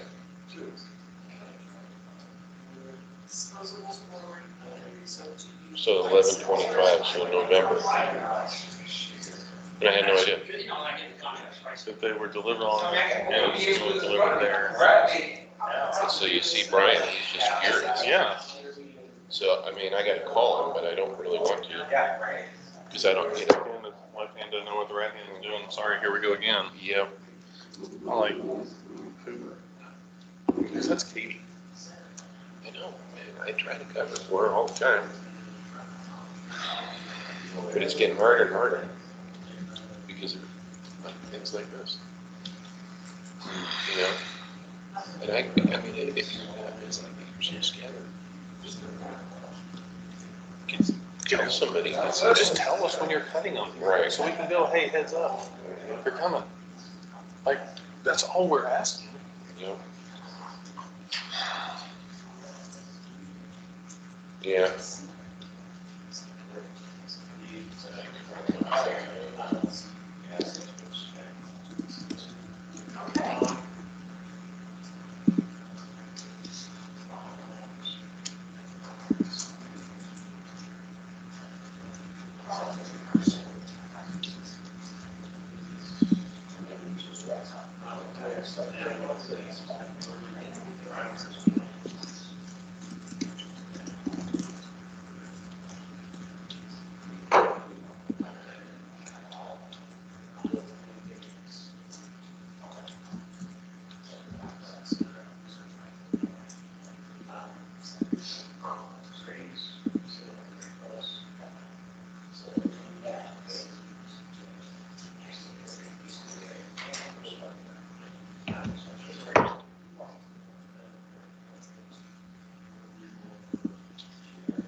Would there be a reason why, the disposable water rates not being higher on the top down?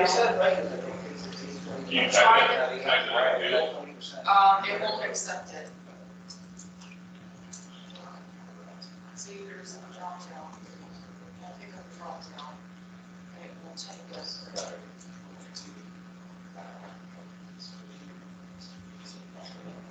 I'll take that one.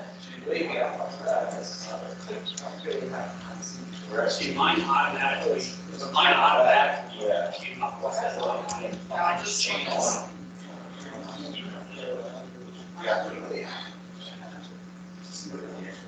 yeah.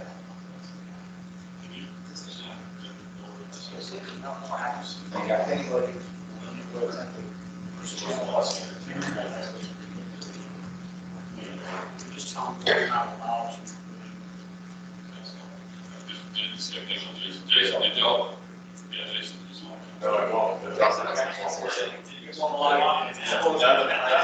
ordering. Say for the source of people to drop down.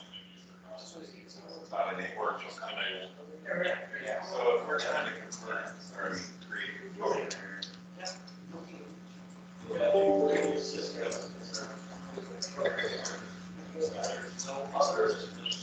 Drop down for what? So, NGA.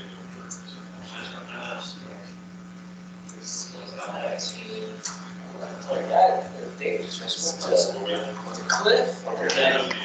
Chris Patterson. Oh, yeah, when did you have that conversation? I had a couple weeks ago. Not to mention, the channel partner, Chris Patterson. Consulted. So he said he terminated it. So they won't pay him for the work. He's going about it the wrong way, and he just like his hands and just walks away. Wow. It's not happening out. Wow. Wow. He said there's a couple of those that he was gonna send my way that he was working on, but that's pretty crazy. That's 40 grand. Did he ever introduce you to the people there? No, when I called him, he was already terminated with that. Was. I still think it'd be a good, Oh, no, for sure. because you could potentially help get him his money back. That's true. Yeah. Yeah. Thank you. I don't know, that's so fragmented. When I was involved back in the day with it, with the Red Lion Group, you know, that's when they had their offices next to the Oxford. And they owned the property that Davenport owns, Centennial. What the heck is that? Conservation. Everyone accesses, and so, you know, the CIT, like, there's certain, they can fill out some things, but they can't fill out other things that are required. Did you call him? Tell him to fix it? Yeah. See, unless he was born there.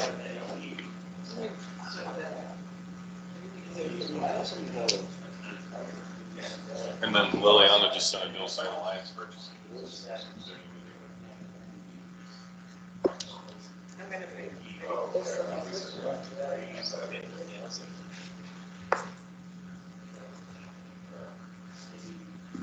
So is he changing? He's making changes? I hope. We just sent him the text, so we'll see. Should. Just play along with it. I don't know why those wouldn't be in it. Be enabled.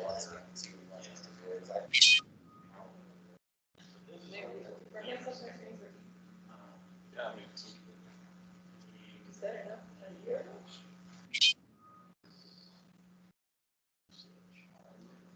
So I was given something Right. because, you know, and just, you can say like, this is a big one. Get Darren, when you want to go out and make these out? as soon as you can. Just push Friday's meeting, say, sorry, you can't make it. And then push the meeting, get our ducks in a row with Darren, and then I'll have a one-on-one with Mark Steve. That's what we learned.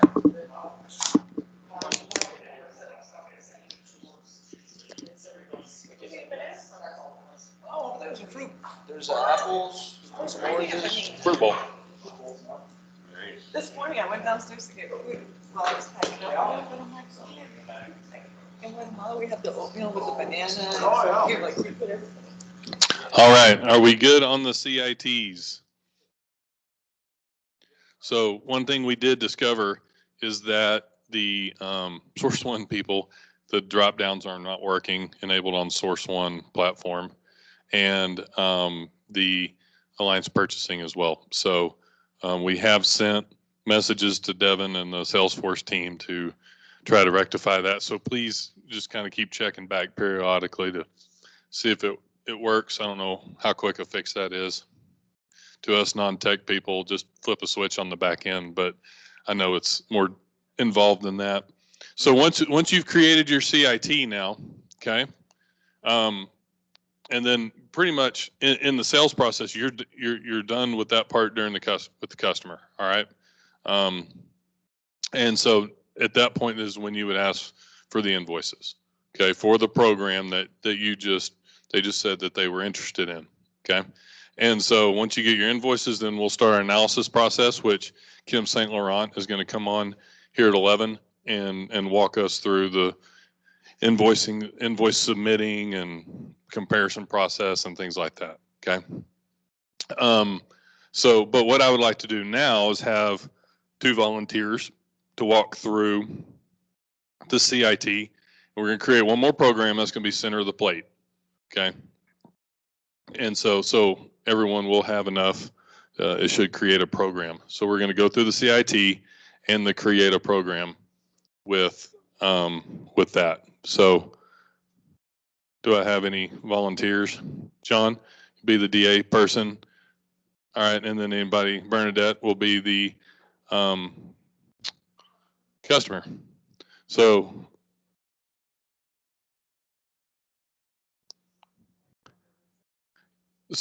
why don't you, yeah, you talk into your microphone. I know, she's very emotional.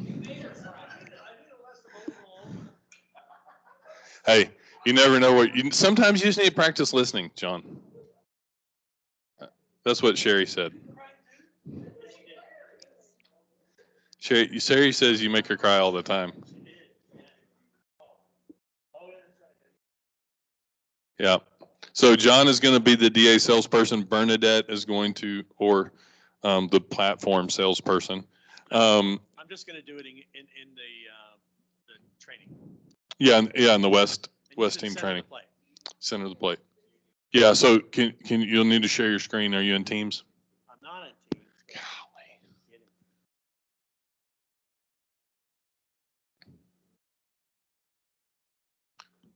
I may, just because I'm on the iPad. Here, why don't you use my.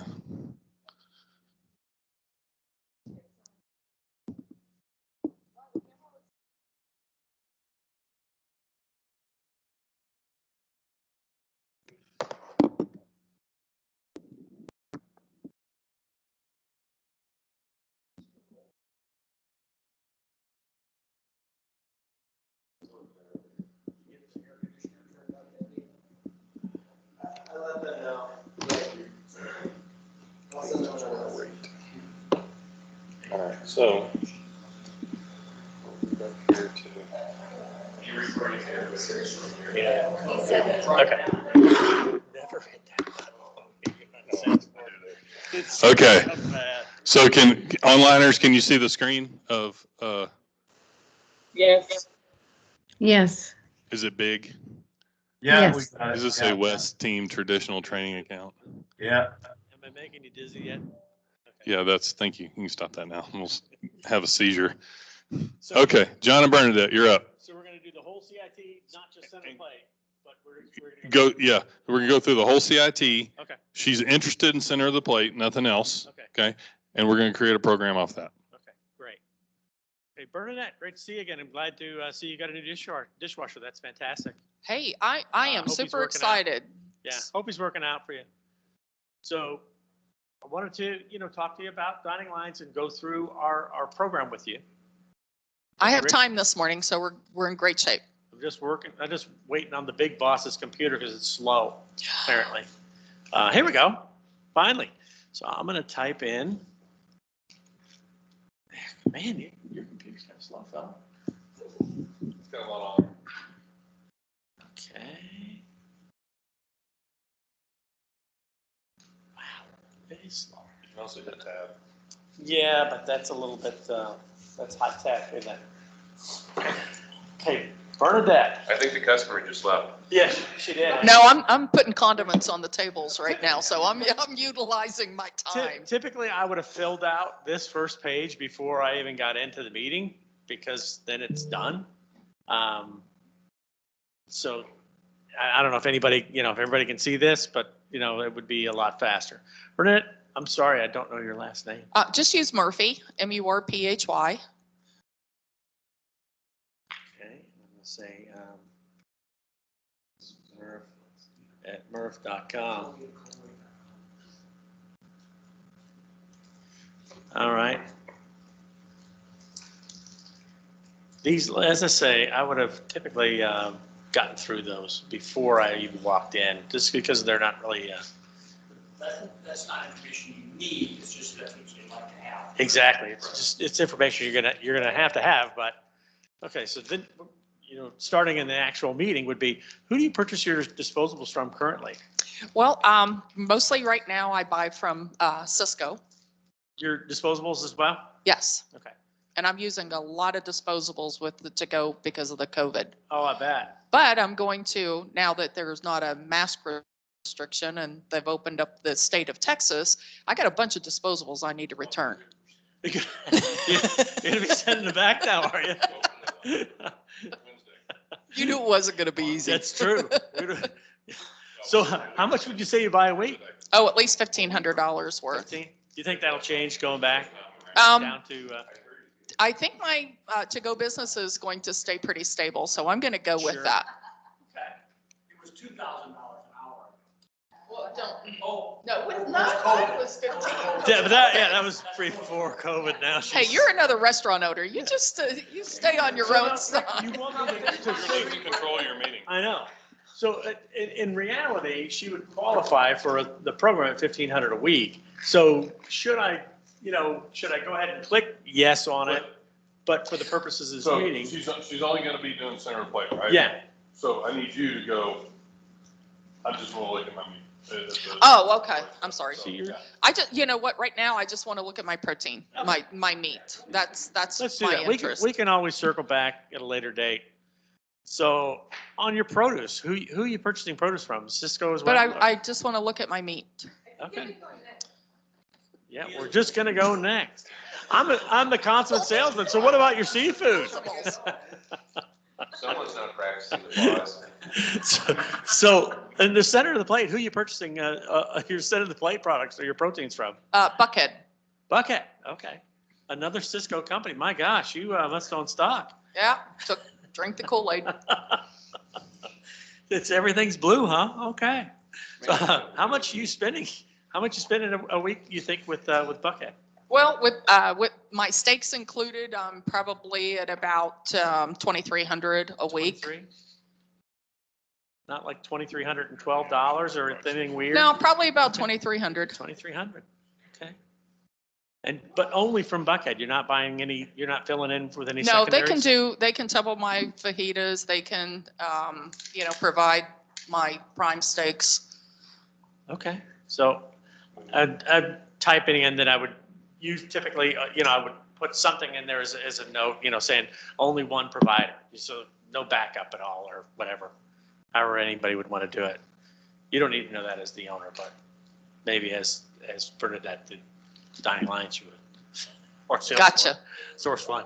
So we're not going to talk about Broadline again. So we're going to skip Broadline. Okay. And your secondary Broadline, we're going to skip them too, because your time's valuable and you only wanted to talk about center of the plate. So now you want us to go ahead and create a program or? Yep. Okay.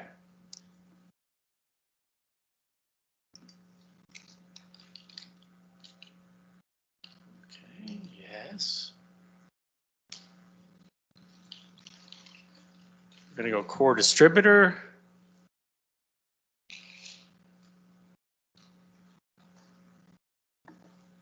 So who would be our center of the plate core distributor? That be, for the purposes of this, we don't have anything with Buckhead, so.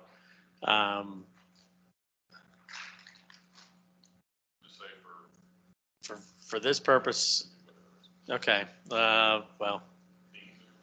Dean Foods, that ought to be interesting. Yeah, Dean Foods is going to do the center.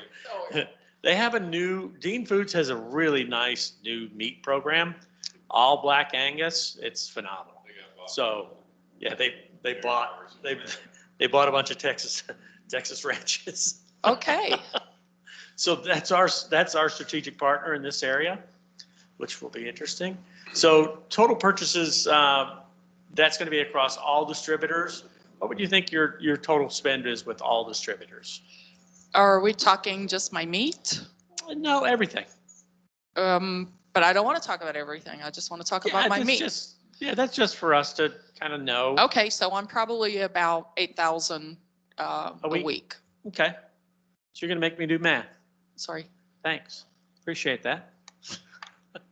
I went to UNLV. I can't do math like that. I'm good. I said 450, so that's pretty close.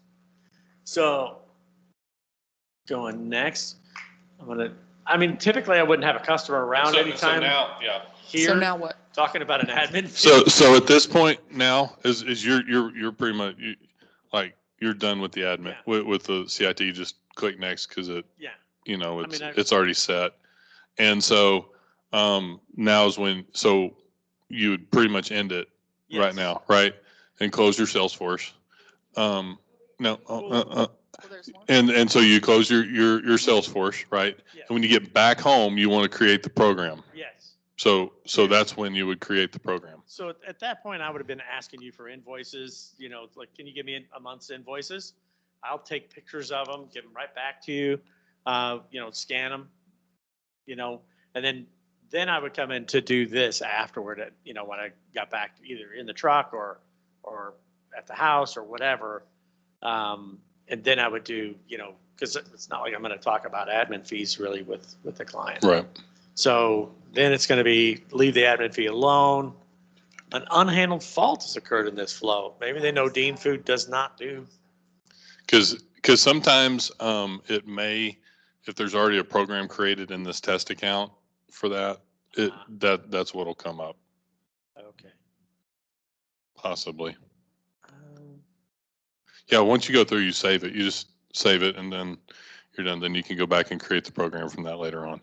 Or you can write down the questions and then go back and enter the stuff in the CIT later on as well, because we're taking notes. Yep. So you can ask these questions and then go back when you get home, put in the CIT, type it in, create the program from there as well. Did someone do one? Well, this was this is the one we were on right here. So the one we just did actually did create, even though, because I just pulled it up here, it actually did create, even though it said there was a workflow problem. Right. Okay. So for those online, it did show us a workflow error message, but then it created the program anyway. So it's in there. So at this point, okay, we've got the program created. We've got the CIT. We've got the account in there, right? And so at this point, we're going to take a little 5-minute break, but coming back, Kim St. Laurent is going to come on and tell us basically about how to upload invoices and things like that. Okay. All right. And start the comparison process, because we do that after we've created a program. All right.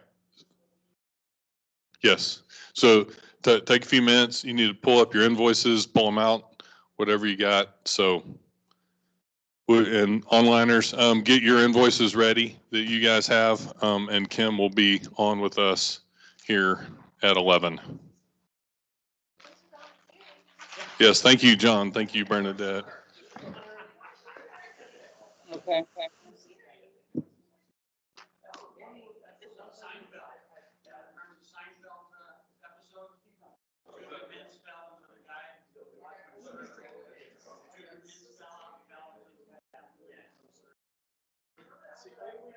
That's the reason I like the iPad, is because I could just boom.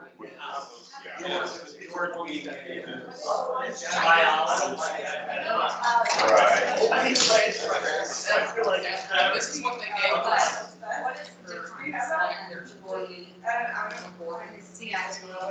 Cisco's in here. No, they don't buy them. This is one customer. This is nice to go back to some. Now I'm rewatching Free. Yeah. Oh, I love this. I got telephone bills, liquor. So liquor, when you're Wow. Chinese. So it's. and then you have option to create a program. Yeah, showed up at my house and they will with their package. Wow. So that in CIT, create a program. So the CIT.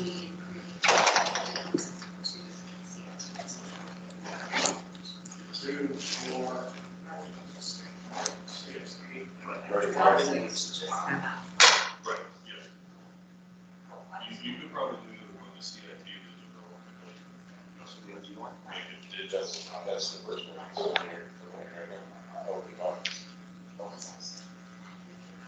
And then once you put it in. I'm doing that. I am doing. Like the Wi-Fi, the page, Is the that Wi-Fi part is, how do you get on Home? It's like You call it Des you Moines. type that in. Not this. It's usually If it's Des Moines. URL. Yeah, it's I like go a each French one. service. I go. The S is silent on both, the S and Moines. It's kind of like. But your phone is also. For Philip or Philip? So technically, For you Philip can or actually Philip? put it on your phone. Email. Or sleep. Pocatilla. Mocajete?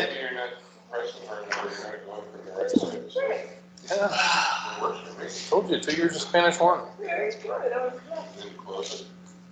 good. Yeah, so that's how you close it. Did you read the tutorial? I haven't had a chance to read. So you just want them to explain to it about. What's that? I want the, yeah, side, yes. Dad, help me. His price is gonna go up tomorrow. Training was not included. Training was not included, was it?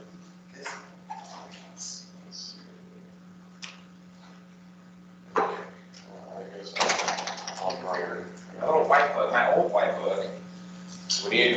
What's happening? I'm just trying to find my white book. I don't know if I left it here. You lost it.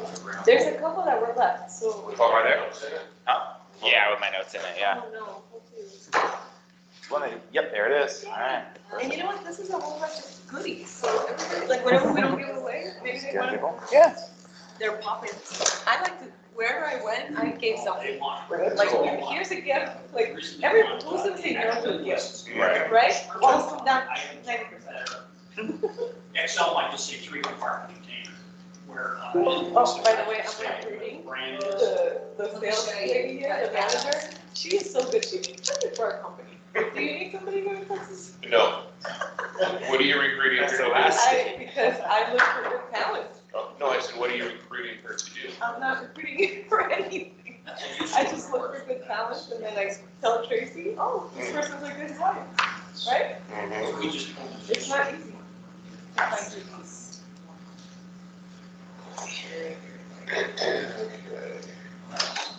good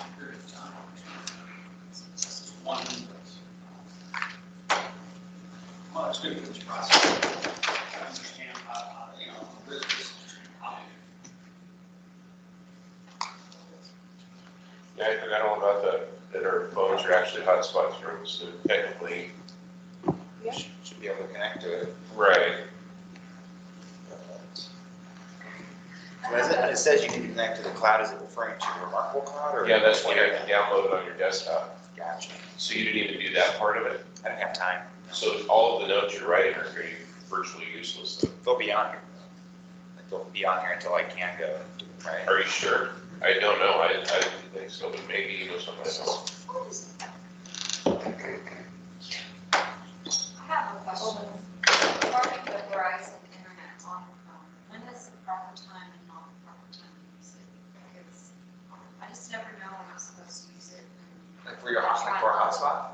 Like if you're out working, you saying go to pizza place and they don't have Wi-Fi. Yeah, you can use it. Yeah. Do you have a hotspot on your computer or where is it? How do you guys connect to, I have Verizon built into the computer. you do? So okay. How do you get that? Do you not? No. No. I do not. Well, you gotta figure that out. I didn't know that was something else. So you just No, literally, originally, I think you. originally you did, right? I did, Yeah, and did then, you get- and then it got shut off, I think, for For COVID. COVID, okay, so you get turned back on once you start traveling. So just send an email to me requesting, like, when you're getting ready to travel or whenever you need it, I guess. And we have to send it to the tech people, they'll turn it on. Because of That Just this iPhone, it's a separate one, but the hotspot is on So, this video. I would also like to have it. Well, no. I was thinking rather than they shove box checking it. Why would you shove it in one room? In advance. So we're gonna have it left. I'll figure it out. Another thing when I got in trouble with it was that I had to use them. I was like, I don't even have it on. And I realized I had it on Oh, gotcha. for like 4 days. On the line. And I forgot this. So that, after that, they came from, I was like, So I that's- guess I use it anymore. Yeah. Yeah, I mean, I just use my. I always use Wi-Fi when I'm out, but there are times when. I think it doesn't matter, it's gotta be due diligence. Hi, online team. Kim, can you hear me? Yep, I can hear you. Hi, welcome. Is Jocelyn here too? Thanks. I think she is having trouble joining. Let me see. I'm going to try calling her in. Yeah, if you don't mind. No, I will. And we just took a little break, but we should be starting like in a 30 seconds or so. Okay. Okay, thank you.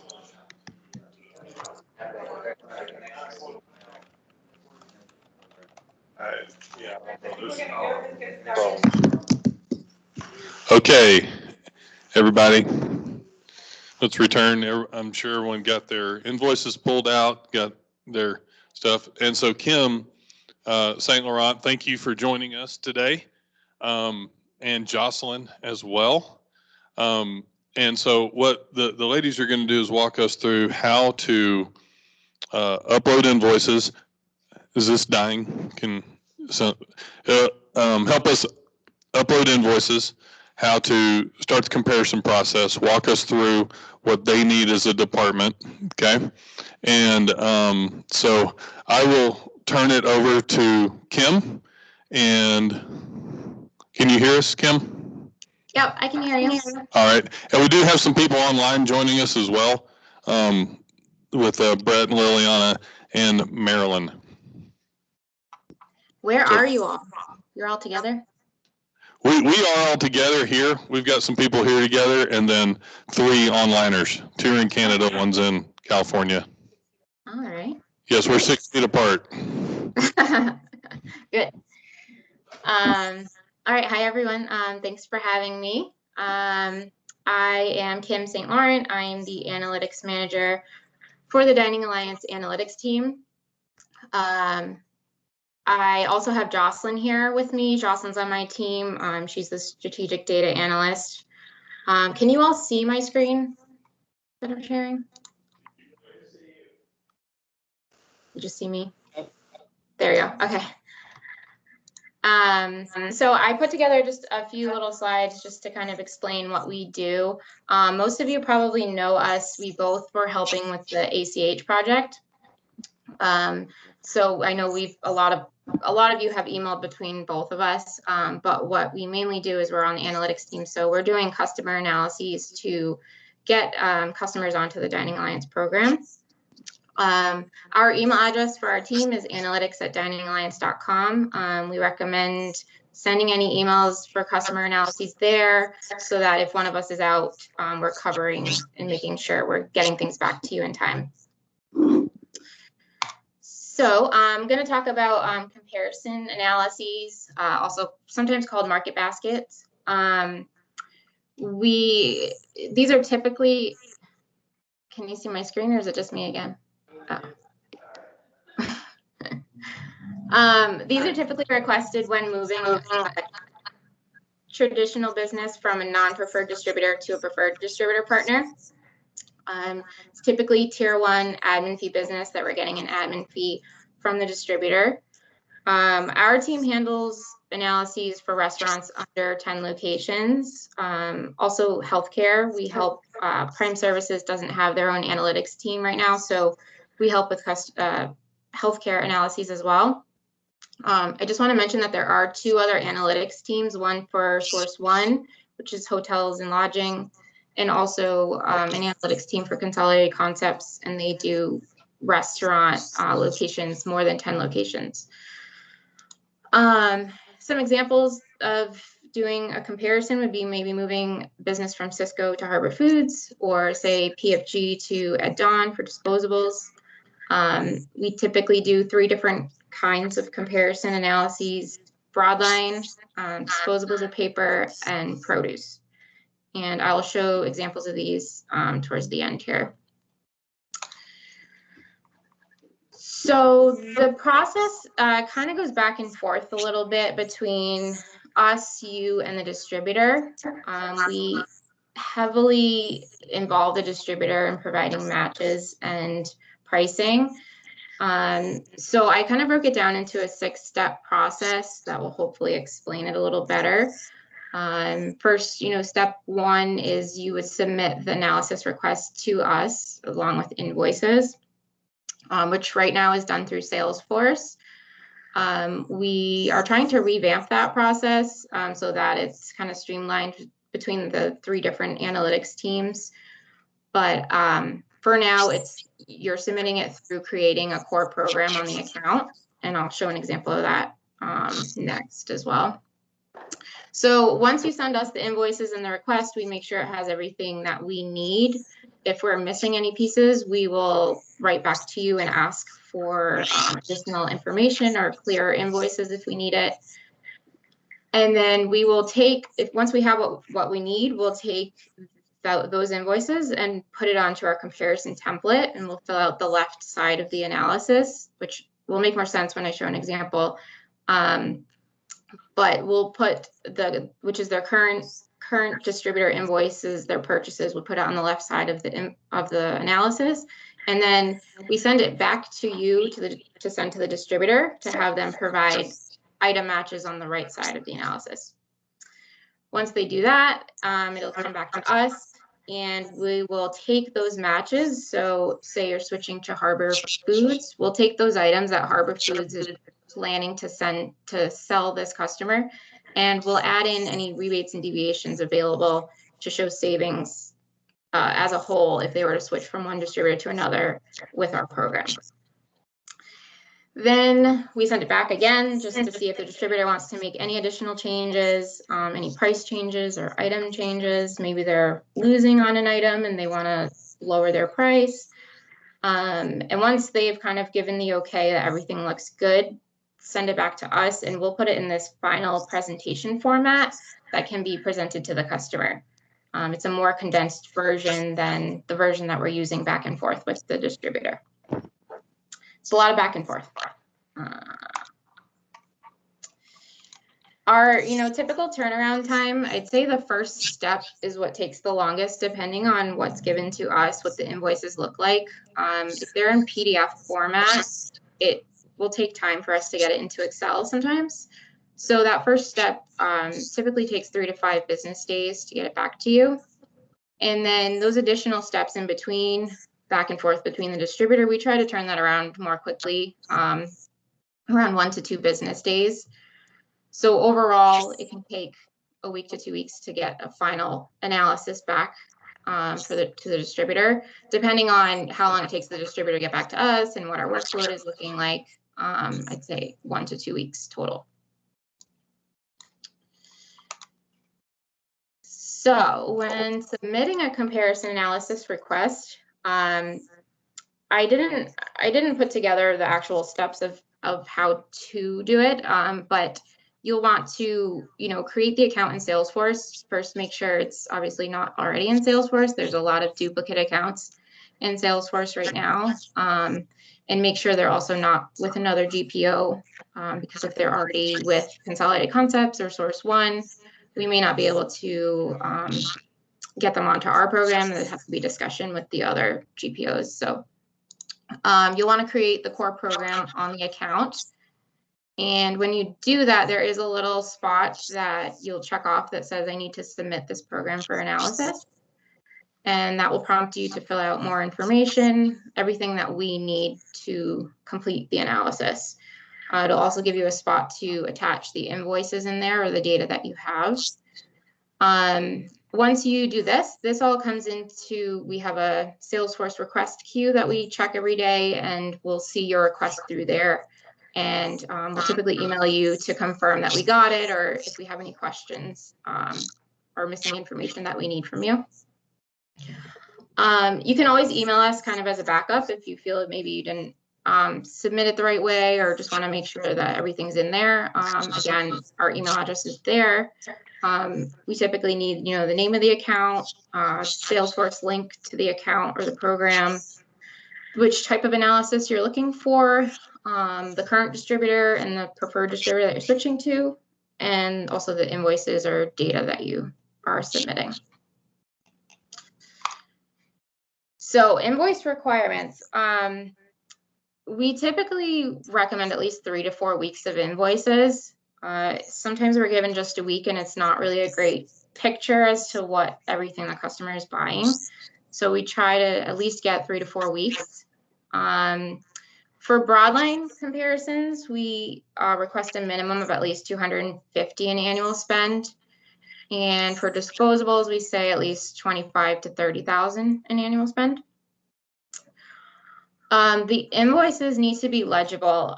We've gotten some that we just can't read or they're handwritten. Pieces are missing and we just need to be able to, it needs to be legible. We need to be able to read it. I'll show an example of a bad invoice in a couple slides. But also we recommend that the invoices are recent purchases. We don't want to compare pricing from say 2019 to 2021. Just won't be an accurate analysis and pricing changes so often. So definitely recent invoices within the last, I don't know, last month, or I'd say up to 3 months is okay. The format, I would say PDFs are acceptable. We can work with PDFs. If you could get it in Excel, that is definitely preferred, and it will speed up the turnaround time for us to get it back to you. When we are given invoices that are in PDF format, we have to either type them out ourselves, or we use the Orderly system that will transfer it into Excel for us.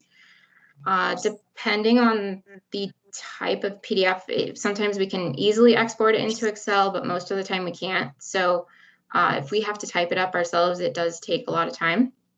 So always try to get Excel if you can, but PDF is okay. The fields that we definitely need to complete a comparison analysis, I've listed them here, and I can send this to all of you after as a reminder. But the ones that are starred are definitely required to be able to do an analysis. So we definitely, manufacturer brand is helpful. MIN or DIN, which is their item numbers, is also helpful. But we definitely need, item description, their pack size, case quantity, their current case price, and then invoice dates. We really need all of those fields to be able to show any type of savings. If we're not giving case quantity or case price, we can't show any savings. We don't know what their current price is. And we also need the invoice date. Sometimes that's cut off when we're given invoices, and we just can't annualize the savings if we don't have the time frame that we're not given. Hey, Kim, can we pause just real quick? I just want to make sure, does anybody have any questions so far? Steve? Yes. So question is, as long as you have that information, those fields that you have up there, a customer can send in a usage report then rather than invoices, because that can come in Excel. It's hard to get invoices in Excel because they're going to come PDF. So again, my question is, can we send in a monthly usage report on that customer if we have all of these fields in the usage report? Yeah, are you saying the usage report would be in Excel format?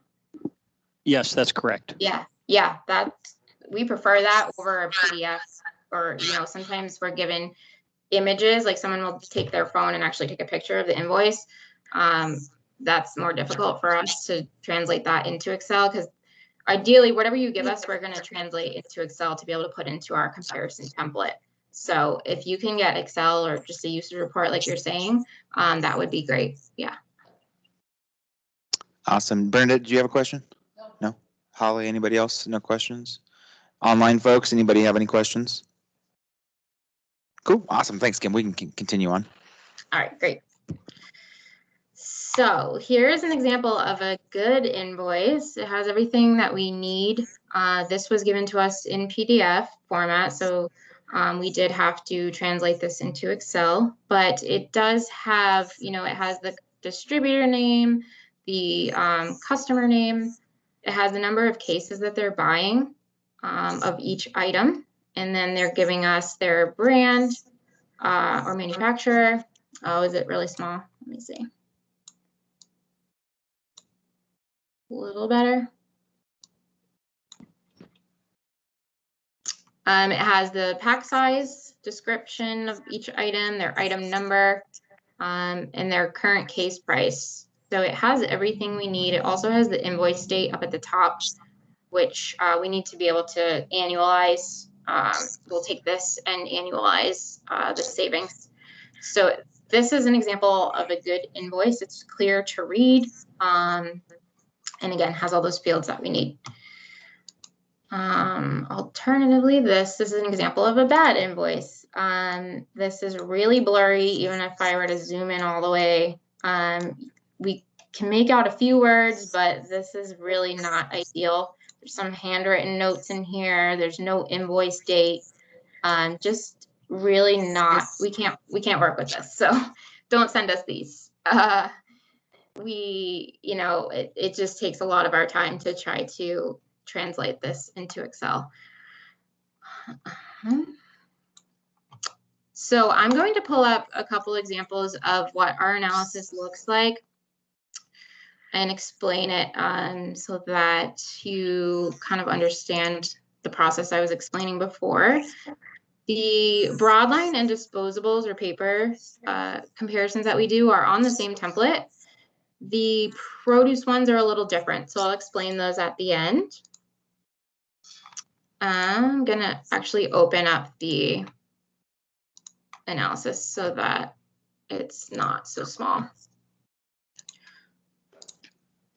All right, so this is our comparison template. There's several tabs. I don't know if you can see it all on your screen. There's several tabs. On Teams, you guys can pull up the video, just make sure you're muted. If you want to see it closer and more clear, you can pull it up on your laptop. I think that might be zoomed in just a little too much. No, okay. There's tabs at the bottom, which I don't see on the screen that you're sharing, that say, okay, it says there's a details tab at the bottom. That's for us. I just wanted to show you that this is where we kind of fill in information. There you go. That we fill information that you're giving us, the restaurant name, the current distributor, how many invoices you're giving us. You don't need to worry about this tab, but this is kind of the info tab that we fill in, which will all calculate onto the other tabs. So the main tab that you'll be seeing is this workbook tab on the bottom here. This is the tab that we work back and forth with the distributor with. All the information we filled out on the previous tab, which again, you don't need to worry about, all fills in here: the name of the restaurant, the current distributor, the annual spend up at the top, all estimates off of what we input on the other tab. So this tab here, when we first are given the request, say they're buying with Cisco, we'll put their purchases on the left-hand side. This is what they're currently buying with, say, Cisco. It has their item information, their case quantities, and their case price. So when we send this back to you the first time, you'll see this left side filled out, but the right side will all be blank. The right side is what we need the distributor that you're working with to fill in to provide matches,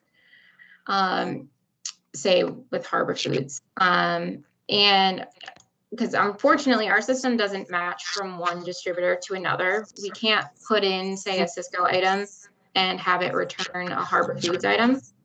So that's where we need the distributor to suggest what items they would sell the customer based off of what they're currently buying, because they likely don't stock all of the same items that they're buying with, say, Cisco.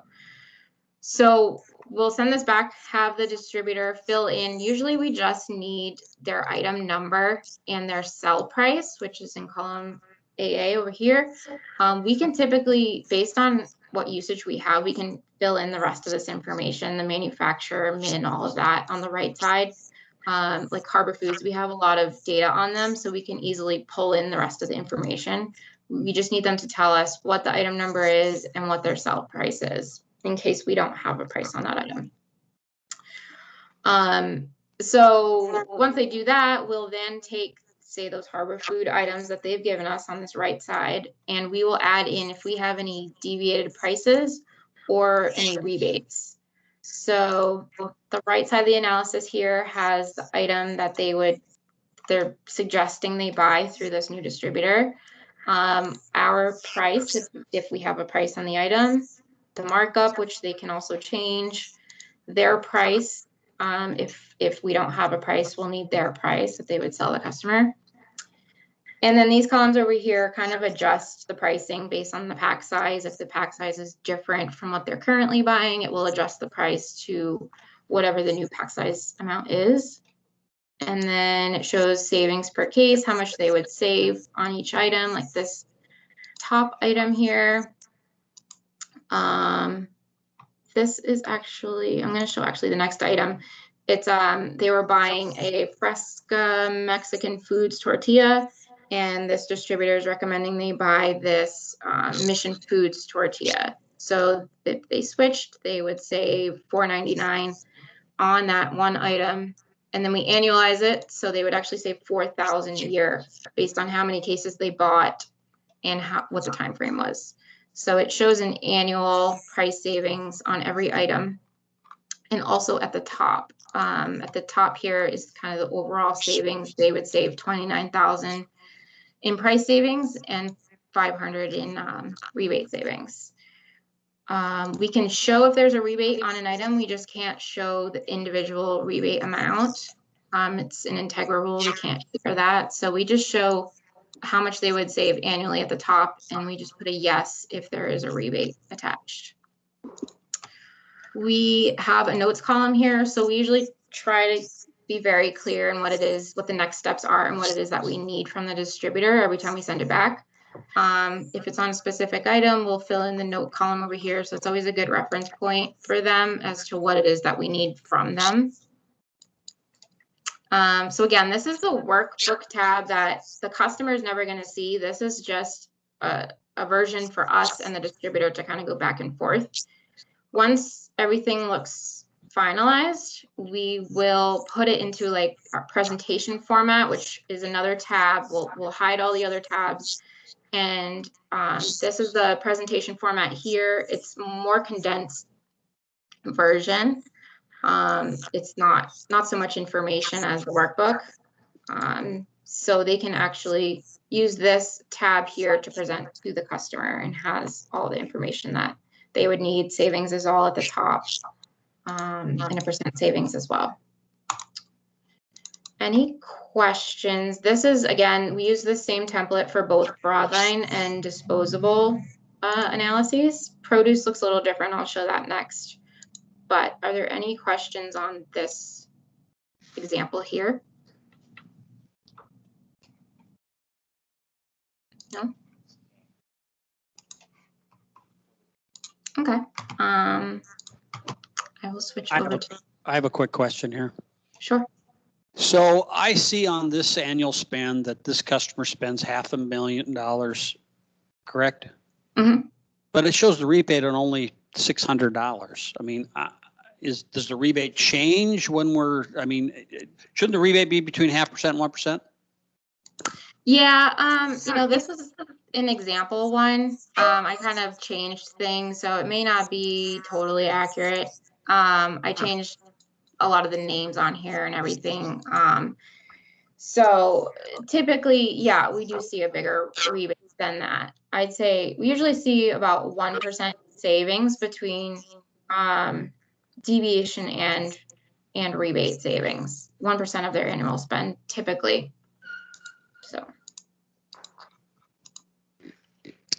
Anybody else have any questions on this process? You guys understand the process? Just so everybody knows that you'll see that sometimes on disposable spends though, Steve, because the pricing is so good on the front side. There's not that much rebate on the back. That's just the way the program's put together.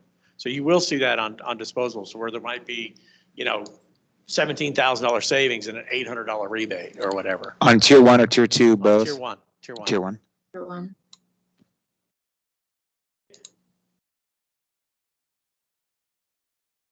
Okay, great.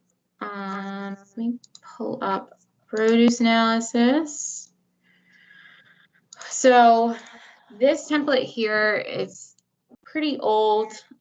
We are hoping to kind of get this into our newer template so it looks the same. But for now, we've still been using this older template that's been around for several years now. And basically, this is an example of one. We haven't done a Brothers produce analysis, I think, since 2019. I found this one from 2019. So it's a little different in that we do fill in this right side. So we have the left side there buying with Houston Avocado Company, and we have access to Fresh Concepts site, so we can kind of fill in the Brothers side of it with what items they have and what their pricing is. We do still need someone at Brothers to possibly look this over if they might want to change prices on it or tell us what tier it is. So I'm not sure if you all still have a contact with someone at Brothers that you can work with.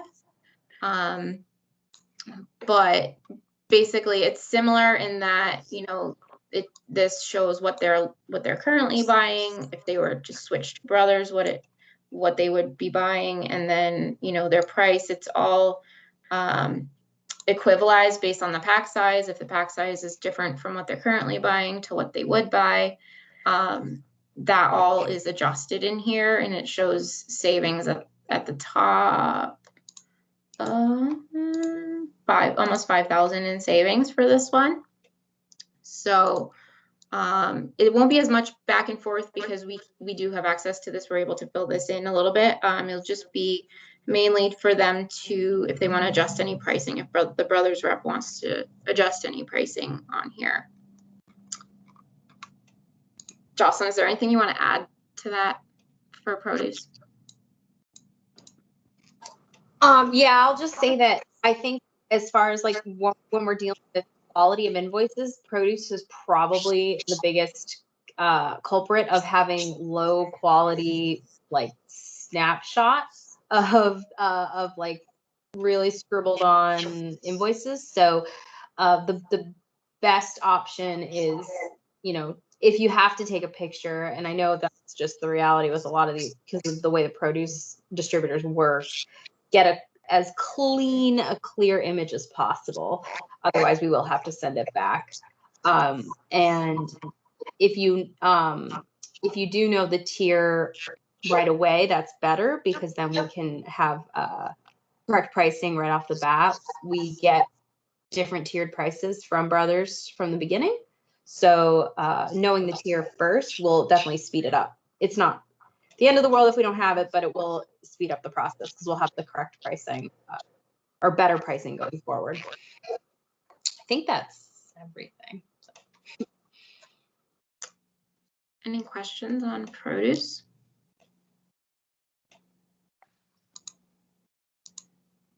No? Yeah, I think, well, that's okay. Yeah, that's fine. Yeah, we got one question. It might not be related to produce, but Holly's got a question just in terms of comparisons in general. So I'm looking at this and it's a lot. And so when we're out doing this, is the Brothers in this example produce guy, the rep, going to be with me explaining? Yes. Okay, and so what if later when he's not, or I'm alone and I get a comparison back and he's like, well, what about this? What about that? And So we're going to go through how to present those. Okay, cool. So yeah, Kim and Jocelyn, could you guys just maybe talk to a little bit of kind of more examples of things that come in that you guys have to kick back because it's missing things, like just some more examples of stuff that you guys see, you know, probably daily that we're sending in that doesn't fit the criteria? Yeah, I mean, a lot of what we see that's missing is case quantity or case price.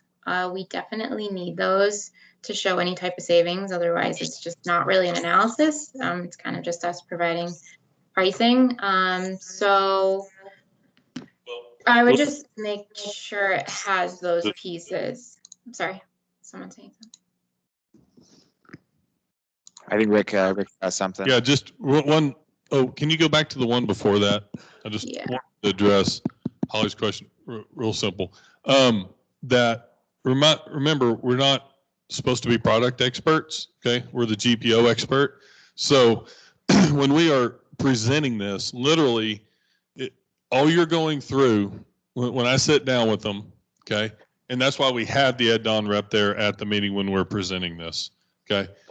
Or whatever, the brothers rep or whatever it is, so they can answer these questions. Remember, it's about setting the expectations of having the rep there, setting the expectations with the rep to have them there at that meeting. And so literally we say, look, here's what you were buying from Houston Avocado. Here's the the distributor ID number, the description, the pack size, the price, and how many you bought, okay? And then here is our program with Brothers Houston, description, pack size, description, pack size, the price you paid.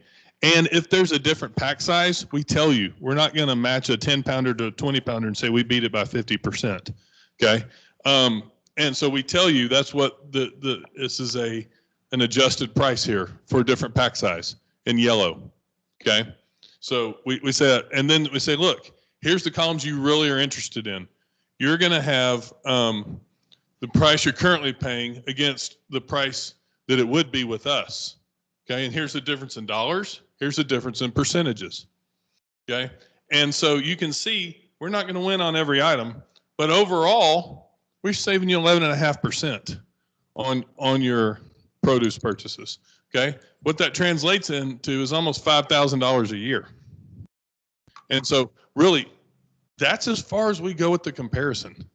And then as we're sitting there, we'll say, okay, Mr. Restaurant Owner, Chloe, all right, what questions do you have on the products here as far as matches and things? That's why I brought in, Santiago from Brothers Produce to go through this with you. Okay, so that's really the extent of presenting a comparison where we're concerned.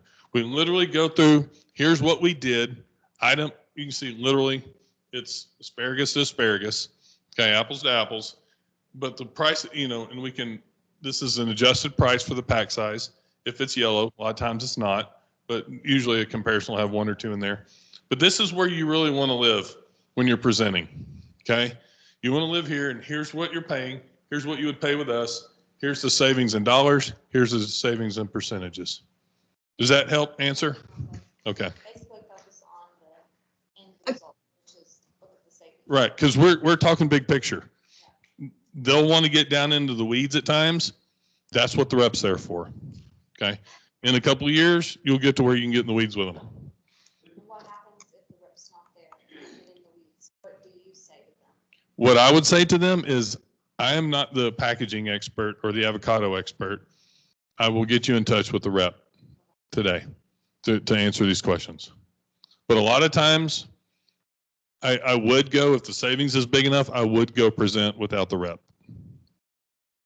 If you, if this guy likes you and you feel like you kind of got it, you can go in on your own without the rep. But if you feel like there's going to be questions you can't answer, have the rep there. Schedule at a time where the rep can be there. Don't be afraid on those ones that like high loss items. I've used that to spun it saying, hey, look, overall we're saving 11.5%, and we lose, say, $1,000 on this one item or whatever, 2,000, 5,000, doesn't matter. We're losing on that item, but overall I'm saving you, almost $5,000. So what I look at the report as on some of those negatives, so where we're losing, we don't pull out the customer service. So the guy's not going to have some faceless 800 number. He's got a rep. And that rep's going to be able to work on those negative numbers to try to turn those. Heck, I mean, on this one, if you take the, a couple of loss items that are, $1,000 loss items, switch those to $500, even a $500 loss item, now all of a sudden they're saving, $5,500, $6,000. So look at it. Sorry. Can I just add a piece to that? This is one of the reasons why you guys being in really close contact with the Brothers Rep is. So we can go through multiple drafts of these produce analyses. I know the reps that I've worked with in the past, they have a lot of flexibility on the pricing. So that initial run of us using Fresh Concepts, I would say 95% of the time, if there is a big loss item and you see like a big negative, like negative 48%, a lot of times they can fix that.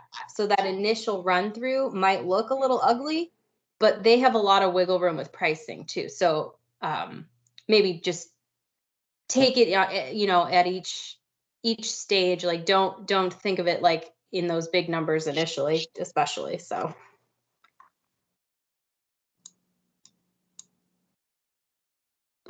Good point. All right, anybody else have questions?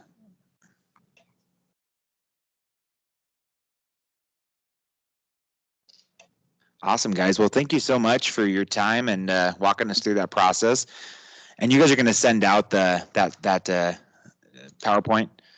Yeah, I can send this. I can send a couple examples too. So if you all want to take a closer look at it, feel free. If you have any questions, let us know. We're happy to help. Sweet. Awesome. Well, thank you again, guys. Before you Appreciate go, it. Oh, Evie. Let's just ask the online people, do you have any questions? Marilyn, Lillian, Brett, Lillian. No, I'm fine. I just think this is only available in the US, correct? Well, Liliana, you're going to be, I mean, you potentially could run into customers with, your calls with. No, yeah, I realize that. I was just wanted, because I have a different person I use in Canada. I just wanted to make sure that it was still remaining the same way.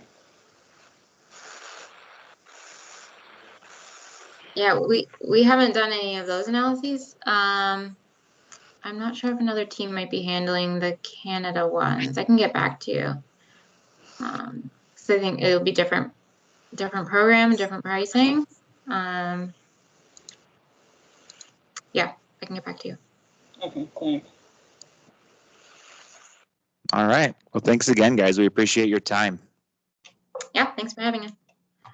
Have fun. Thank Thanks. you so much. Bye. Bye. A round of applause from everybody. Thank you so much, both of you. Thanks. Bye. I have a question here for you guys.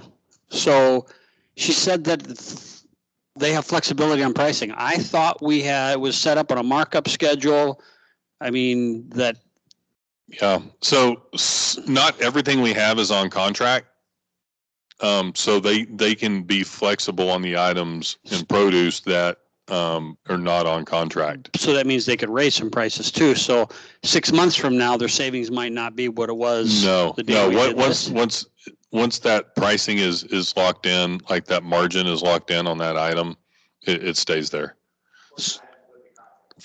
But what about the items like the asparagus that don't have a contract? They can fluctuate those items? They can fluctuate those. Okay. Because really all we can audit to are the items that are on our contract with those produce houses. It's a good question. Anybody else have any questions?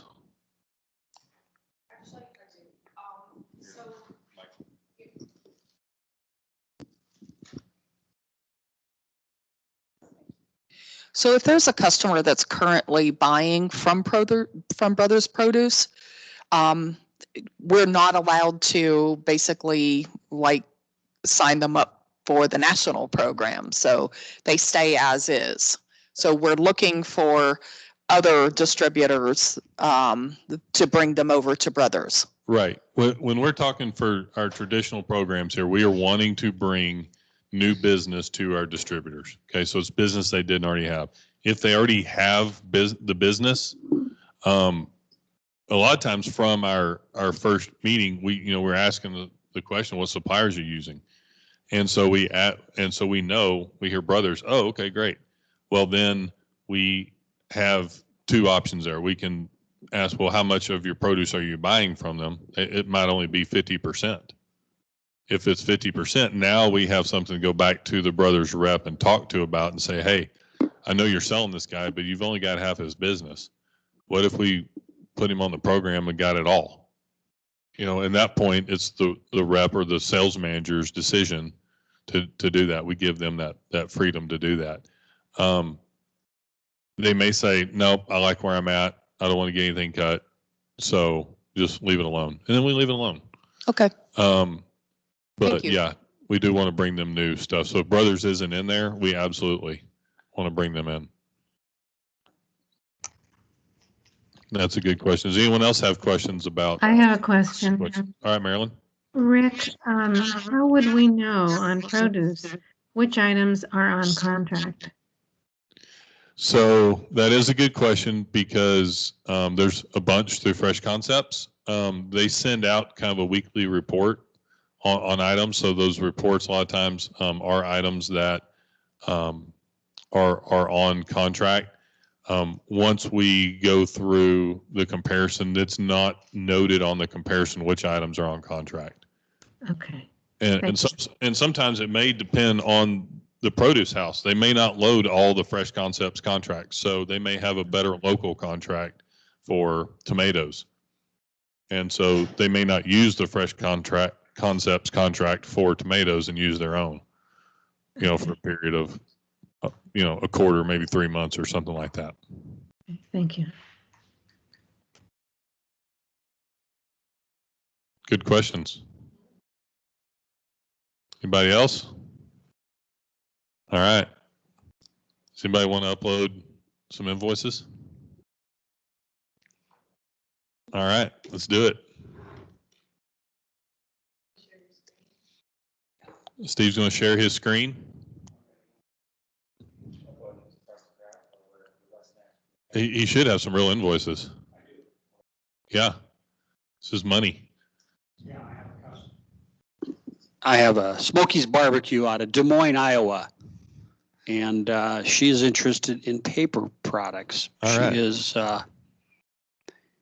She is using Des Moines, Iowa Supply Company currently.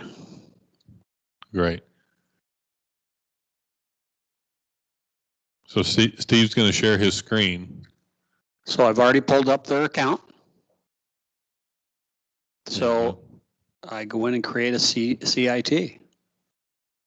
Hey, if you've already met with them, right? I have. No, I met with them, got their invoices. She wants pricing. Okay, so has she committed to, if you save her 5%? Yes, she'll she give has. Our supplier 90-day trial? That's great. She has committed. That's great. Is she already in the system as a member or as an account? Right there. I'm clicking on it right now. I'm creating the CIT. She's in Salesforce. She is, okay. She's a Dining Alliance customer. Okay, so she's already in there. So we've already got we pretty much don't necessarily need to fill out a CIT at this point. We're just going to straight That's not upload. where you upload the invoices? So go to create a program. Okay.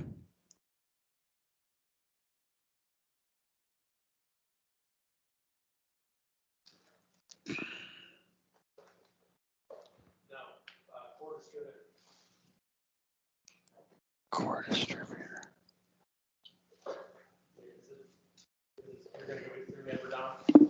No, yeah.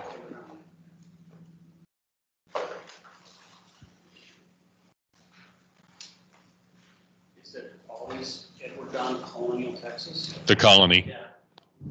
Yeah. I don't think there's another one in there. I think. We probably need to have them add.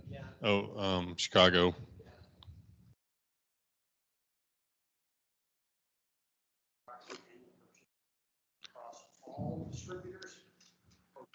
I would just disposables.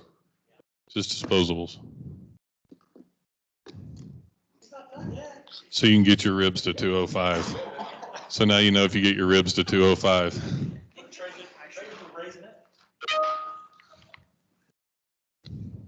this annual? That's a good count. Yeah, she uses a lot. She's a big caterer. We like those. So this is primary.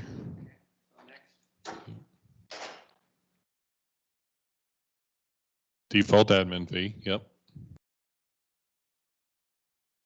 That's 8%.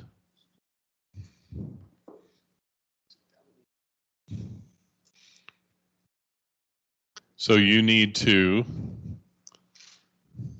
Submit this right here. yes, sir. Submit this program for analysis. That is correct. Let Steve go.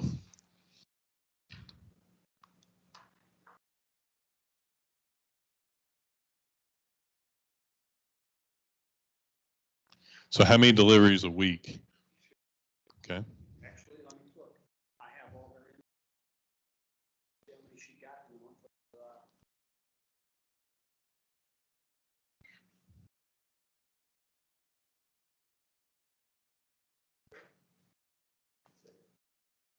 I'm looking to see how many invoices she had. I'm just looking that up right now. She had 2, 4, 6, 8, 10, 12, 14 invoices in March. in January. So that's like 3 a week. So we know. Yeah, so just put 3. That is a lot. She must not have much storage. She's a huge gator. Invoices are big, but anyway, okay, so then DA assigned tier. Now what is that? So you won't have to, that would be tier 1. John, you put in tier 1. Oh, tier 1. On the Where's tier, it? yeah, you leave it at A. Yeah, leave that at A. Because I want it to be tier 1, because That's the admin fee. I want to get paid for. Yes. For sure. And next, Well, no, you would want to change it from acting paper to the actual company that she. At the very top, yeah. It So was if it's, one she's using? correct. yeah, so if it's not in there, there'll be an other or not, and then it'll pop up, it'll populate another box, and then you type in what the So you'll name click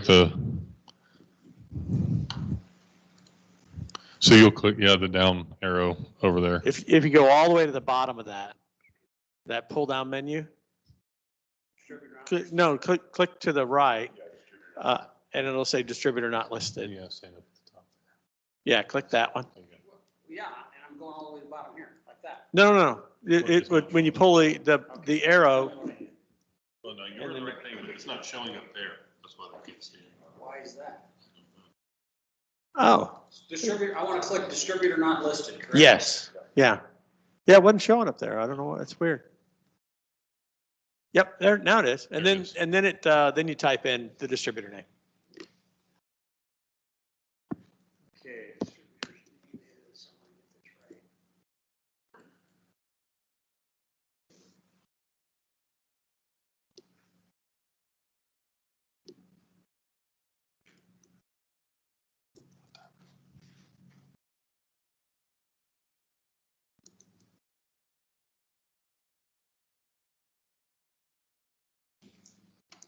Des Moines.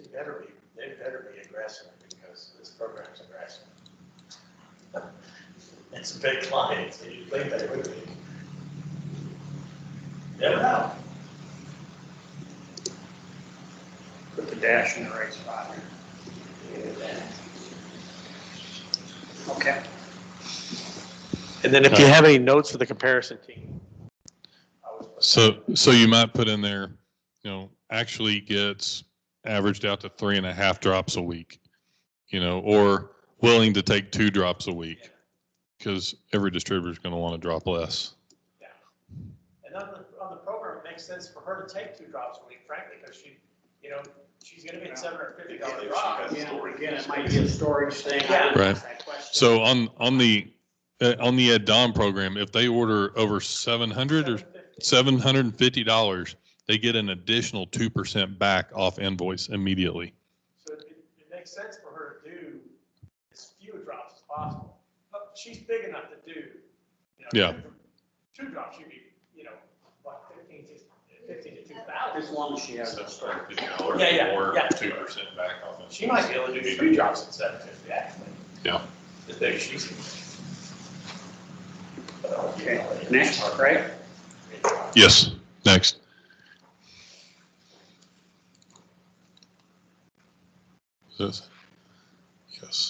Yes. Attach. Upload files.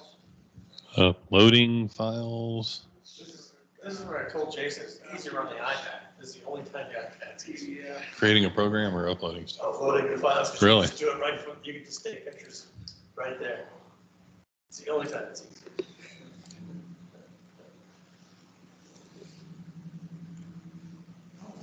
Attaboy. Oh my gosh, that's, okay, take it back, that's hard. Uploaded only 10, can only. So attach up to 10 files.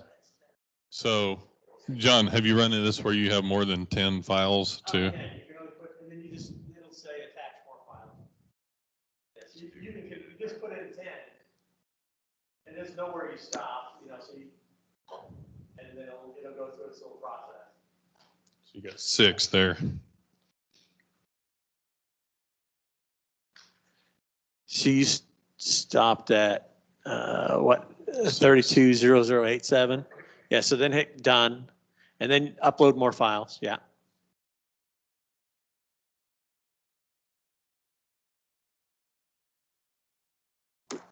Yeah, see how many you can get. Ah, sweet, it's gonna take, perfect.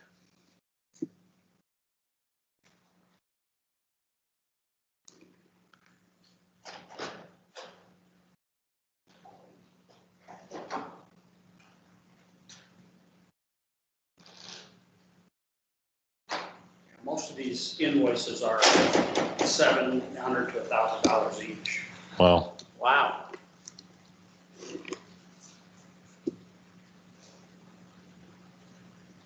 Yep. Yep, Hit click next.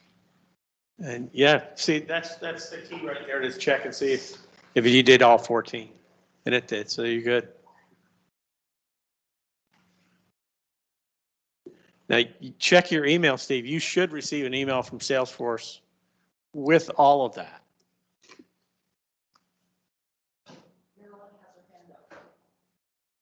Marilyn, you have a question? Can we unmute? I'm sorry, I didn't know my hand was up. Was it tired? You hanging there a long time? Yeah. Now, whose hand is up? Liliana's hand is up. Yeah, so you can do that with the invoice or the Excel spreadsheet in the same area. Yes, That's really cool. Okay, thank you. but only in the US.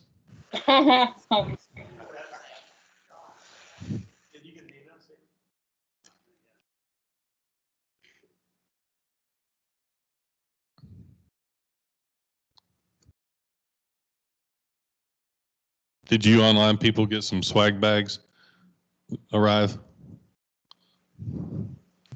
Yes, I did think. What all was in there? Fill us in.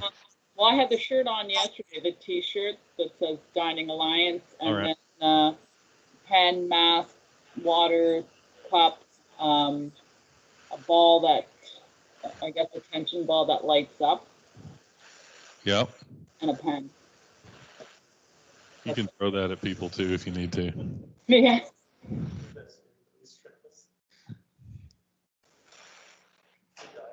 All right.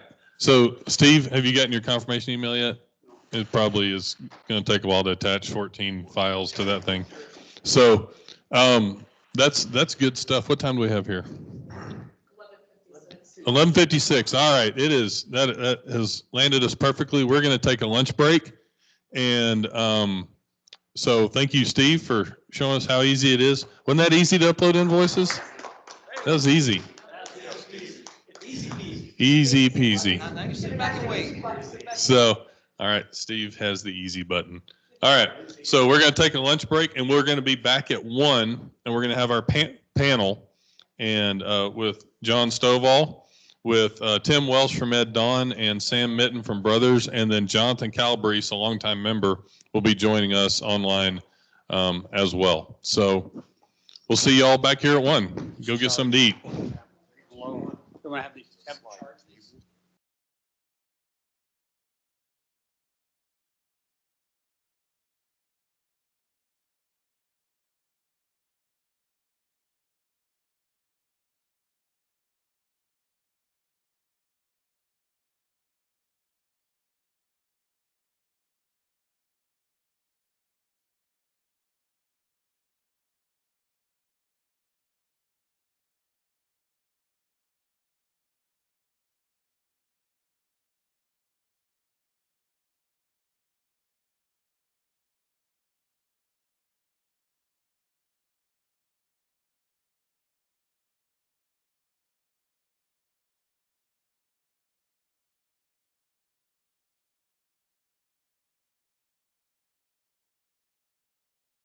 Purposes. This is actually the first time we've done something like this, especially with this team. And this was David's idea.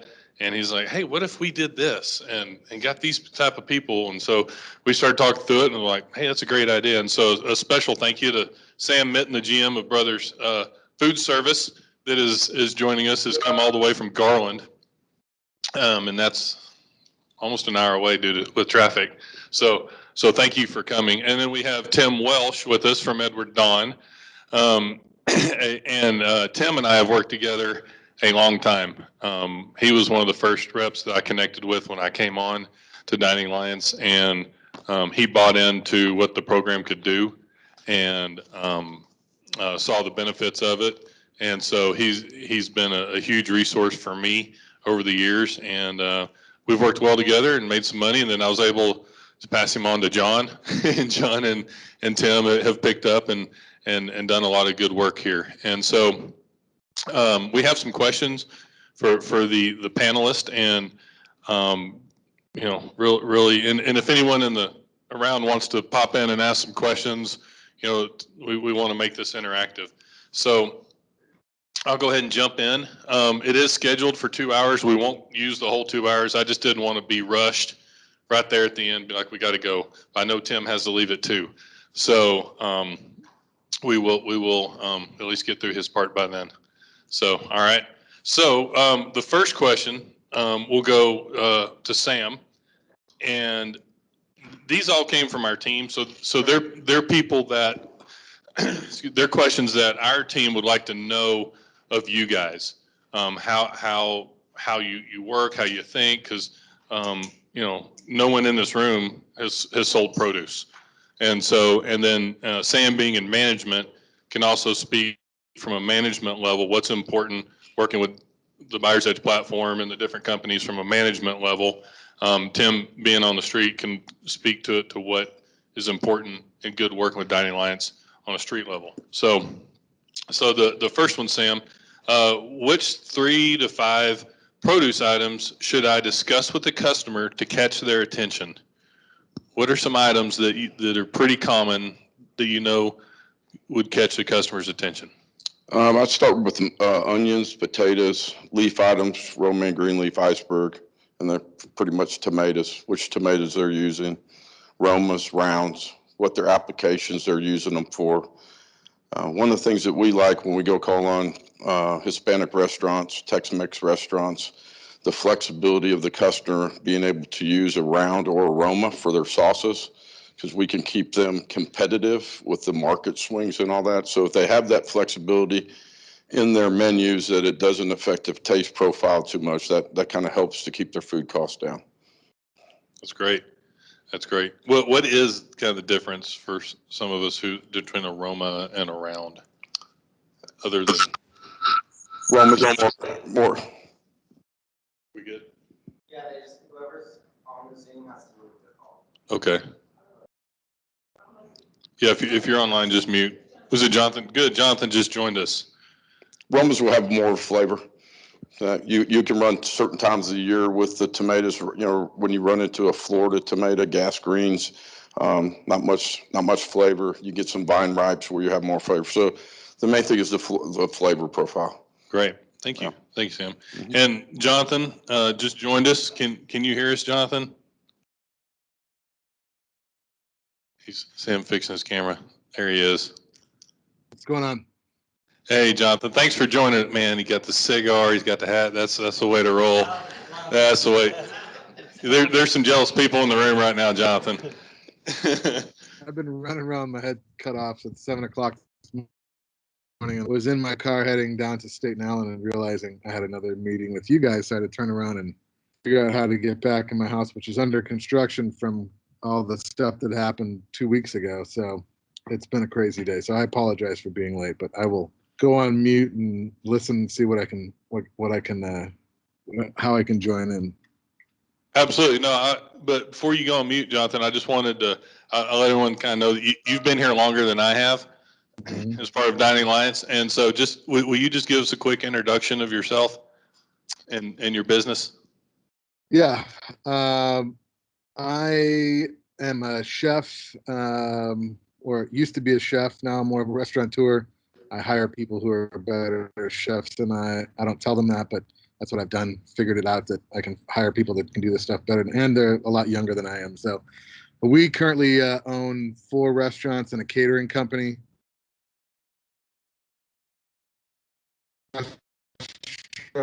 State and Allen, this corner of State Street and Street. Right down the street from that, we own a sports bar called the Nodding Donkey. That's about 10 or it's called Social Pie, and a barbecue and bourbon place called Maple Landing. It's in a building over in the medical district in Dallas near Southwest Medical. Our catering company is our oldest company. We started that, or I started that right out of culinary school in 2000. And before COVID, of the revenue, our whole corporation catering is all mainly corporate catering. So we lost 90% of that business on March 13th or 14th or 15th, whenever we shut down last year. But our restaurants kind of have taken up the slack, or at least have kept us going, so that we're still viable, and we've made the correct changes. And as far as COVID is concerned, we're down about 25%, but we're still, I would say, barely profitable. So unfortunately, we went from 220 employees down to 65. We were able to help place a lot of the employees that we lost in other businesses and other restaurants, but we also helped a lot of them with getting on their unemployment correctly, and staying in touch with as many as possible, so that when catering comes back, we can bring them back on. No, that's it. That's great, Jonathan. You've done it right. Jonathan's been on another panel that we were on, and he's talking about taking care of his employees and things like that. And so we're grateful to have members as part of Dining Alliance like Jonathan that really run their business right and put their people first. So thank you for setting that example. I do have one question here for Tim. And what items on our Tier 1 program do you see having the best pricing? On Tier 1, first of all, let me apologize to everyone. My wife said, "You're going out, you look like you're dressed like a sailor." I said, "But I took a line drive baseball off the ankle on this foot, and so it's pretty black and blue. So my dress shoes were absolutely not going to work. So please don't look at my shoes." No, just on the Tier 1 pricing, in terms of the items that are aggressive, and we find that we have a distinct advantage, they really tie into Dining Alliance's direct partners. So the Pactives, the Anchors of the world, we find that, especially given right now with the current situation and COVID, and, to-go packaging and to-go business topping 35, 40% in a lot of the market, it really puts us at an advantage. But honestly, you see it across the board, with the disposables, film, foil, trash bags, all those types of items really tie in well for us, in particular on the Tier 1 program. That's great. So you're seeing markups 35, 40% on disposable items that you're going in and competing against. Is that?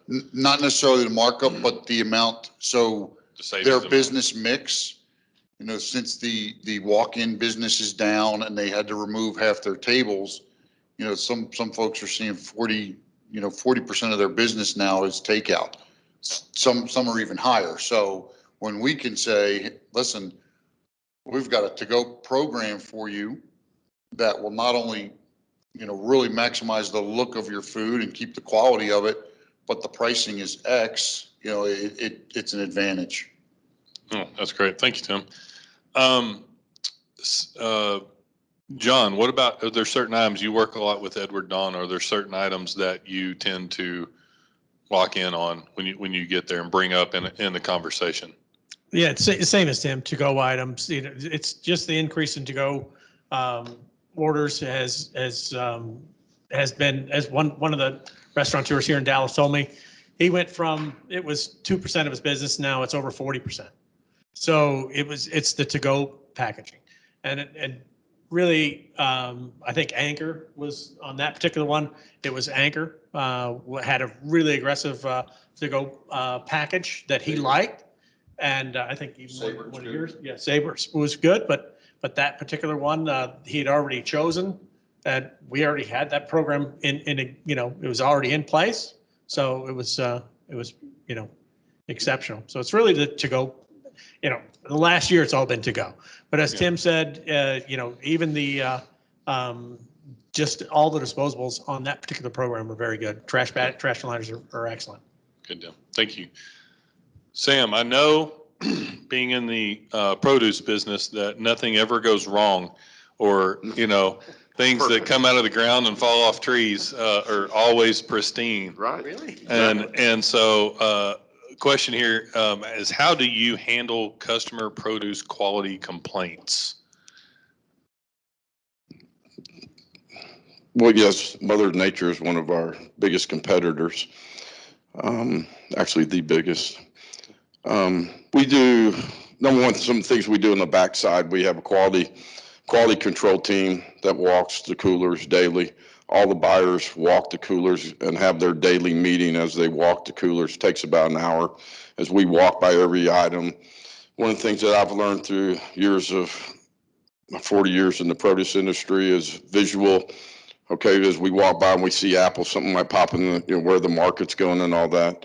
One of the things, if something does slip out and get out into the field, is the whole product not usable?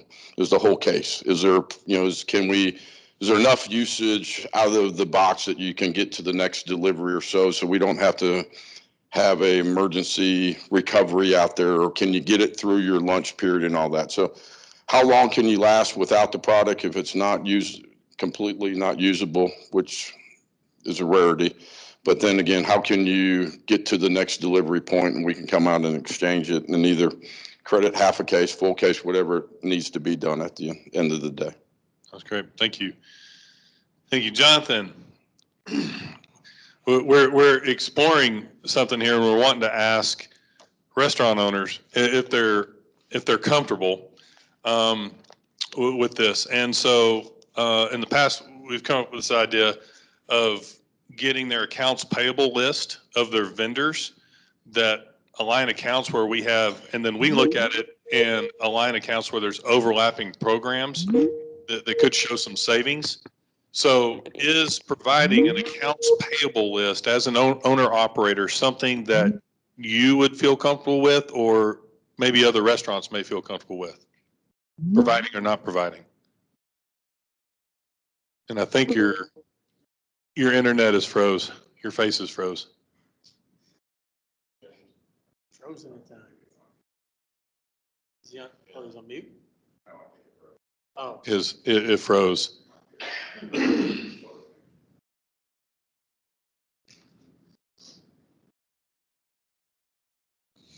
Okay, Jonathan, I don't know if you can hear me, but you are completely frozen on our end with the internet connection.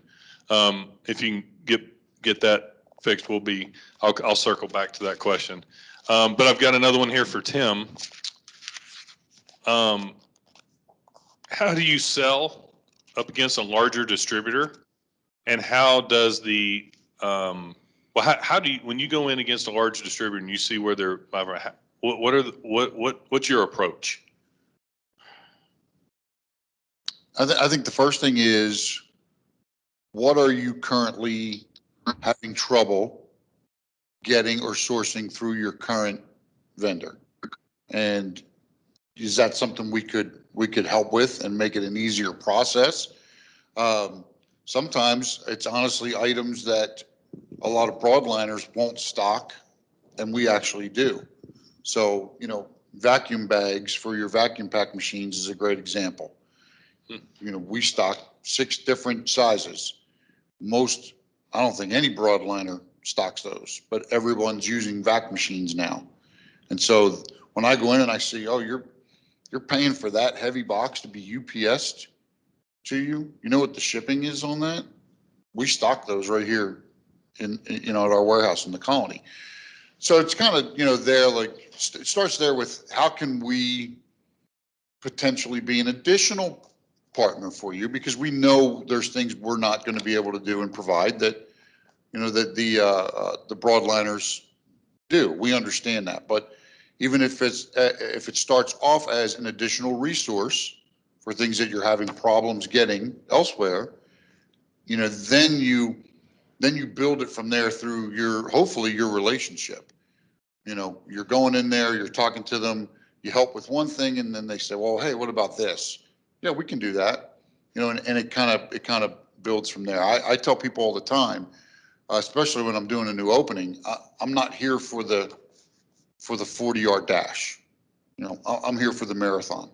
I don't want to go through this and just be your rep through the opening, and then you we forget about what we've done in 10 years when you're still open and you're still, rocking and rolling, and you're going to look and go, oh, my Edward Don rep's Tim, and he's been my Edward Don rep for 10 years. So. Oh, that's good. Thank you, Tim. Jonathan, you're back on, or you were. Now you're frozen again in mid puff. Straight mid puff. Nice. Okay, there he is. All right. John, I don't know if you heard my, do you want me to give you a minute? Yeah, go ahead. I didn't hear your question. I think it's being out of my patio. I'm trying to stay away from noise. My signal was weak, so should be able to stay on now. Not a problem. So the question was, we're trying to figure out new ways to help members identify savings. And so the question has come up, and to get restaurant owners' opinions, that if a Dining Alliance person asks you for an accounts payable report, an AP report, is that something that you would feel comfortable providing someone at Dining Alliance or maybe other restaurants? I don't know if you guys discussed those types of things, but because it's just an area that we could help identify overlapping savings where maybe where you're buying from certain distributors, that we can look at that instead of playing the guessing game. Well, we did that when we first started. So a long time ago when, what's his name came in, Adam Remington. I don't know if you remember him, but he first brought us on the program. That was standard operating procedure. So I don't really have a problem with it. I don't know if things have changed since we first started, but we're happy to do that. I mean, whatever is going to help us with the best price, and I try to have as much transparency with all my vendors, about everything and who's giving me what price, and whatever the best product is. And it comes down to, more than anything, it's price, but to me, it's always customer service more than anything else. Follow up. I'll pay a little bit more for great customer service, for consistency of product, for consistency of communication. It's more valuable to me than pricing, to be quite honest with you. Now, I'm not going to pay, 10%, 20, 30% higher just for that all the time, but a lot of times we will choose a vendor that is a little higher price because they have a much better structure around them so I don't have to worry about that. I'll pay a certain amount of money for people to do their jobs right, so I don't have to keep doing it myself. No, that's noted. And so John will be asking you for another AP report here pretty soon. Back to Sam here. Sam, how do you see your sales team using our program to drive sales? And I know we're kind of just starting here, but I know we've had some ideas and some brainstorms. But how do you see using our team to help you drive sales? Open communication on both sides, trusting that we're heading for the same goals to move more packages. As we're hitting restaurants 3, 4, 5 times a week. How can we help with some of the gaps that they're receiving from some of their other vendors? And just the main thing is communication, communicating together, knowing what's available, using our strengths on the produce side, using your strengths on your side, and tying those together. Oh, that's great. Thank you. Moving on here to John, what has your experience shown as best practices to signing on a member? So maybe it's yourself, maybe it's working with Tim or whoever else, but what are some of the best practices to signing on a member? Kind of for me personally, what I'm doing as far as in my office is I use a whiteboard that you guys had come up with, Yeah. you know, the idea of the whiteboard. It was a little bit interesting in how I use it, you know, kind of getting used to it. Now, you know, of course, we have Salesforce that, you know, we use internally to keep track of things, but I still do write some things down. So during, you know, calls, I'll reach out to Tim, or I'll reach out to Doug Castle up in Oklahoma, or, you know, some of the other Edward on reps. I'll be writing things down on that whiteboard to make sure that I follow up, you know, putting Bruno's name down, just because you know how Bruno's is following up with him is difficult anyway. But so you just to keep it fresh in your mind. Okay, good deal. Tim, what are some of your so one thing that, you know, here that we tell the team is, you know, one of the best things about being with Dining Alliance is being able to get in with our distributor partners and get in the car with the reps, right? And work together with the reps of the different companies. And you've worked with a couple different people from Dining Alliance. So what are your day-to-day procedures so we know when is a good day for you to ride with us? We realize, you know, there's some days that are better than others, some days maybe not at all. So what are some of your day-to-day procedures so we can understand how you operate or other sales reps operate, to be able to find where we can fit in with you guys better? That's a good question. Okay, so, sorry about that. That might be Tim's wife, by the way. She does work. Melissa, Tim's wife, does work for Dining Alliance, so that might be her. Yes, she does. Checking up on you. I think I think one of the keys is you know, you tie back to communication.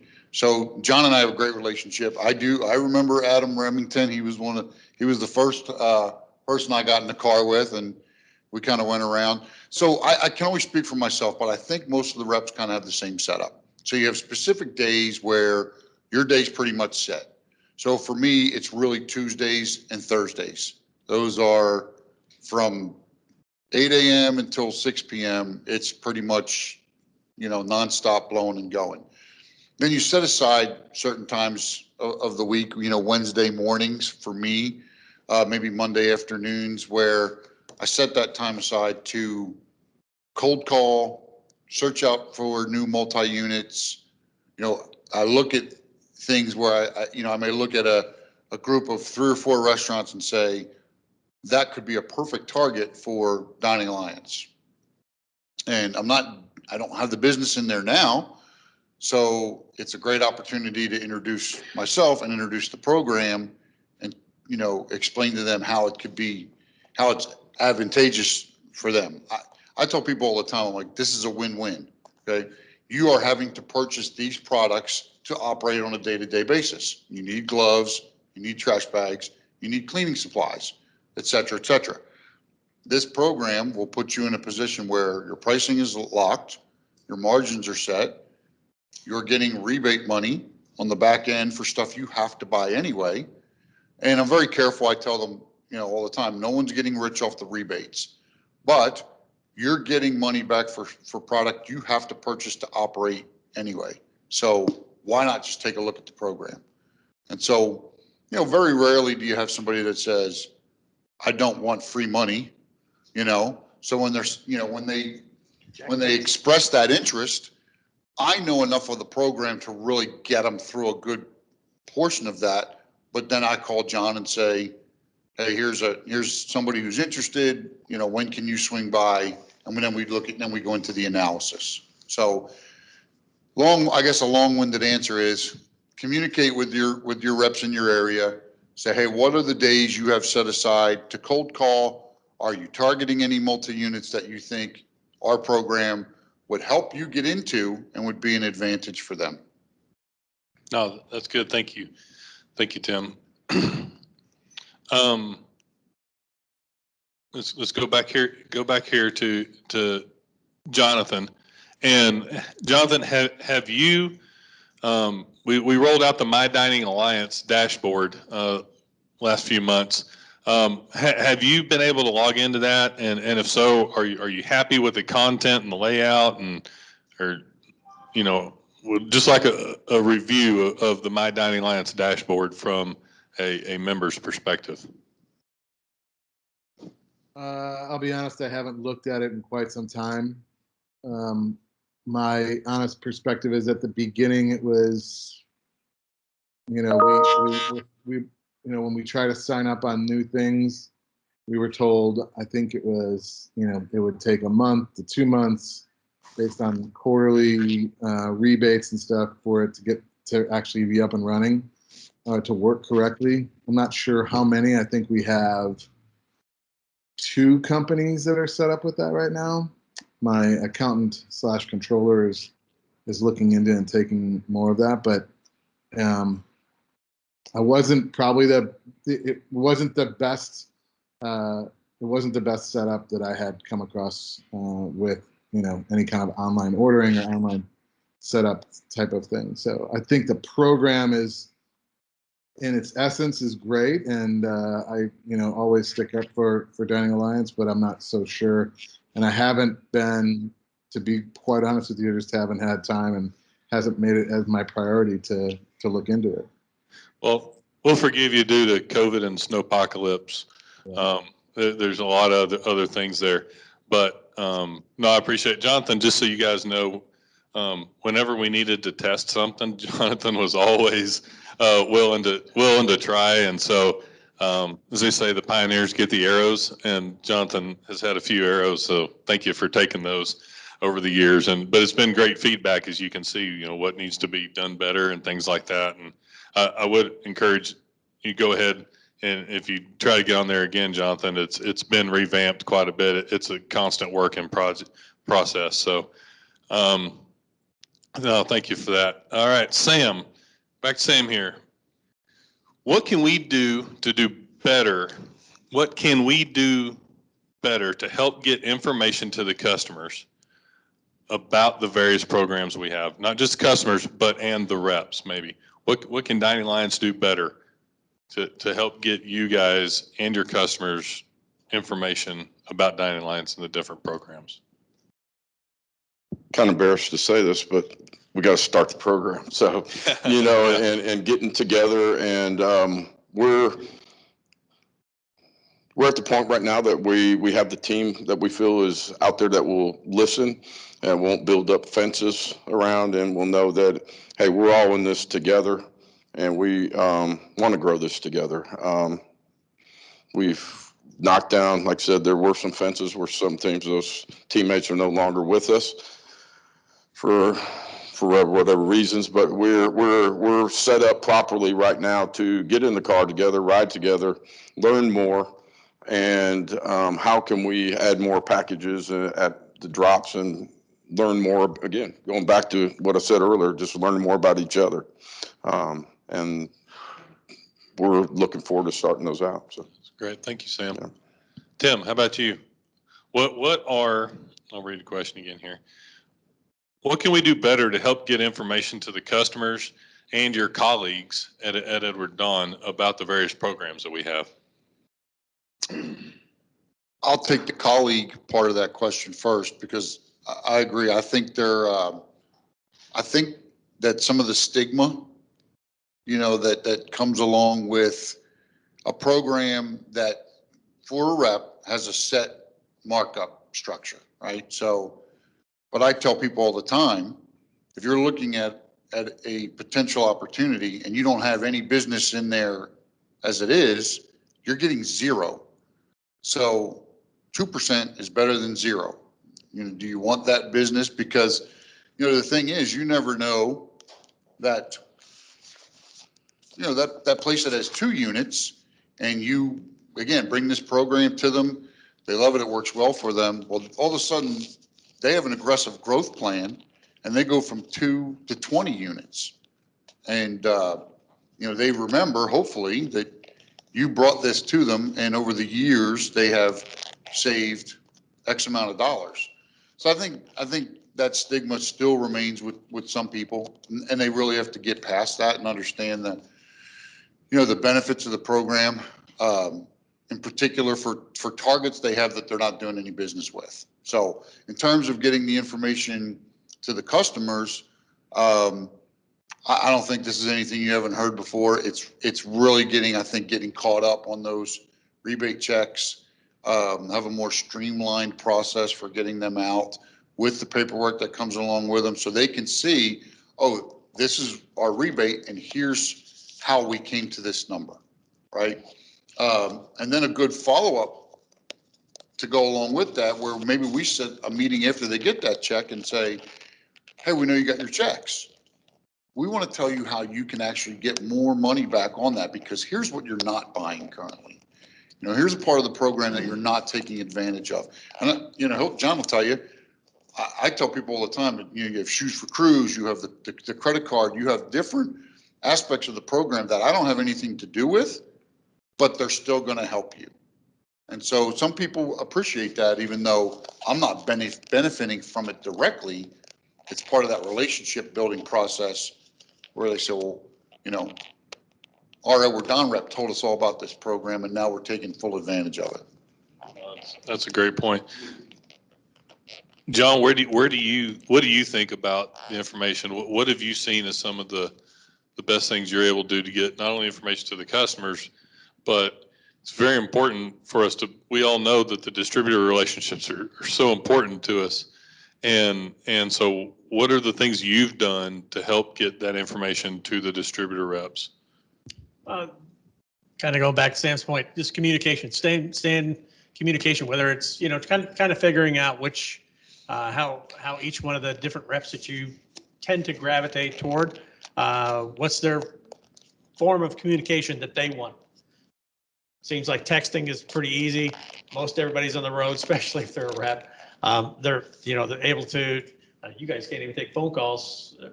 Can you take phone calls now that you're on the road? You used to at one point, you couldn't. Yeah, no, I do. No, you can? Okay. I don't think you're supposed to. This is recorded. I'm not supposed to use my computer while I'm driving either, but I do that. I'm not even gonna mention that one. text, right? I'm not gonna mention that one. But so it's just really, just continuing that line of communication, figuring out which one of your, which way they like to communicate. Typically with reps, it's texting. They, when they get to their destination, they can see it. Like Tim never reads his text while he's driving, for sure, just in case his wife's watching. But so when he gets to his destination, he can read his text and then communicate back with you. So really just staying in communication with him and keeping those lines open. Gotcha. Talking about the different, targets that we have available. I would like to ask Tim about our gift card incentive program we had a few years ago. That was a pretty good incentive program for you, wasn't it? It was. Why is it coming back? No, not yet. No, we still got COVID stuff. I just remember Tim's first question when we hired Melissa was like, don't tell her about the gift cards. So I think I got busted. He got, it was a good thing though. All right, let me see here. Let's go back to Jonathan. Jonathan, as Dining Alliance as an organization, well, I know got some good news from the governor yesterday that we're going to be opening back up, but it's still kind of county by county. What do you see as some of your challenges coming up in the next probably 30 to 60 days with rehiring employees, maybe, other businesses coming back, some not, that, fight for your catering. And then where do you think Dining Alliance could help in those things? My two main issues that are going to happen is hiring people back, and also more so than anything else, protecting my current employees. There's a lot of people of a mind that opening back up the way the governor is doing is great, financially, economically, and I'm one of those people. On the flip side of that, I have employees already coming to me, not sure if they're going to want to work with customers coming in who we already have an issue with not wearing their masks. Now, I'm a hypochondriac, so I wear my mask everywhere, and I don't expect anyone to follow the same lead, and I don't have a problem with anybody else's opinion. The restaurant mandate in and of itself is kind of ridiculous if you really think about it anyway. I've heard a lot of people talk about it, that you don't have to wear your mask while you're sitting, but you have to wear it going to the bathroom and walking around. It just makes no sense. But it gives my employees a certain sense of security, which is, based in reality or not. So my biggest concern or problem right now is how we're going to continue to maintain our current employees and have their back with at least our own staff wearing their masks, probably late into May or June when people are more comfortable with the amount of vaccinations that may or may not be done. And then just, on the flip side of that, what I believe Governor Abbott's doing too in a roundabout way is trying to get people off of the unemployment rolls so that people are looking for a job. So we're kind of, this is a balancing act. It's the hardest thing or the biggest balancing act we've had to do since COVID started, is getting people to come and work for us and tell them that they're going to make more money than sitting at home and taking an unemployment check. So again, it's balancing between keeping people safe and wanting them to work in an environment that they feel safe in. And also, getting the economy back going to get people who are taking advantage of being on unemployment and looking for a job to get back to work. So I'm not sure how Dining Alliance fits in that. I haven't even really thought about that. It's really about the labor and it's about safety for us right now. You guys stepped up at the beginning and helped us get all the things we needed, the foggers, the masks when we couldn't find them, things like that. So it was great then, but I really haven't even thought about what you guys would do to help us in this current situation. Well, no, I appreciate it. I think that could be something for us to look at as a company, that as we open up, what are the top categories that most restaurants are going to be facing, and then how can we help that? So personnel, Jonathan, are there other areas that you're concerned about? No, not really. I mean, we're all of the people that all of our vendors were ordering from. We really haven't had any kind of delays anymore. We've adjusted our menus for products that have been more available, and as those products as different products come back, then we bring them back on our menu. We haven't, Edward Don has been great for us, and they continue to be, even though we lost our favorite salesperson to retirement, or I think. Was that Greg? No, Dan. Dan. Oh, Dan. Yeah. So, but for the most part, we've, logistically, everything has gotten pretty much back to normal, and I see our vendors coming around more because they have. I feel like I would worry more about the vendors when they have so much stock of all the equipment that they brought on for masks and all that stuff that may be overstocked now. But that's something that I think that all the to-go items that you guys have built up, and now with the state opening up for full access, I think you're going to see a reduction in to-go orders.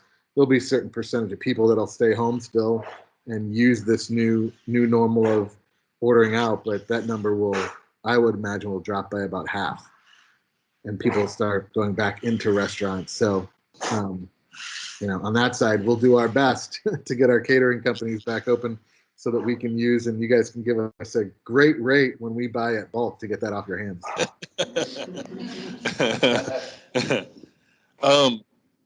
Sam and Tim, kind of same question. What do you guys see as some potential hurdle areas as we open back up here, and where do you maybe see Dining Alliance helping with that? With us, we've actually started discussing this today, is flexibility. So if we see, the businesses, we could see spikes, and where, let's say someone's on a 3-day week schedule or 3-day delivery schedule, or they're on 4 days and they get wiped out of a certain item and they need a recovery. our plan with our customers is we'll come out there, we'll service you as best we can, but can I get tomorrow's order also with that recovery so I don't have to come back out to you tomorrow? So just the flexibility, we're gonna cover every need you need, that you need, but we don't want you to be able to just, if running out 2 cases of spring mix, we'll do it. But then can I get tomorrow's order, maybe so I can get 18, 20 packages to come out? I also see that that's potential where we can work together as having other items in stock as we work together with those customers and be able to fill whatever the gaps are. So as we're hitting people pretty frequently, so I think that's one of the advantages we have. So it's competition. Absolutely. Tim?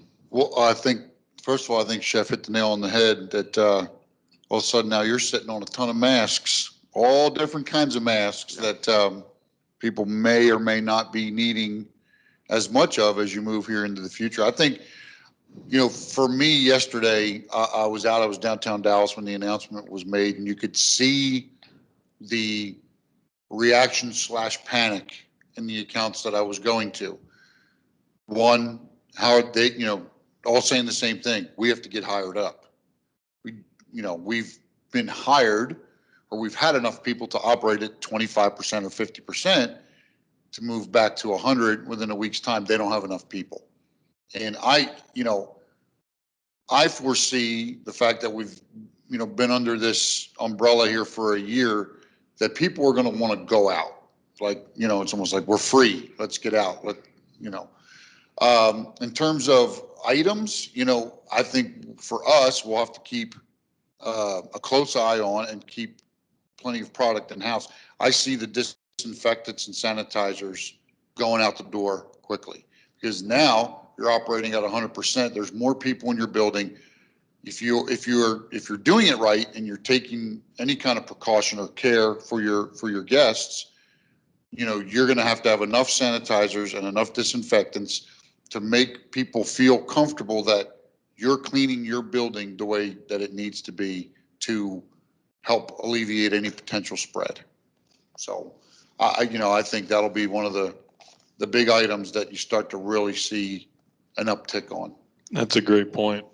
And maybe, I don't know, there could be some opportunities as we're in our markets for our supplier partners to maybe work together in areas where maybe if, one supplier partner's sitting on a ton of product and one doesn't have any, that there could be some definite opportunities there for our partners to work together. So I want us to keep an eye out for those things as we go. Let's see here. I think I got out of order here. Back to Sam here. What differentiates you from your competition? Our teammates, just that we care. We're nothing without our customers. I've worked in other markets. This is a tough market. Dallas market is tough. I've worked in Houston. I've worked in Birmingham. I've worked in Denver. On the produce side for us, we came in here, new company. We've been in business 14 years. Our competitors have been in business 50, 60, 70 years. We've been able to grow, penetrate that business through trust. And again, it goes back again, can't say it enough, communication. We try to be ahead of market swings. We try to be ahead of letting our customer know on product shortages, outages, what can we sub, bring it up to them. So there's no surprises at the back door the next morning. Just being out front and being open with our customers. Great. Thank you, Sam. That transparency is hard to come by when dealing with a lot of distributors and partners. So that's great. Tim, how about you? What separates you from your competition? The first thing that comes to mind, again, I'll go back to something that Chef just referenced is our people. I'm a baby in the group, if you will, and I've been with Edward Don 11 years. Our reps average 20 plus years of service on the job.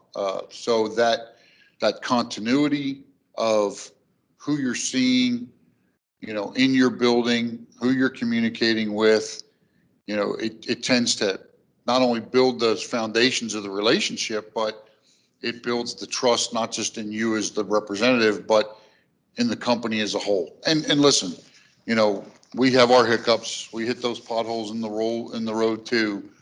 But I think the ability for each one of the individuals to respond to those and take care of your customer the way that they need to be taken care of, so you know they have what they need when they need it, is a big plus for us.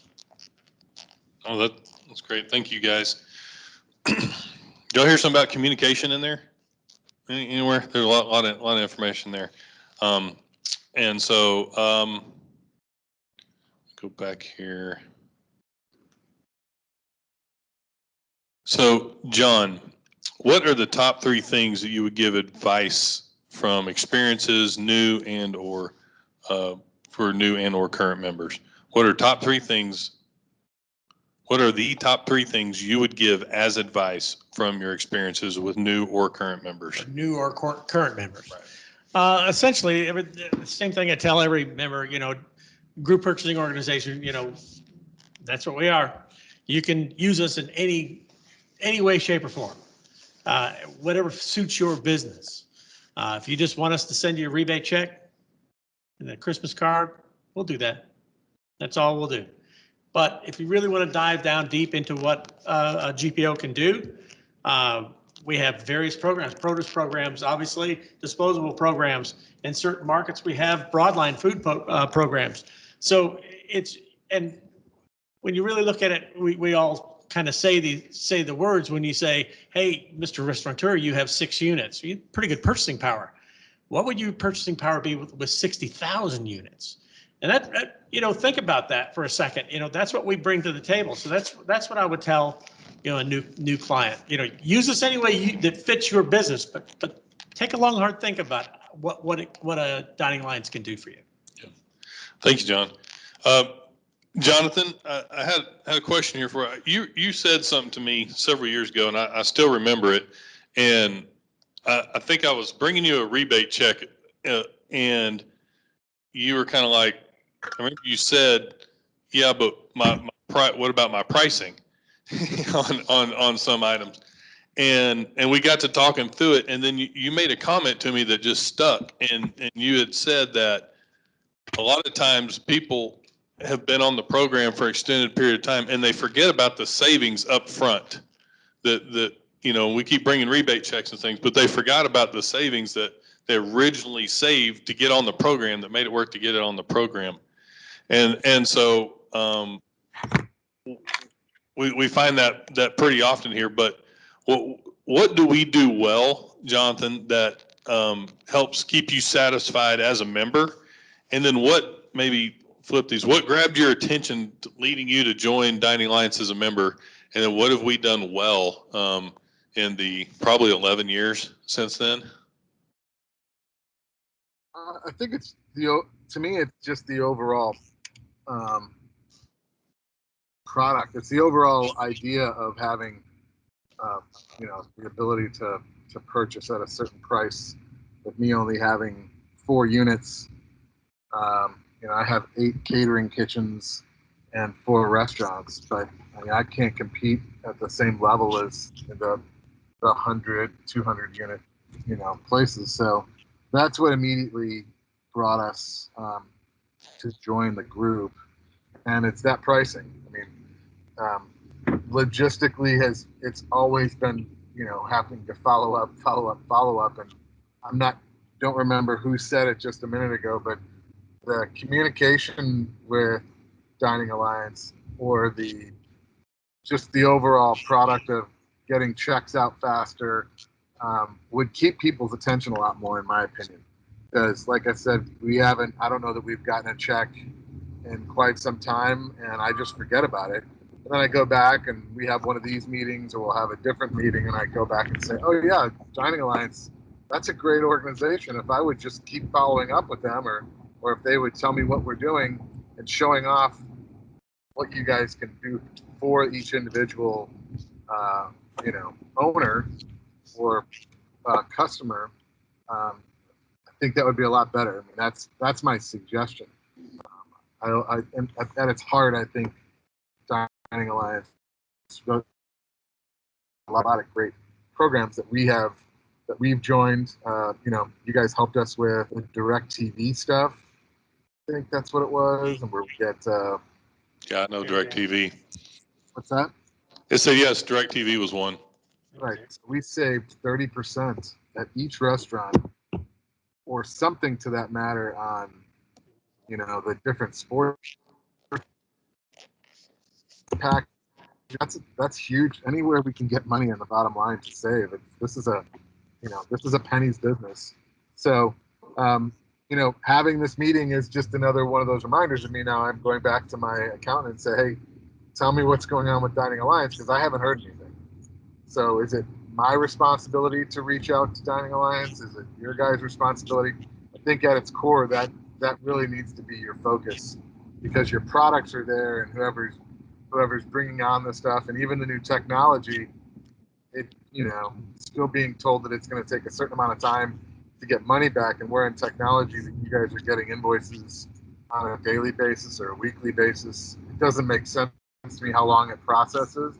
So getting the results of those, anytime I get results from you guys, those results are usually really good, and that's what keeps me with you guys. But like you said, the follow-up, and I guess the overall comes and goes in my opinion. Well, if it makes you feel better, John Stovall will be bringing you a check next week. Oh, there you go. Yeah. And then in that Dining Alliance portal, there is ACH. We also have ACH now. Michelle So we need to get your accountant Yeah, I think access to that. I think she did a couple ACHs the last month ago. So. Where the rebates will just drop into their account? Yep. Oh, heck Yeah. So that's one thing that we've rolled out is ACH, especially during COVID and last year, is being based in Boston. Not only was our office shut down, but the entire the company we used to cut checks also was shut down. So we had to pivot and figure out how to do ACH, and kind of did that. And it's work in progress, but it has been better and sped some things up. Do they receive like an email verification that's been ACH'd and all that? So yeah. I would say that there's a couple other products that you guys did bring on rather recently, or maybe that we just started looking at that still haven't gotten much results from, but are really good programs. Like the liquor promo stuff. We haven't really seen anything from that. Then you have I can't remember what the group is, SIB, I think it is, where you guys have an audit of various programs to make sure that you're getting the best price based on your market. We didn't save any money on that, but because, I'll pat ourselves in the back, they kept saying we're doing best. They kept going back to we're doing best practices, and we're getting, the top pricing, and for most of the over 20 to 30 different things like utilities or phone service or whatever, we kept showing that we had the lowest price, and they couldn't really go back and save us any money. But those are big. Those are things that, one, helped us, that we know that we are doing that. But there are other vendors out there who don't realize that there are other ways for them to save money, whether it's through Dining Alliance or not. You guys have that product that shows them what they could be doing better. That's a big deal. That's where you save money on your your set costs. So That's great. Thank you, Jonathan. I know Tim's got to run here in a minute. Being a salesperson, he has to go work. So thank you for giving us some your time this afternoon. But thank you for lunch. Yeah, you do always eat well with us. I do. You do. I don't have a problem eating.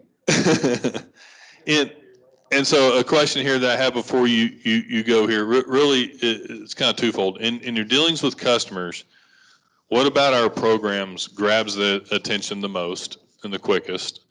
And then how much time can you dedicate, maybe on a weekly basis, working with a DA salesperson? I know we covered a little bit of this earlier, but tie it all together. So if I am in an account, or if I'm talking to a potential customer and I'm talking to them about the program, you know, I'll hit very specific items. So for instance, so film is a good one. So I'll say, oh, you know, what are you currently paying for that 18 by 2000 film? Because I can tell you right now, it's anywhere from $19 to $22 from a broadliner. And so, you know, those, you know, I'll pay them $19.50. Okay. What if I told you that I have a program where you'll pay $15.34? How many of those you go through a week? 4 a week times 4 restaurants times 52 weeks a year at $5 a box. Is that, you know, how's that sound to you? They're like, yeah, that sounds pretty good. You know, or nitrile gloves was a big one, right? So you can't get them now, or if you do, you're paying $250 a case. But under the program, the nitrile gloves, black nitrile through us, were $32 a case. So what are you paying for those gloves? 45, 50 bucks a case, some cases $60 a case. What if I told you I can get them to you for $32, $33? That price is for the most part, right? You ebbs and flows, but that price is locked in for you. You go through 4 or 5 cases a week. Yeah. You know, so you really put the numbers out there for them to understand, well, if I'm talking about 3 restaurants, 4 restaurants, 5 restaurants times this amount of savings, you know, the light bulb goes off. Their eyes kind of open and they're like, oh, then, you know, then I kind of follow up with the rebate. But I attack those initial savings on the front end as well and say, you know, this is what you're going to see immediately off your invoice pricing from what you're paying right now. Because rebates are back in, they're really not a factor. But and I don't know when you're going to get them. Right. There's another common theme on the timeline of rebates. To me, what they really need right now, especially a lot of these guys, is immediate savings. They, you know, money that doesn't go out of their pocket stays in their pocket. It's just and so Correct. To identify those items like and what was the second part of the question? I'm sorry. How much time can you dedicate to working with a DA salesperson? That's a little bit tougher. I think if there are specific targets that we've identified and we do it in the windows that, like for me personally, within the windows that I have set aside to attack new business, you know, it's 4 or 5 hours a week, maybe. The problem is, and I'm sure you can attest to this too, Sam, is a lot of times we get caught up dealing with all the little things, right? The minutia of, I have a mispick, or the out of stocks, and you're spending a lot of time to go back and make sure that your current customers are taken care of and they have everything they need. So that eats into a lot more time that we have right now. I'm hoping that that problem will start to kind of ease itself in the next, you know, 6 months. And we were talking earlier, if they can get ships off the water in California and get them unloaded and get that product out to the rest of the country, then that will hopefully free up more time. But right now in this current environment, that time's tight. Gotcha. Sam, kind of the same type question for you as far as, do your sales rep have certain times where they're hunting and then other times where they're taking care of customers or prospecting? Sure, very, very similar. As we, you know, if we've had situations in the office where, you know, we've had 2 or 3 teammates that have been out for 7-10 days, we've had to take different roles over. So every day is different. There are, to close out a certain account, I'd be available to go out on some days with some notice. Teammates would be able to go out and even be able to run routes together. and should have the flexibility in their schedule that they should be able to, hey, just something just popped up. Can you have somebody here within an hour or two? We have the flexibility that we could have 2 or 3 that should be available to come out and say, maybe, you get that chance to close that one deal and you got that window right now and you have to have somebody with you. Yes, we would be able to be out there and have that flexibility.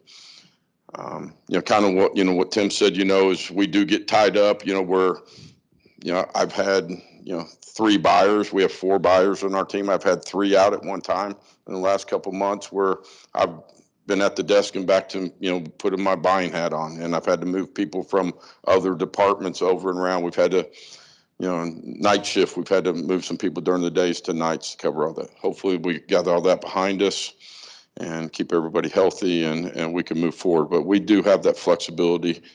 Spur of the moment, I can get somebody there. Usually 24, 48 hours notice would be great. Great. Well, thank you. All right. Let's see here. Let's go. We're gonna wrap up. Got about one question each left here. And Tim did have to go to work. So thank you, Tim, for everything that you did here. This one is for Jonathan. This kind of goes back to a previous answer a little bit, but a little bit more specific. What ways do you prefer to get information or updates about DA and our programs?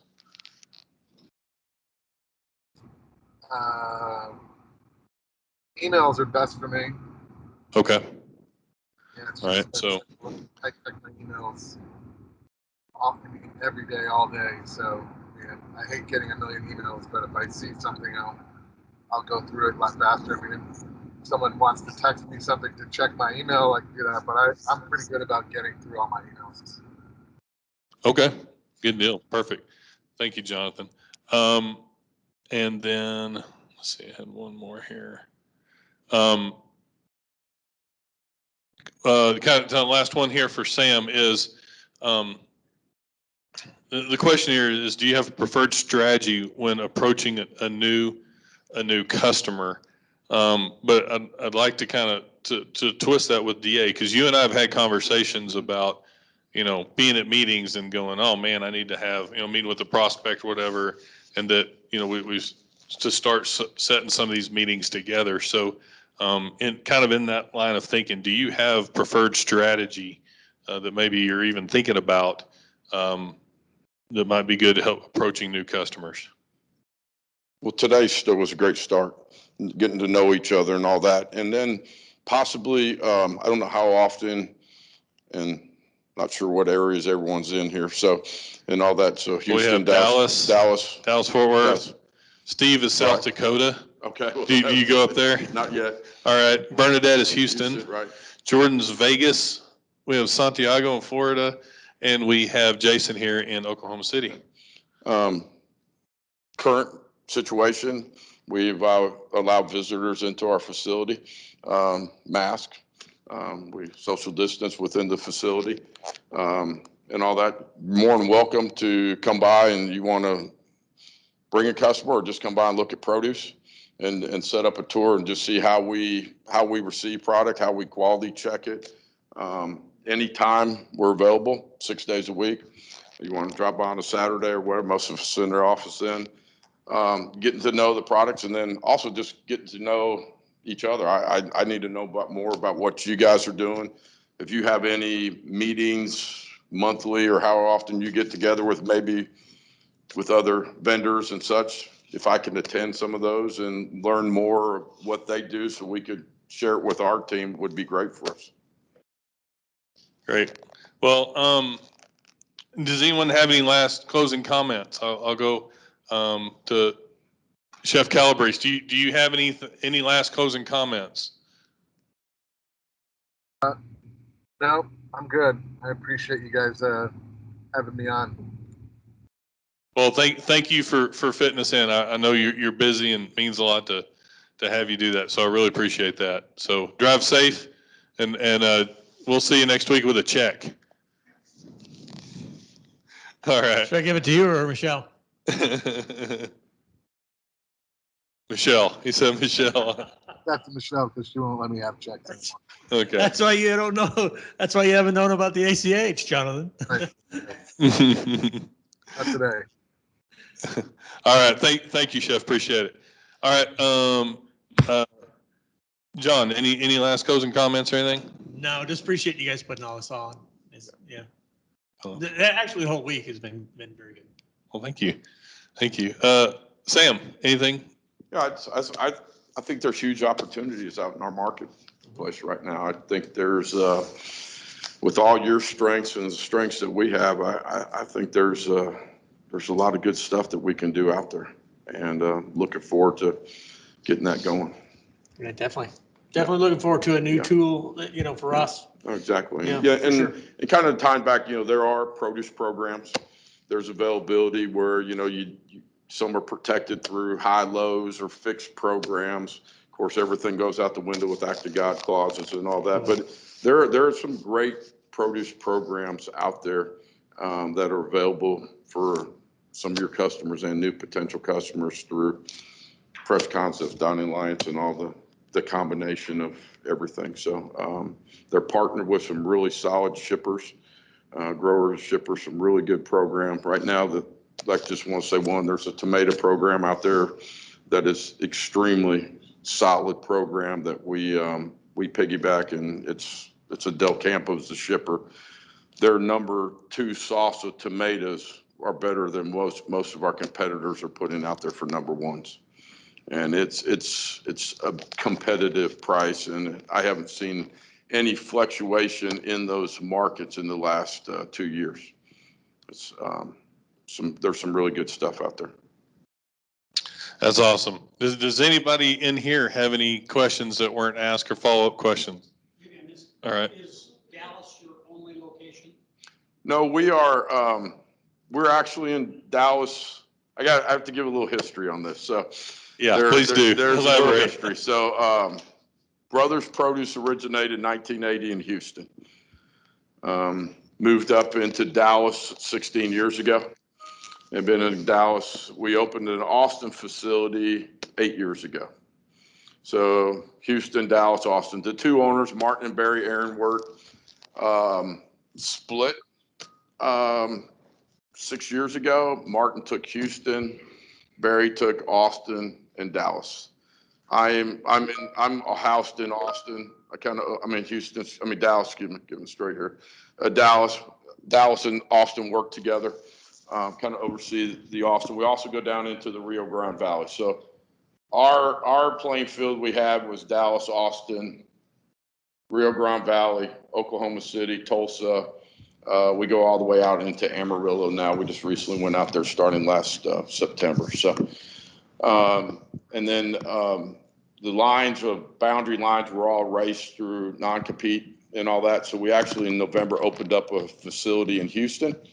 Major reason why we opened that facility in Houston was last November, when COVID hit, we decided we're warehousing trucks logistically. So we went from 2 tractor trailers to 14 tractor trailers and put together a pretty good logistic program that we partnered with some grower shippers that we do. So through that, going down some of the lanes we had to have what we call a drop and hook facility because of logistical laws of hours of service and such.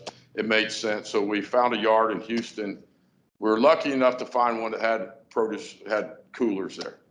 So we decided, potentially we might have some business go down there. So November, we opened up a facility in Houston. So we have produce capabilities.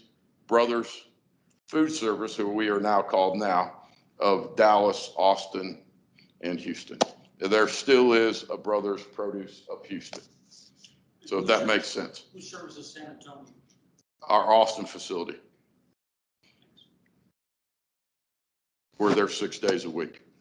Good. Because of COVID, we've had a lot of people even live in South Dakota and California calling into the Texas market. So, so as we're getting these leads, that's part of the reason we want to know which house it's going to come out of and which one to set them up with. And our dividing lines, we kind of use Centerville, which is on 45, which is center, between Houston and Dallas. Waco, is where we divide kind of Austin and Dallas. And then, of course, the people, just like people think Dallas and Fort Worth are right next to each other. Yeah. So it's, 70, 80 miles from our warehouse. We run seven routes to Fort Worth, out of our Dallas facility. Same with Austin, San Antonio. So we actually have a small cross dock facility down there, but it's really mainly office out of San Antonio, service out of Austin. Are there any questions from the online people? What's that? They're good. They're good too. Okay. Well, again, special thank you to Sam and John, and this will conclude the portion. Let's give them a round of applause. And this will conclude the panel discussion. Thank you very much, guys.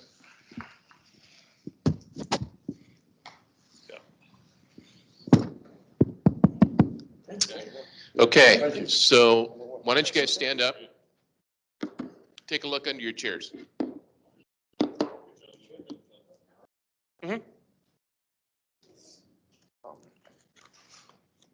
Have you been sitting on something all day? Yeah. Huh?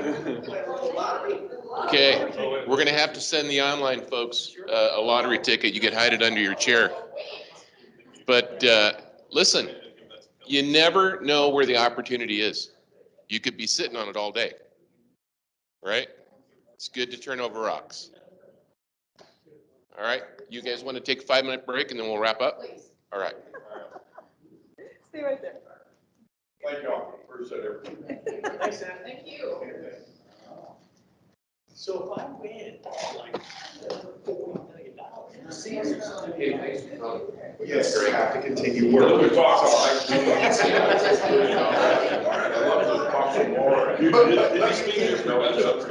Take a couple of weeks off and take me to,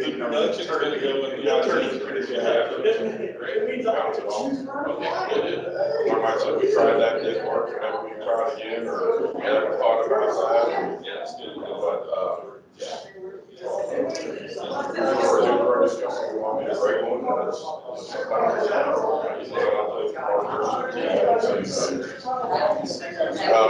there's an opportunity, I think there's a ton of opportunity, this is right now, but we're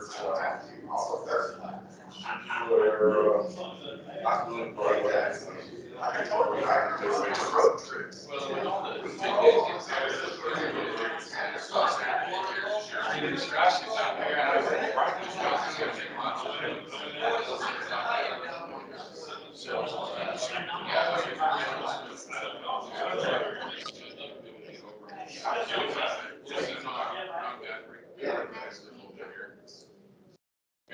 So we have a question. Yeah, the kid. They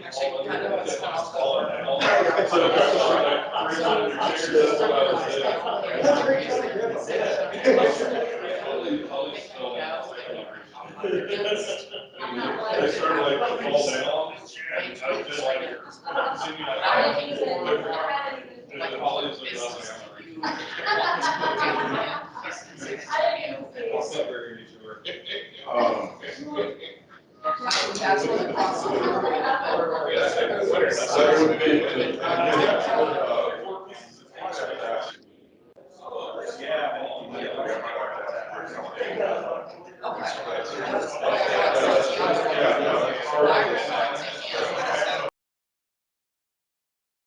Yesterday, when we were going through the deck, I think understanding, because there's a lot of knowledge in this room, how everybody presents the program in their own unique way. There's always a different little tang to everybody's pitch. So I picked up notes on just different things that I'm going to incorporate in my presentation, even though, maybe hotels are a little different. A lot of what we're talking about is consistent across, our sales process too. So just hearing everybody's perspective, picking up some tips on the trade was my favorite part. I guess that I would say that I think that our region has done a really nice job of, what we discussed last year about breaking down the silos. I think this is just a testament to that our brands were able to get together, learn from one another, and grow together, which I thought was pretty cool. And then I'm also excited just for my team, and I feel like they now have the resources they need to go out and build their business, and really capitalize on this new comp structure. and everyone will be doing it the same way. So I think that's pretty cool. So for me, it was the team building side yesterday. That was really awesome to kind of see the different personalities and, you know, just kind of get to know everybody a little bit better. And I really enjoyed that part. I really enjoyed the conversations with Edward Don and Brothers Produce because I really didn't understand their side of the business. So that for me was really a really great like a conversation that I understand a little bit more about what they're looking for and how we can do business together with them. And then I enjoyed the customer DA conversations with the, the conversations going back and forth. My conversation that I have with customers, I just wanted to make sure that I have it right. Yeah, some of the things that, I picked up along the way, I've incorporated also into my conversation with customers. And I'm sure if I would have said something wrong, somebody would have said, whoa, hold on, that's not correct. This is what you need to say. So I was a little careful of what my verbiage was, just to make sure that I have my, my discussion with the customers correct. Great. Thank you, Bernadette. Yeah, so again, it's getting to know everyone. We're on these meetings every week and we see each other, when Rick makes us turn the camera on, to make sure that, our hair is done and, that we're not in our jammies. But, and the team building part, especially being on Captain Evie's team and winning both games last night was a thrill. It was a thrill. But seriously, learning a lot of things like for me, the connections team, what they can do for us and be able to utilize them a little bit more. And I will be going forward. And then getting the analytics program, what's the process, so that we can get out there and really go after this traditional business and really get it started. And, for us as well as for the company, because the real important part here is I look at this as we're like in the broadline business. The more that we can show customers value, the more they're going to make sure that we stay with them for years to come. We never have to worry about losing that business because we're such a valuable part of their business. And they're not going to leave us for a few bucks because somebody can offer them a couple more dollars on a rebate. So anyway, thanks. Thank you, Steve. Well, it's nice to be able to have a meeting here in Dallas. I mean, I don't know the last time we've had one. So it's kind of cool to have y'all here. And of course to see everybody. I know most everybody, but a few of y'all I've never met. So that's cool. And I love that. I think what I learned, what I loved the most about and learned the most was I loved the matrix. The Eisenhower matrix was neat because you get to see everything that is important, and what it is that we do on a daily is a lot to look at, but it's also, as Rick said, it's something that we should be proud of. And so I like that piece. And also the I don't know how to say it, the whatever that yeah. That was cool. I mean, we learned that last year, but it was neat to revisit that. And then also with Brothers and Ed Don, I met him, and it's going to be cool to hopefully get to work with Brothers and meet some more people and grow some business and collab with them.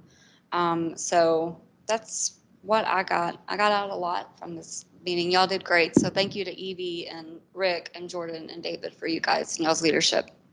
Thank you, Holly, my co-captain. Okay, Brett, you probably have to unmute. There we go. Yeah, actually, it was really great to be interactive with people, even though I didn't say much, and because we were online. Just seeing everyone on our team. I mean, I don't even before the lockdown and the virus.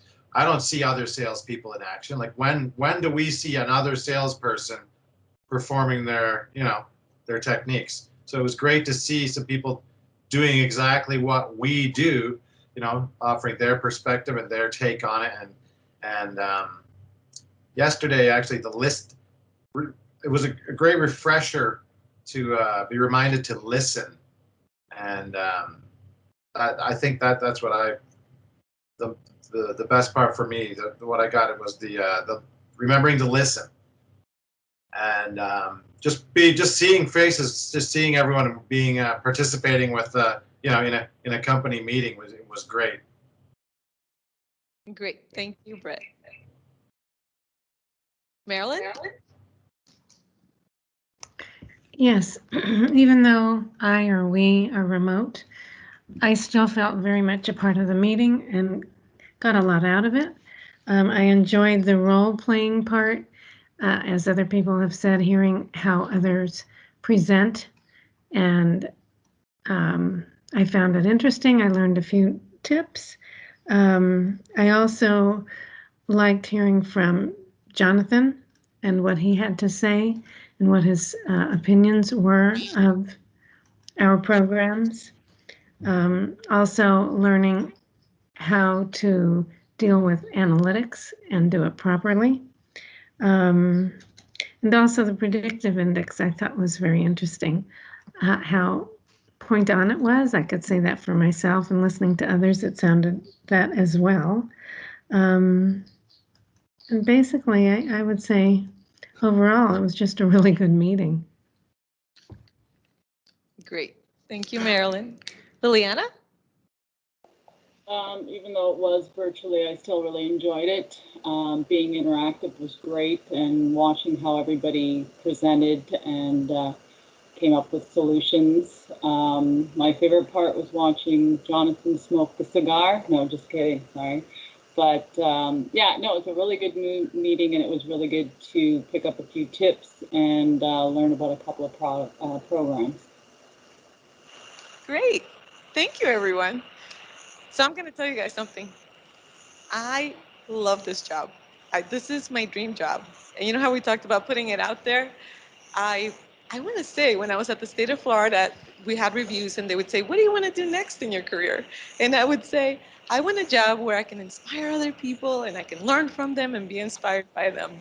And you know what? I kept putting it out there and I have goosebumps because thank you, David and Rick, for giving me the opportunity to do what I love to do. So this is like my favorite part of the job, being with all of you doing this and hearing that predictive index, the listening, the communication, because I've been to a lot of workshops and I want to give back.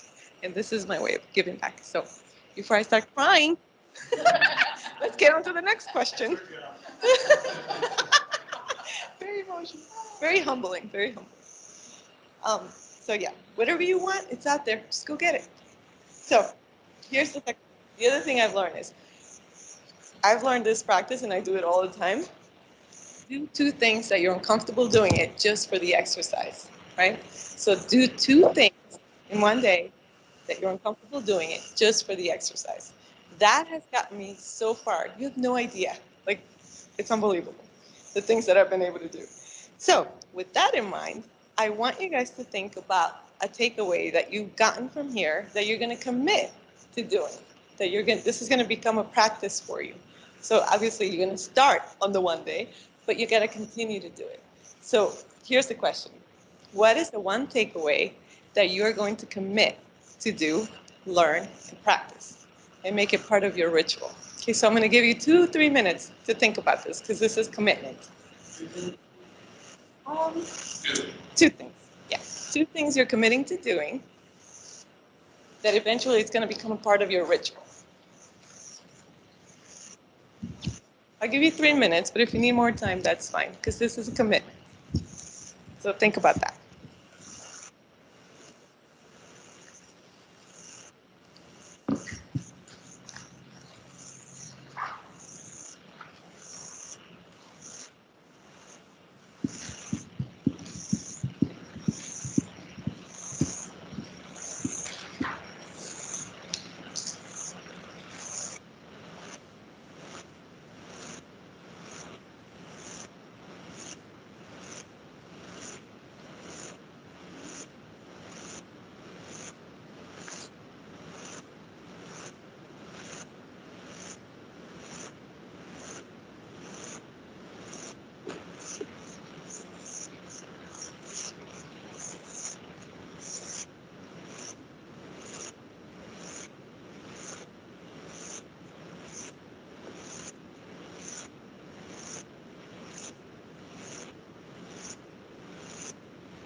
I go ahead and start. I mean, I kind of went on blank for the second one, but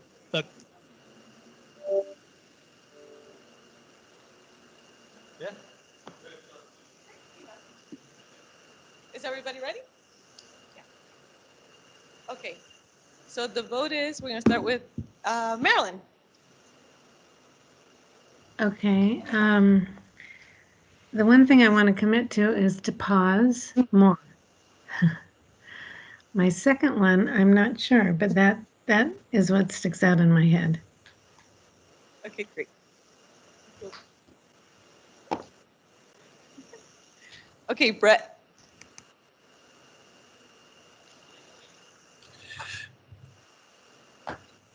I'm willing to commit to, actually, it's kind of strange. Sounds like something you should do all the time, but I'm calling people who you've maybe given up on, or just they're a pain in the ass to call, just forcing yourself to make uncomfortable calls. You know, first thing, get them out of the way. People that, you don't like to call or don't like to deal with, just, you need to force yourself to make those calls and listen. That's my big one, listening. Okay. So I just have to tell you guys, I feel very uncomfortable being on the camera like that.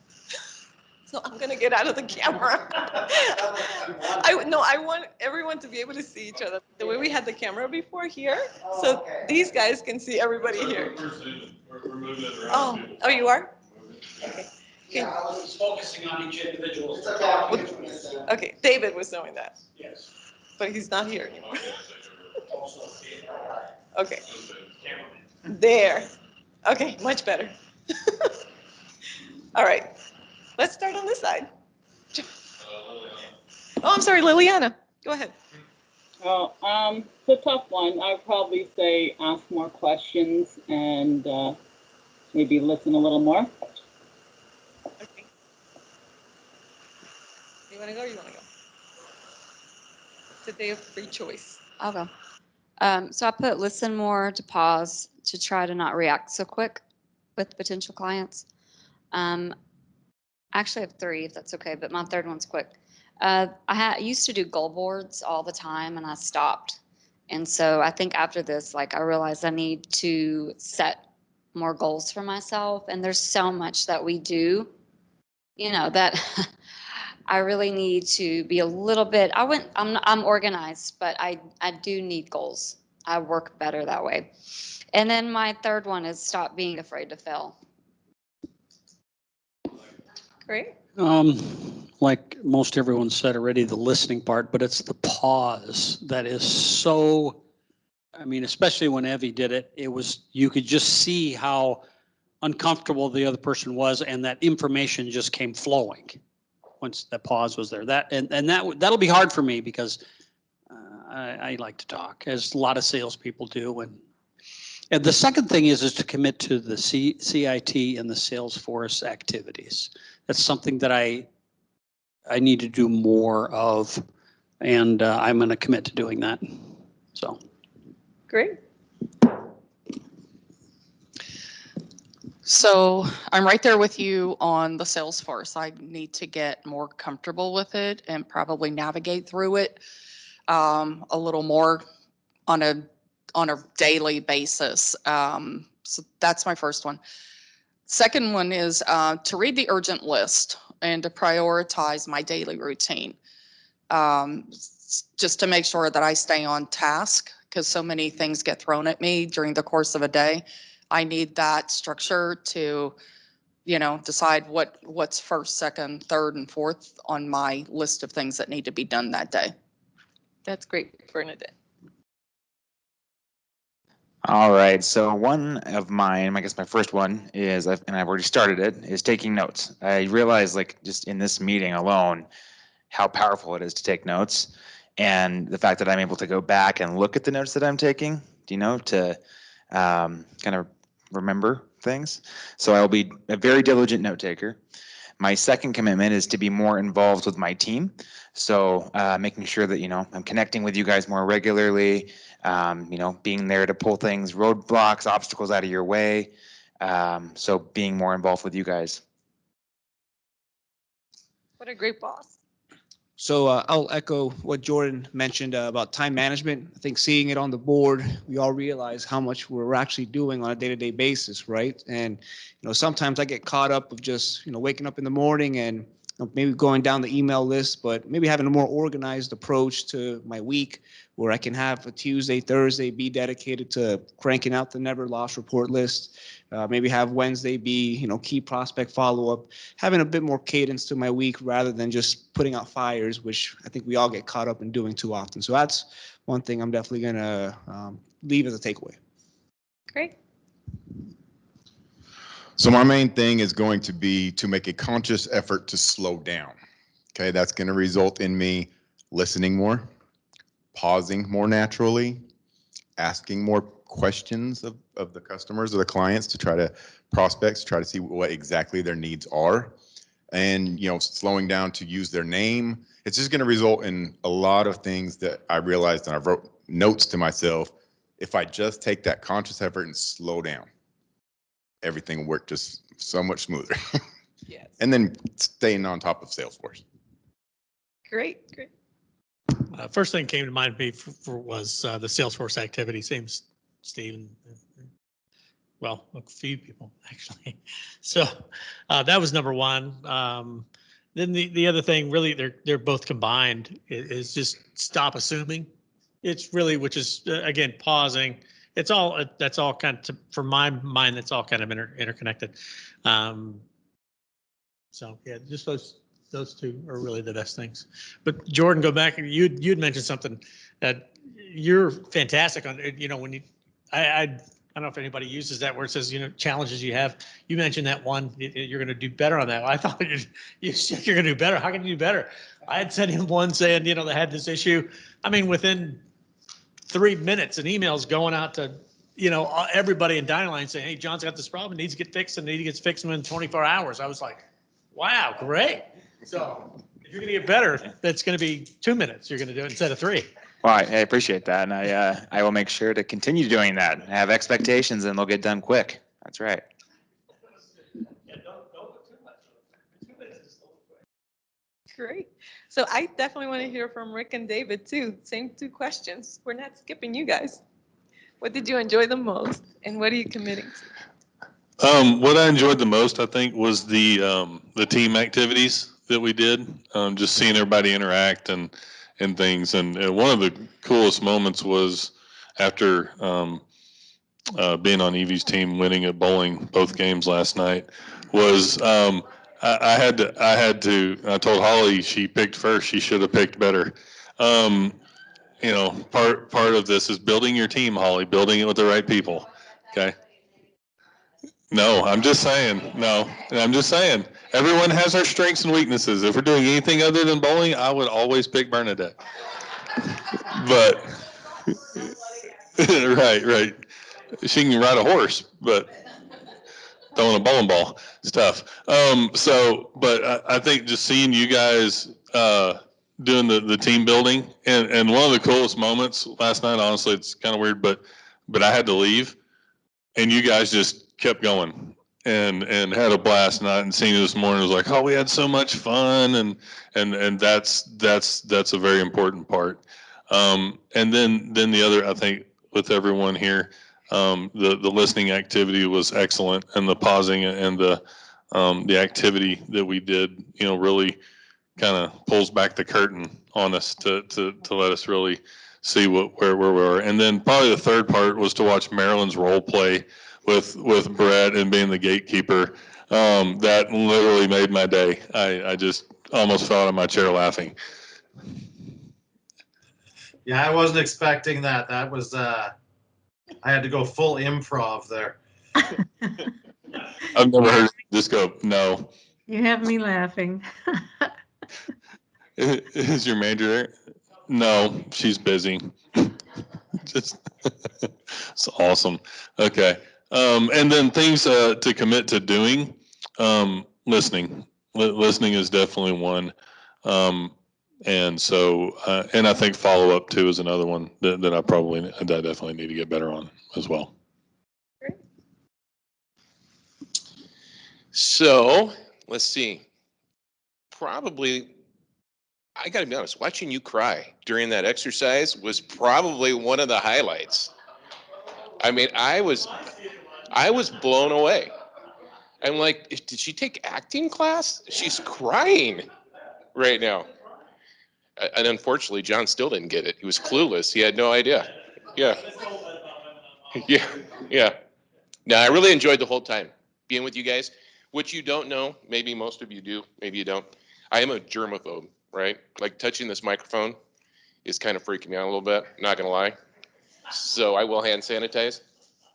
But I overcame a hurdle because you all were sharing appetizers at the first restaurant, which I would never have joined in. But I was kind of shamed when you told me how good those chicken wings were. And so I did partake in the buffet, which is a milestone for me. So thank you. You can applaud me now. And anyway, not to be preachy, but my takeaway, I spoke about listening.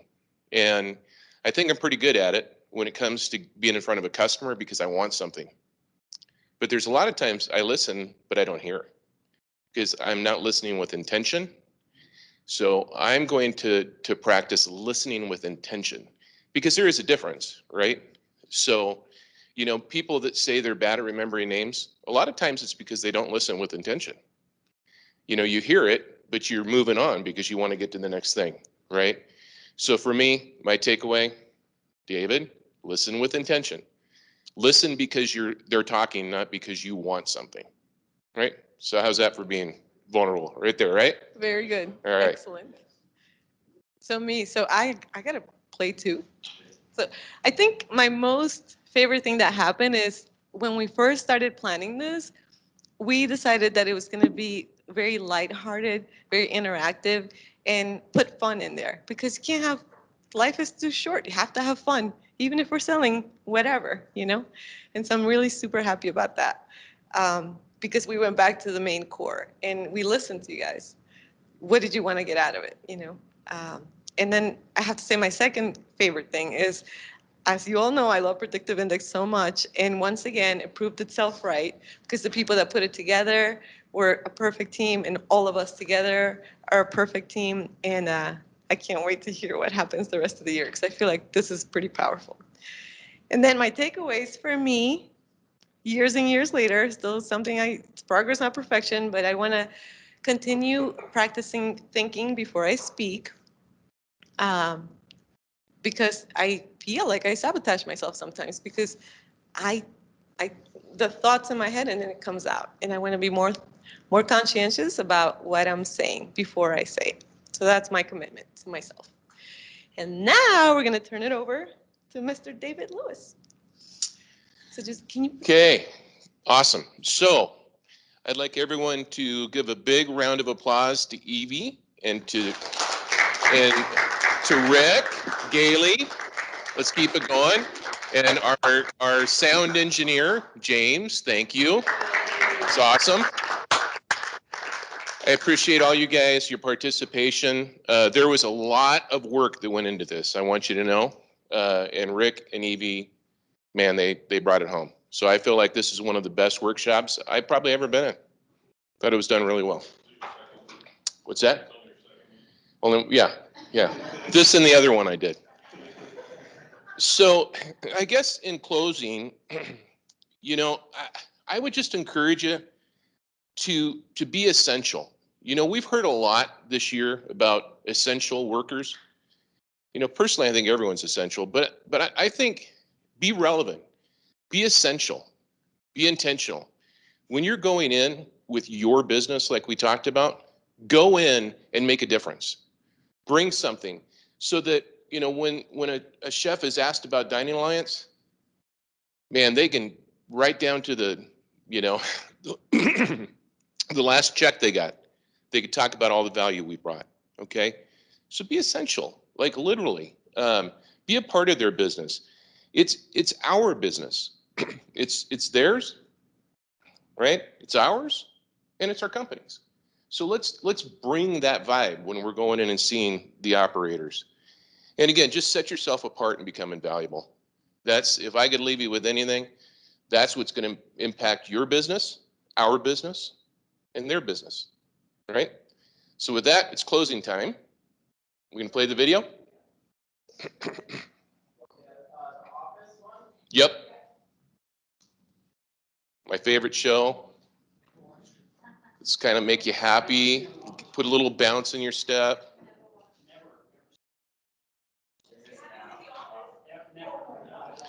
For those online, everybody's amazed that Steve has never watched The Office. Oh, John either. Sure. Closing time.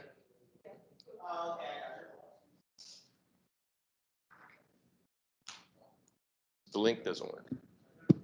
Will the link work on the other one?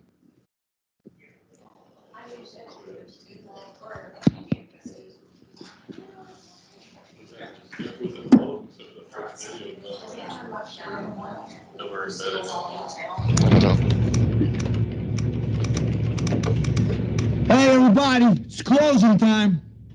You don't gotta go home, but you can't stay here.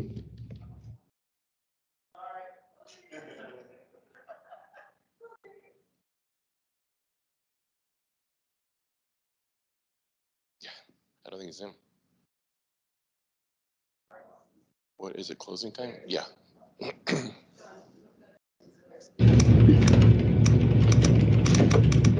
Hey everybody, it's closing time. You don't gotta go home, but you can't stay here.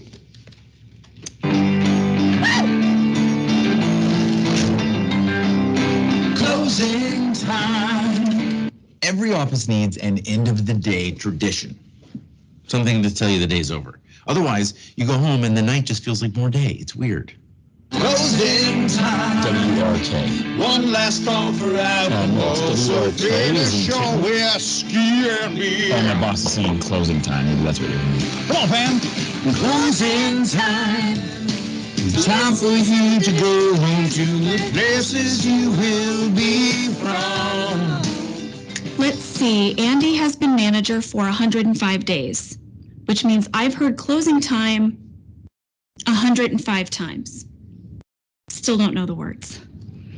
And when I was home and home and home.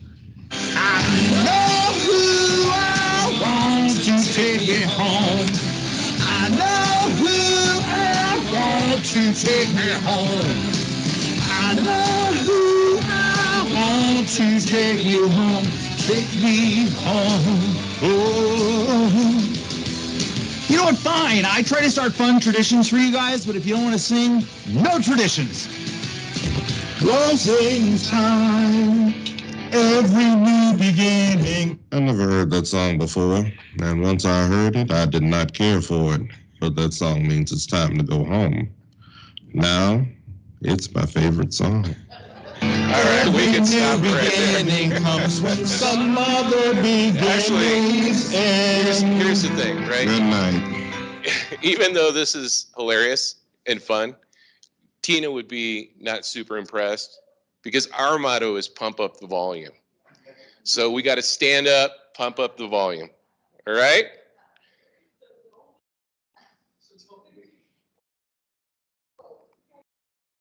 And if that link doesn't work, then Tina, sorry, tried my best.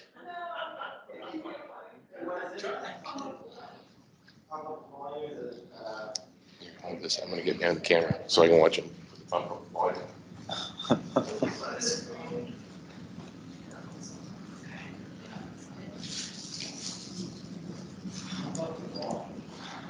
He's trying to find it. He's like, what is it? Volume. I play this on ladies' night. I always play this song like 10 minutes or before 10. Just gotta be the greatest record of the year. Pump up the volume, pump up the volume, pump up the volume, take it out.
Thank you, team.